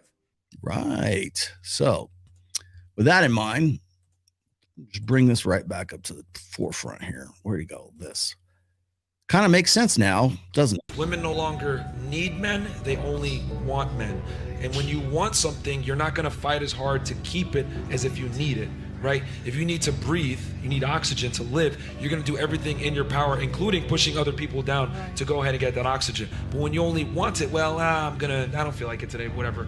And I don't think guys understand that for your girl to totally submit to you, etc., she has to need you, but at the same time you need to be in that position where you give her what she needs. That's typically how relationships have worked. That's how they've lasted, and that's what it is. But when women only want men, they're not going to do everything required to keep the man, which is why so many girls are able to get sex, but they're not able to retain a man because they only want him.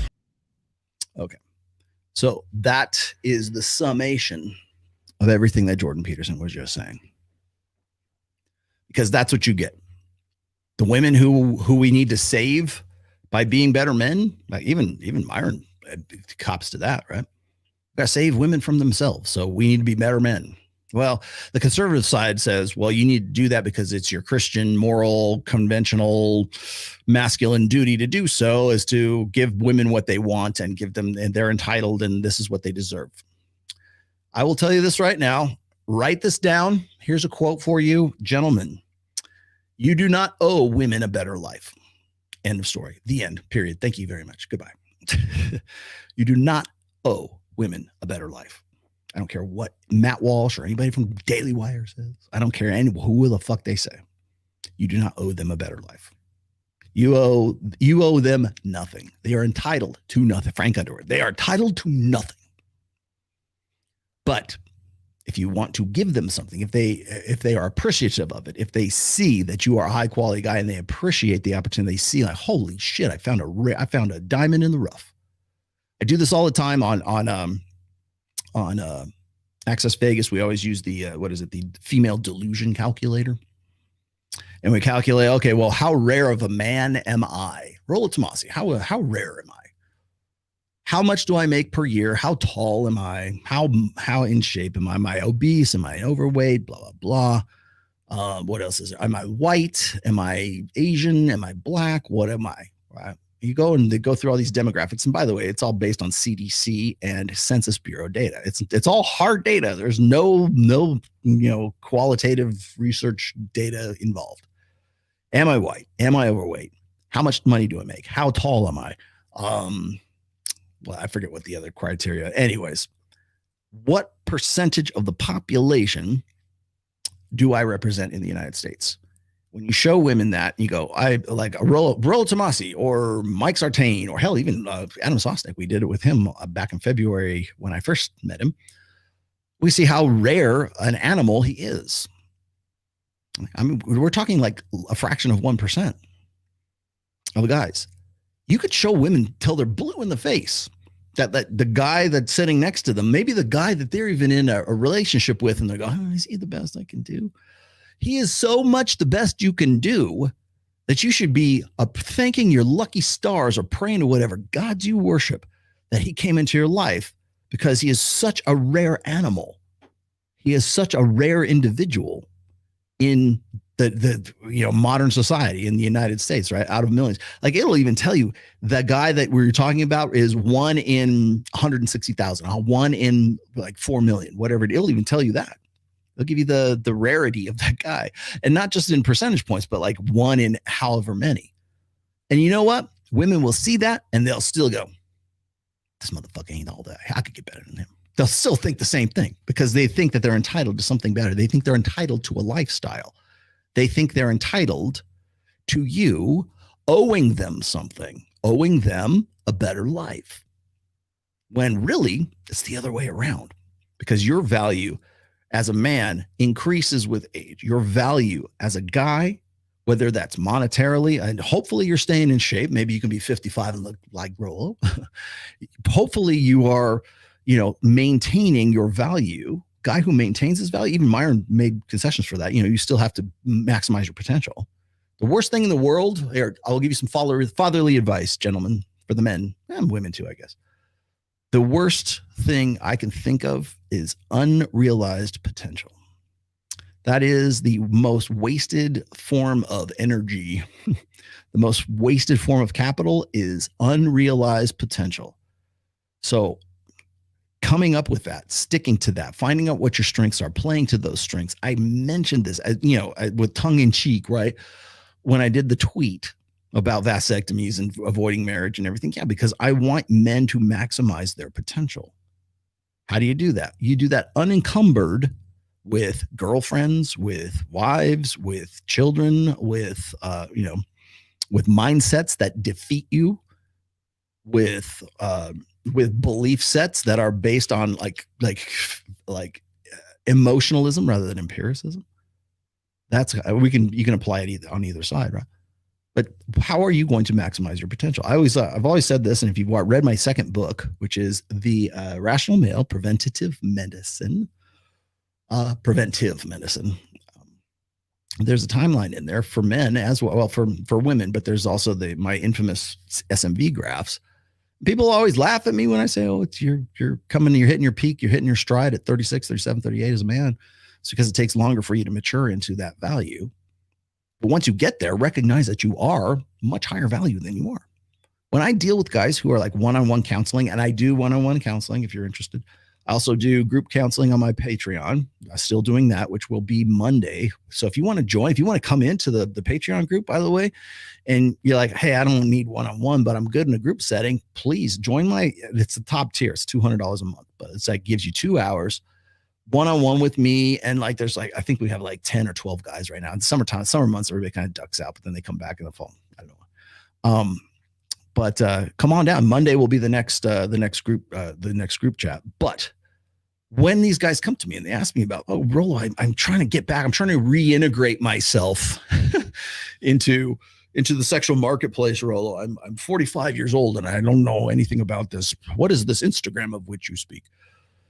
Bill, that whole thing is the first place I have them start, of course, is at the gym, but the first place I have them start is by going to the female delusion calculator. And I said, how rare an animal are you?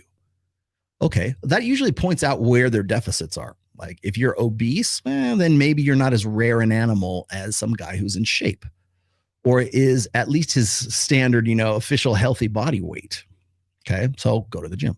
How much do you make? I only make $60,000, $65,000 a year, Rollo. Okay, well, that's going to decrease your rarity as a rare animal in the United States, right? As a male.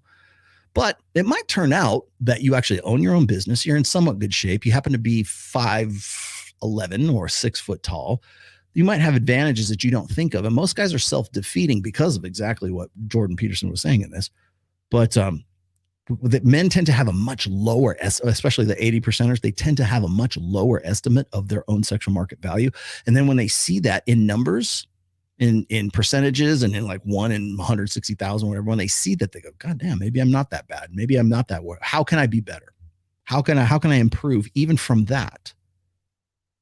How can I go from ordinary to extraordinary? And that's a good starting point. So I would actually suggest everybody do if you're a guy and you're still kind of reintegrating yourself. I mentioned Tulsa King earlier in the show with Sylvester Stallone, and I'm spoiler alert. I'm going to give you a spoil here.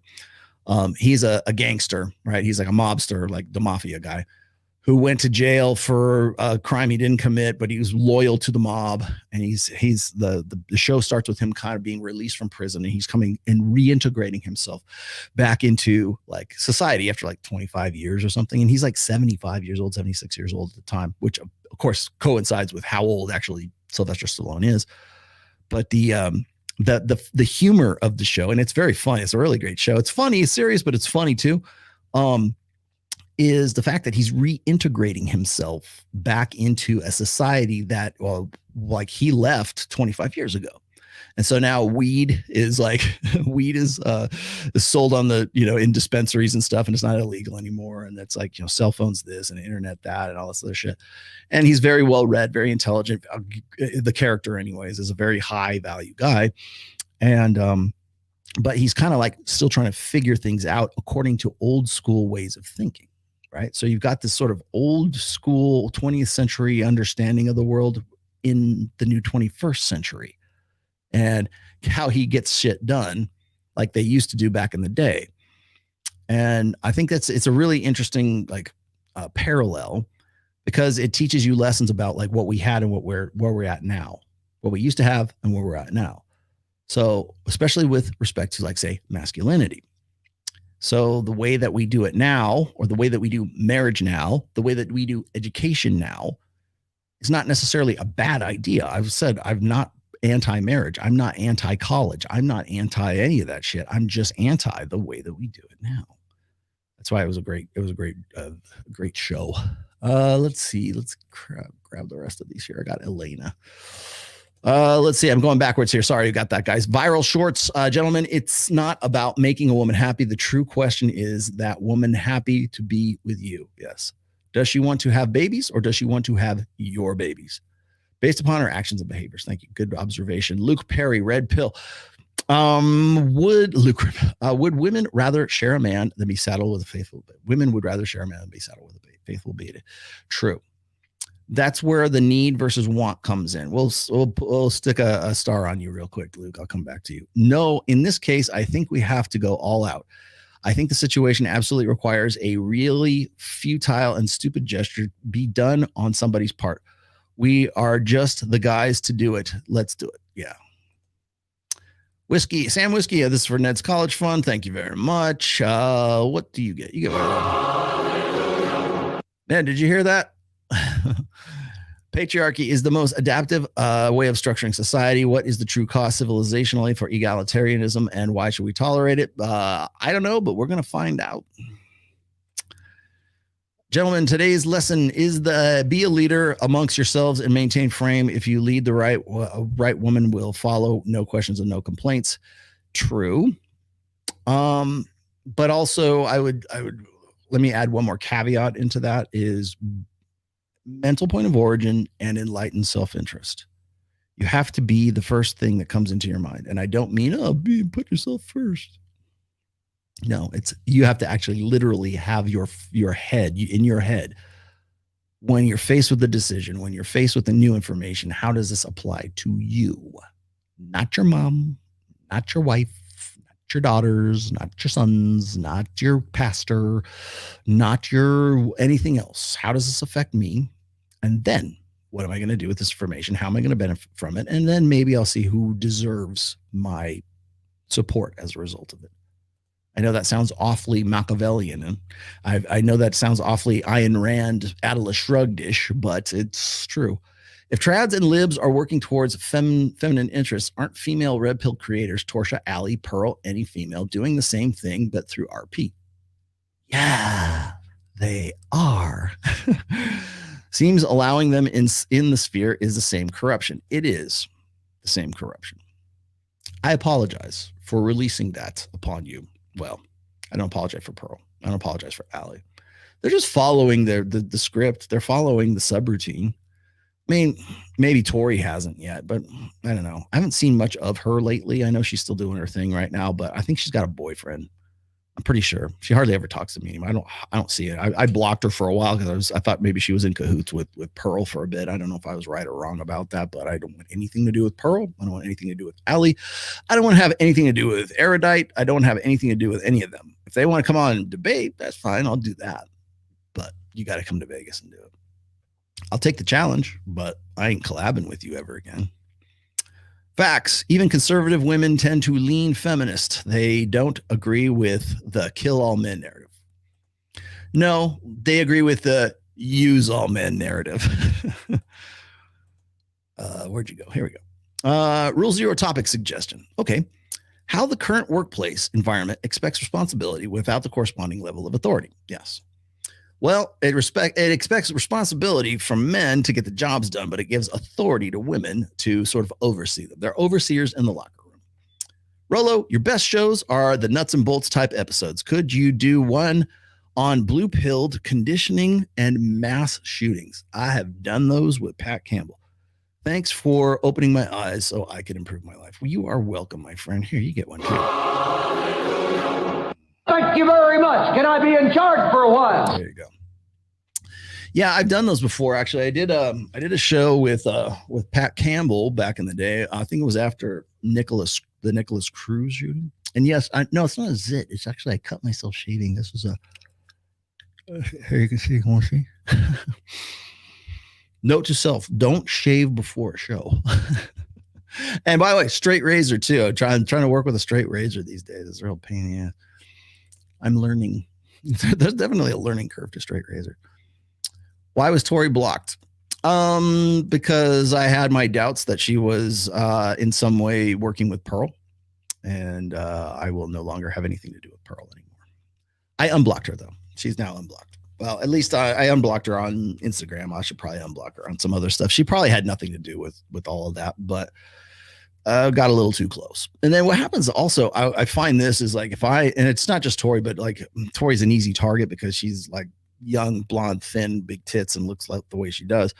I have a lot of people who make sock puppet accounts of her. They try to pretend like they're Tori and like to get me to like say something that's incriminating. So I have to be real careful of that, especially right now when everybody's out to get me. Yes, you're welcome. What do I have for you? I've got one thing I wanted to get to here. One last thing anyways. And do I still have this in here? I was going to load this up, and I failed to load this up. Did I get this? I don't know if I got this. Trying to add something here. Hang on one second, you guys. Can I save this? I might be able to. Oh, it's already in my library. Okay, hang on. I'm going to do something out of character today. If I can manage it. I don't know if I can. There you are, my friend.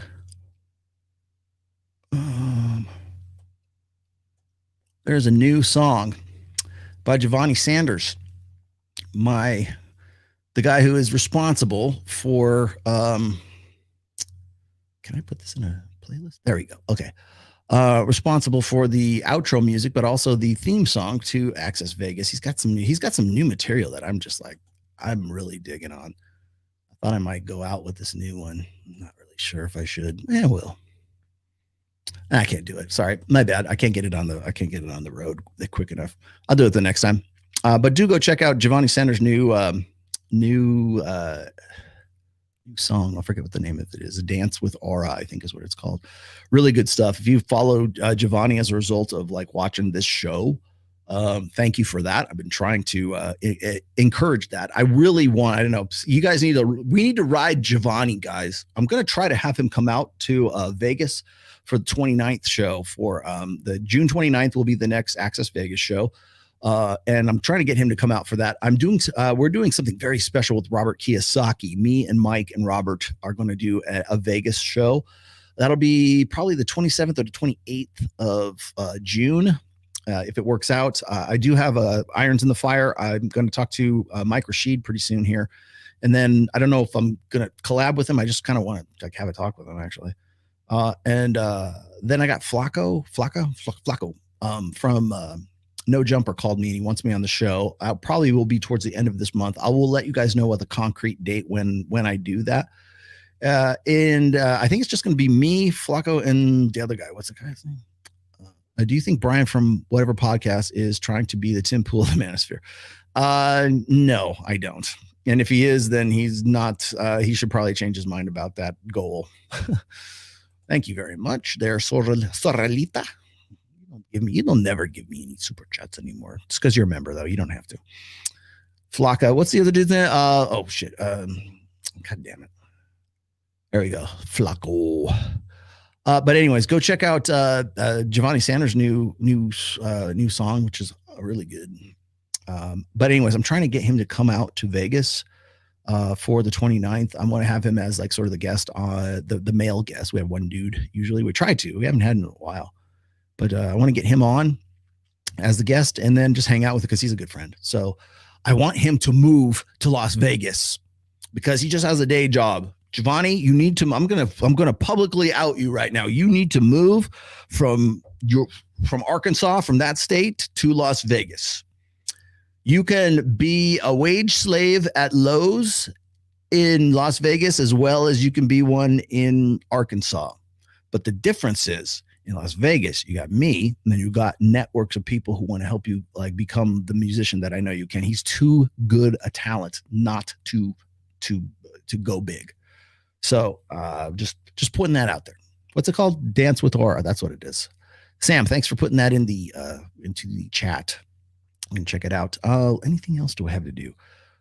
It is Father's Day. I have not talked to my daughter yet.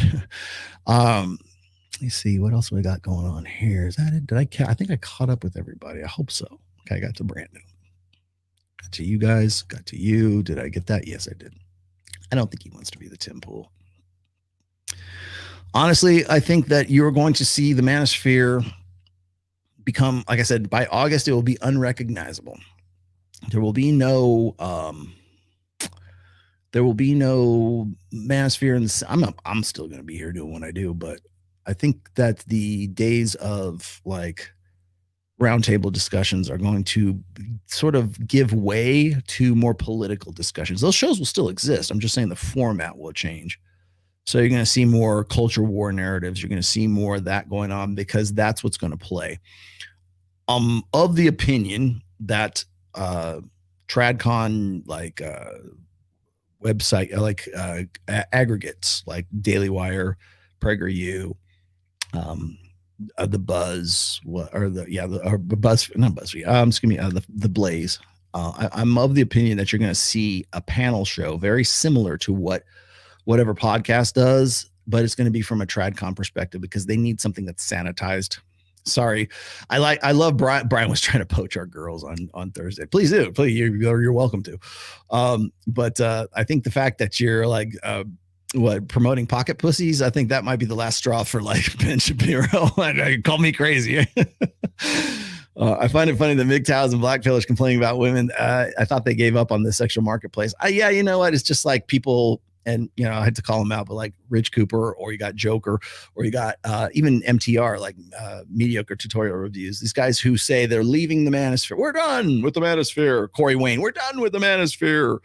Fuck those guys. John Sonmez, fuck those guys. I'm out. The Manoswamp. I'm not. And then you go and you look at what they're doing in their next video. It's all red pill topics. So you can't leave. You can't. Oh, no. You can't leave. This is Hotel California. You can never leave the Manosphere unless you decide to unless you go full Roosh. You are definitely, he's the only, I'll give him credit. He's the only person that I've ever seen sort of leave the Manosphere, and still he's kind of not. He still has a newsletter and he's still Roosh, but he's not like the same old Roosh. But yeah, I mean, if you're going to leave the Manosphere, you go, okay, I know when I'm not wanted. This is the Manoswamp. I'm out. Fuck all you all. You better not come back to that door. because it's not just me. I'm not just calling him. Like Ryan will call you out too. There's lots of people will call you out. But if you're going to say you're done with the Manosphere, or like, screw those guys, like even Abba and Preach or Hafiz, like all these guys who were like on board with Myron and Fresh from back in the day. If you're going to say you're not part of the Manosphere, do us all a favor. Actually, don't be part of the Manosphere anymore. Like, move on to a different topic. Do a fishing show. Do your hobbies. I don't know, whatever. Hang drywall. Do some instructional videos. I don't know, whatever your format changes. But please, like, actually change your format and leave. Leave. And if not, then don't try to like shock people with that. Imagine me doing that. You know what, guys? Fucking, I'm done. I'm out. I'm not red pill. There's no way I can say, well, I'm Rollo Tomasi, but I'm not red pill anymore. I'm red pill adjacent. No, you're not. There is no way I could possibly do that. But yeah. And I know I saw what was going on with Myron and Fresh and Abba and Preach. I tried to stay out of that. That was a conversation that needed to happen in, August of 2021 is when that should have happened. Should have nipped that in the bud. I don't think people remember that time because, and I've said this, I even did a show about it too. I did a show like immediately after that. I did a show, I think it was like a week or so after that in August of 2021. And there's people like you got what, lead attorney and all these other sons of bitches that come up and they want to make a living and they want to build a brand based on the controversy of Abba and Preach. Yeah. Yeah. Lead attorney, that guy, you wouldn't even know who his name was if it hadn't been for that whole, for August of 2021, you wouldn't even know who he is. But I tried to help. I was even there in Miami when that went down. I told him, I even called up Fresh. I said, dude, have you seen this video? I was like, fuck, let's go. I was there for one more day too. I'm like, hey, let's go out and let's nip this in the bud. We could just go on for like an hour or something and just like kick him in the teeth. Nah, we laugh at that stuff. They blew it off. And here we are like almost 2 years later. I'm glad they did what they did. Thank you. By the way, thank you boys for doing that. But that was a conversation that needed to happen at least a year ago. If TradCons will do F&F and whatever, do it on the men's side to get a male point of view. If TradCons will do F&F and whatever it on the men's side. Is English your second language? No, they won't. They'll try something else because they need something that's sanitized. They need to sanitize the red pill. TradCons will try to sanitize. That'll be the next step, by the way. Well, that's not really red pill. The red pill is right here in the Bible, and let's go have a red pill sermon. Then it'll be sanitizing. It's like whatever was. Well, we agree with this part, and not this part, and all that evolution stuff. But men should be men. Pull that part out.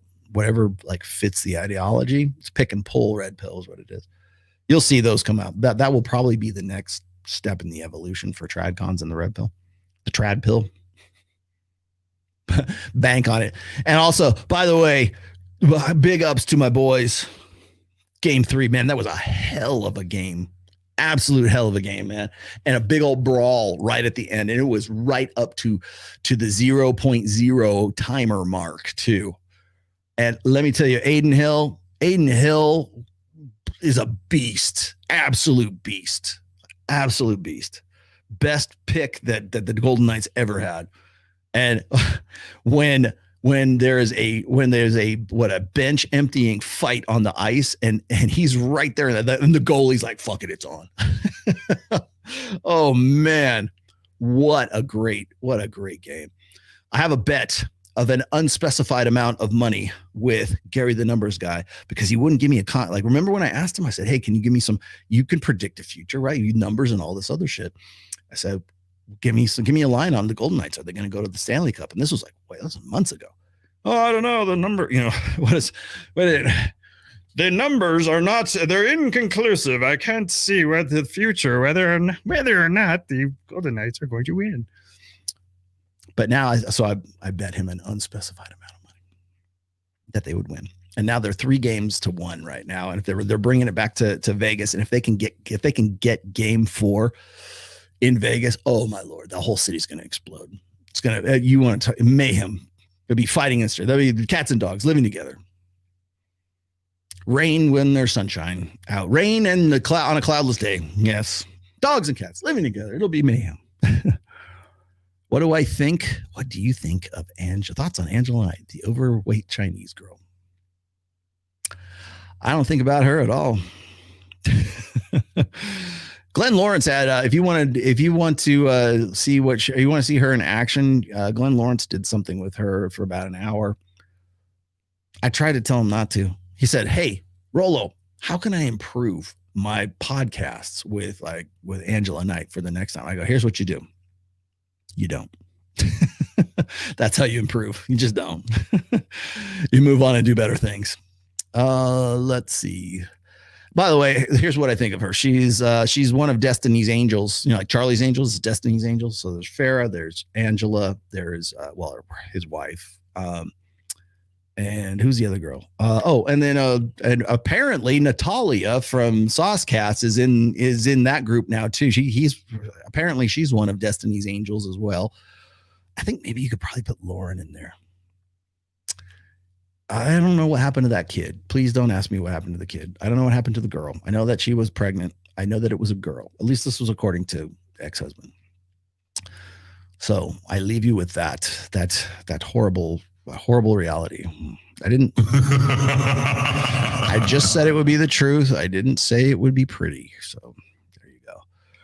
All right. But let's see. What else do I got to do? Got nothing. Destiny's Harpies. Thank you very much. Thank you very much. What is your major malfunction, numbnuts? There you go. All right. I think that's it for me today. Sorry, it's an early out. I didn't go for the full 5 hours. Unless you have something really pressing. I think that's it. Thank you very much. Today is Father's Day. Go give your kids what you should do. Here's your homework, children. Call your dad. Call your daddy. Call your father. Tell him you love him. Even if you hate him, tell him you love him. He's your dad. All right. Yeah, no marathon today. Got to get back to it. I am let's say a father of one daughter and 1,000 sons, and you are all my 1,000 sons. I count you as family. That's it for today. I will be back on Wednesday. I'm going to do a midweek show. Hopefully I didn't get myself in too much trouble. The final parting thoughts here is I'm relating information from Lauren's ex-husband. I'm trying to leave myself out of it as best I can, but I do feel like he needs a voice, and there's no way he can actually do it. At least now, there's a protection order, as far like a gag order, I guess. And apparently she's decided that she's going to ignore it. So there you have it. I was a bit concerned. What do you got? Hold on. Wait a minute. Is that who I think it is? By the rational. Thanks, Brian. I appreciate you, man. Thanks for the vote of support on Father's Day. All right. Yes, thank you. God bless you all, my children. So I'll be back on Wednesday. Next Access Vegas is the 29th. I'm doing a show with Robert Kiyosaki. If we can make it work, we'll be doing it from his private jet. I'm giving you a little teaser at the end. This is like churn marketing. This is like, like you're watching a Netflix special. This is your teaser. We're going to be doing myself and Mike are going to be doing an Access special edition, Access Vegas special edition with Robert Kiyosaki towards the end of this month. I believe we're doing it on the 28th. So that's what's up and coming. Watch out for I will be gone. I should also point this. I'll be gone from the 18th to the 22nd. I'll be in Lake Tahoe, but I am going to be doing a midweek show from my place in Lake Tahoe. And no, I don't own it, but I feel like it's my place. What you got? Hi, Dad. Thanks for the knowledge. I kill for red pill at my 20 now. At my 20 now, when I'm 38 age, and learn of putting myself on a first will, never marriage without property separation. All right. My question is how you treat your wife, Red Pill, or oil spoil. How do I treat my wife? People ask me that sometimes. They'll say like, Rollo, doesn't your wife know all your tricks? Hasn't she read all your books? So she knows everything. She can expect it. My wife's only read, she's read all of the first book. And I want to say most, if not all of religion. Those were the only ones she was like really kind of curious about. She knows me. But here's the thing is a magician never teaches his best tricks. You only get that one. You only get that from my personal Patreon group, which you should join because we're going to be doing the show. We're going to be doing the Patreon group tomorrow. I believe we're doing that at 6:00 Pacific. It'll be 9 p.m. Eastern. If you're in that group, I will see you guys then. Join. Come on, hang out. We'll do it. I should give a freebie sometime and just let everybody come in to the Zoom call at some time so people can get a taste of it. Maybe I'll do a freebie at some point. But for right now, if you're a Patreon member and you're at the top tier, which is the $200 tier, you'll get 2 hours with me every month. And like I said, I think we got about 10 or 12 people right now. So I cap it at 25. So just to say. Also, if you have not joined MOA, Men of Action, you can get the link right there. Use my link. That is for guys who want hands-on stuff. You want applicable, actionable stuff. I participate in that. I teach in that. I participate and answer questions, and I like sort of try to give directions and I guess teach. What the fuck? I'm professor there. I help Mike with that when I can. Usually once a week, maybe twice a week. Sometimes we do special interviews and stuff like that on the Zoom calls. He's got quite a big group, so if you want to join, you're getting a lot more than just a Zoom call. But if you want to join, you get invited to all the special events. Men of Action is a really great organization. If you want to find out more about it, that's the link. You are welcome, Sir Mr. Jason. What's going on for everything? Yeah. Okay. That is it for me. Again, I'll be in Tahoe the 18th to the 22nd, but that's not going to make any difference. I'll let you guys know about that later. Oh, the classes. My class is underway right now. I'm about 3/4 of the way through. I think I should be done by the end of the month if things go well. I'm doing a master class. It's a course work, but it's the Players Workshop classes that I talked about in book 5, the Player's Handbook. The first module of those, because there's 5, they're coinciding with each of the sections of the book. So the first one, I'm going to say probably late June to early July is going to be the first. And I've never done a class before. This is the first time I've ever done anything like this. And I wanted it to be special. So I'm putting a lot of time and effort into the production value of it. So I'm shooting it at Sticky Paws. It's shot on like the best high quality, like 5K, 4K, whatever they have down there. And it's more like a masterclass video than me just sitting around like in here talking to you, right? You can get this for free, right? You can watch me on YouTube. But anyways, the masterclass series is coming out. The Players Workshop masterclass is coming out. The first module will be at least by the beginning of July. So watch for that. It's coming soon. And if you are on my mailing list, you'll get an early notice for that. And if you're part of my Patreon group, you will actually get it for free. If you're at the $200 level, if you're at the Patreon level where everybody gets the Zoom call level, you'll get the class for free. So what you got? In the Black community, it seems like men and women can't relate and won't relate to each other. Is it prominent across other races? And how? Yes. Are you paying attention? When we were talking about alpha fucks and beta bucks, and we were talking about how women would rather share a successful alpha than be saddled with the faithful beta, it's worse than that. They all deserve the successful alpha and don't want to have anything to do with the faithful beta. They don't need a man. They don't need beta males to provide, protect, whatever for them. At least this is perception. They don't need that. But they want a man, and they want the alpha guy. They want the guy and they're willing to share that guy. And whether they admit that or not, their behaviors prove otherwise. The medium is the message. Watch what they do. They will share that guy. They have to share that guy. That's why Jordan Peterson is kind of off base on a lot of this shit. He doesn't have any frame of reference for it. But so women might not fuck you and they might not fuck me, but they are fucking somebody. They are looking for guys who are the high value, highest of the high, right? They deserve that guy and they don't need anybody. They don't need men. They want men. Men become superfluous.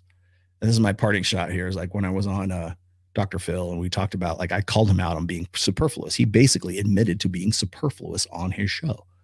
And God bless, I could not resist. It was like, I have one of those out of body experiences. I couldn't believe those words were just, oh my God, did I just say that? I couldn't fucking help myself. And so he's talking about, his wife and, oh, she'd do fine without me. And, she's a strong, independent woman. And she's, she wouldn't, I could, if I die, she'll be just fine. I'm like, so you're superfluous. Just like spilled out of my mouth. And I didn't apologize for it at all. Like, fuck you. You just basically copped to everything that I've been saying. But, I was trying to teach a monkey to use a ATM. All right. That's it. You're not superfluous. You're necessary. Men are better together. Men and women are better together than we are apart. We are complements to each other, and we need each other. We want each other. Great. But we need each other as well. We need to have that complementarity together. We're better together than we are apart. 2-parent family is better than a 1-parent family. Yeah, you want the stats? I got lots of those. We need each other. We should want each other, but we also need each other. And it's not based on like codependency. No, it's not. It's based on complementarity. That's the way the machines were designed. So there you go, my friends. There you go. I hope you guys have a good week, and I will see you. I think I'm going to do a midweek on Wednesday. So I will see you on Wednesday.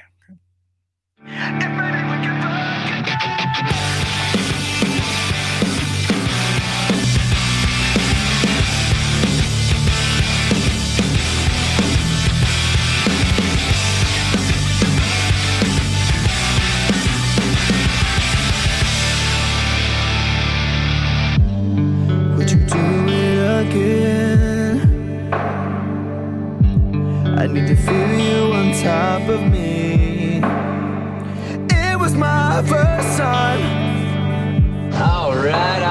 But I was just a kid when we met and went to bed. It was my first time. What'd you expect from me? I'm breaking up the rules now in the game. I've got some new tools. Please do the same. Time came by and went over like a matchbox stereo. Time to get my thoughts down and go. Bound to keep me up all night. But maybe we can fuck again, and maybe things are different. Goddamn, baby, one more again. Won't you put it on me one more again? I need to know if maybe we can fuck again, then maybe things are different. Goddamn, baby, one more again. Then I could have the best of my life. Oh, those guys are fucked. Now we're fucking in the bathroom, tearing up every wall while I got your hair. Why you screaming my name? That's nasty. It is nasty, right? Isn't it nasty? Ugh. She was swinging in the bedroom, whole time stopping and stopping with her head like she's calling you Kelly. So baby, girl, ride me up and down like a pony, turning up my song, getting messy, working up and down on your body. Ride me up and down like a pony, turning up my song on your body. Baby, we'll get down to it all night. But maybe we can fuck again, and maybe things are different. Goddamn, baby, one more again. Won't you put it on me one more again? I need to know if maybe we can fuck again, then maybe things are different. Goddamn, baby, one more again. Then I can have my life. The City Podcast has been a production of The Rational Male. All rights reserved, registered trademark 2023. Don't steal my stuff.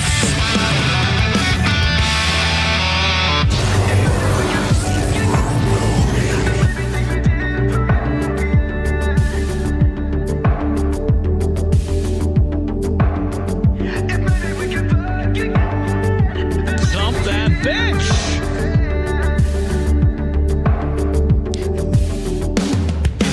Tell these bitches to go to hell. It made me think again forever.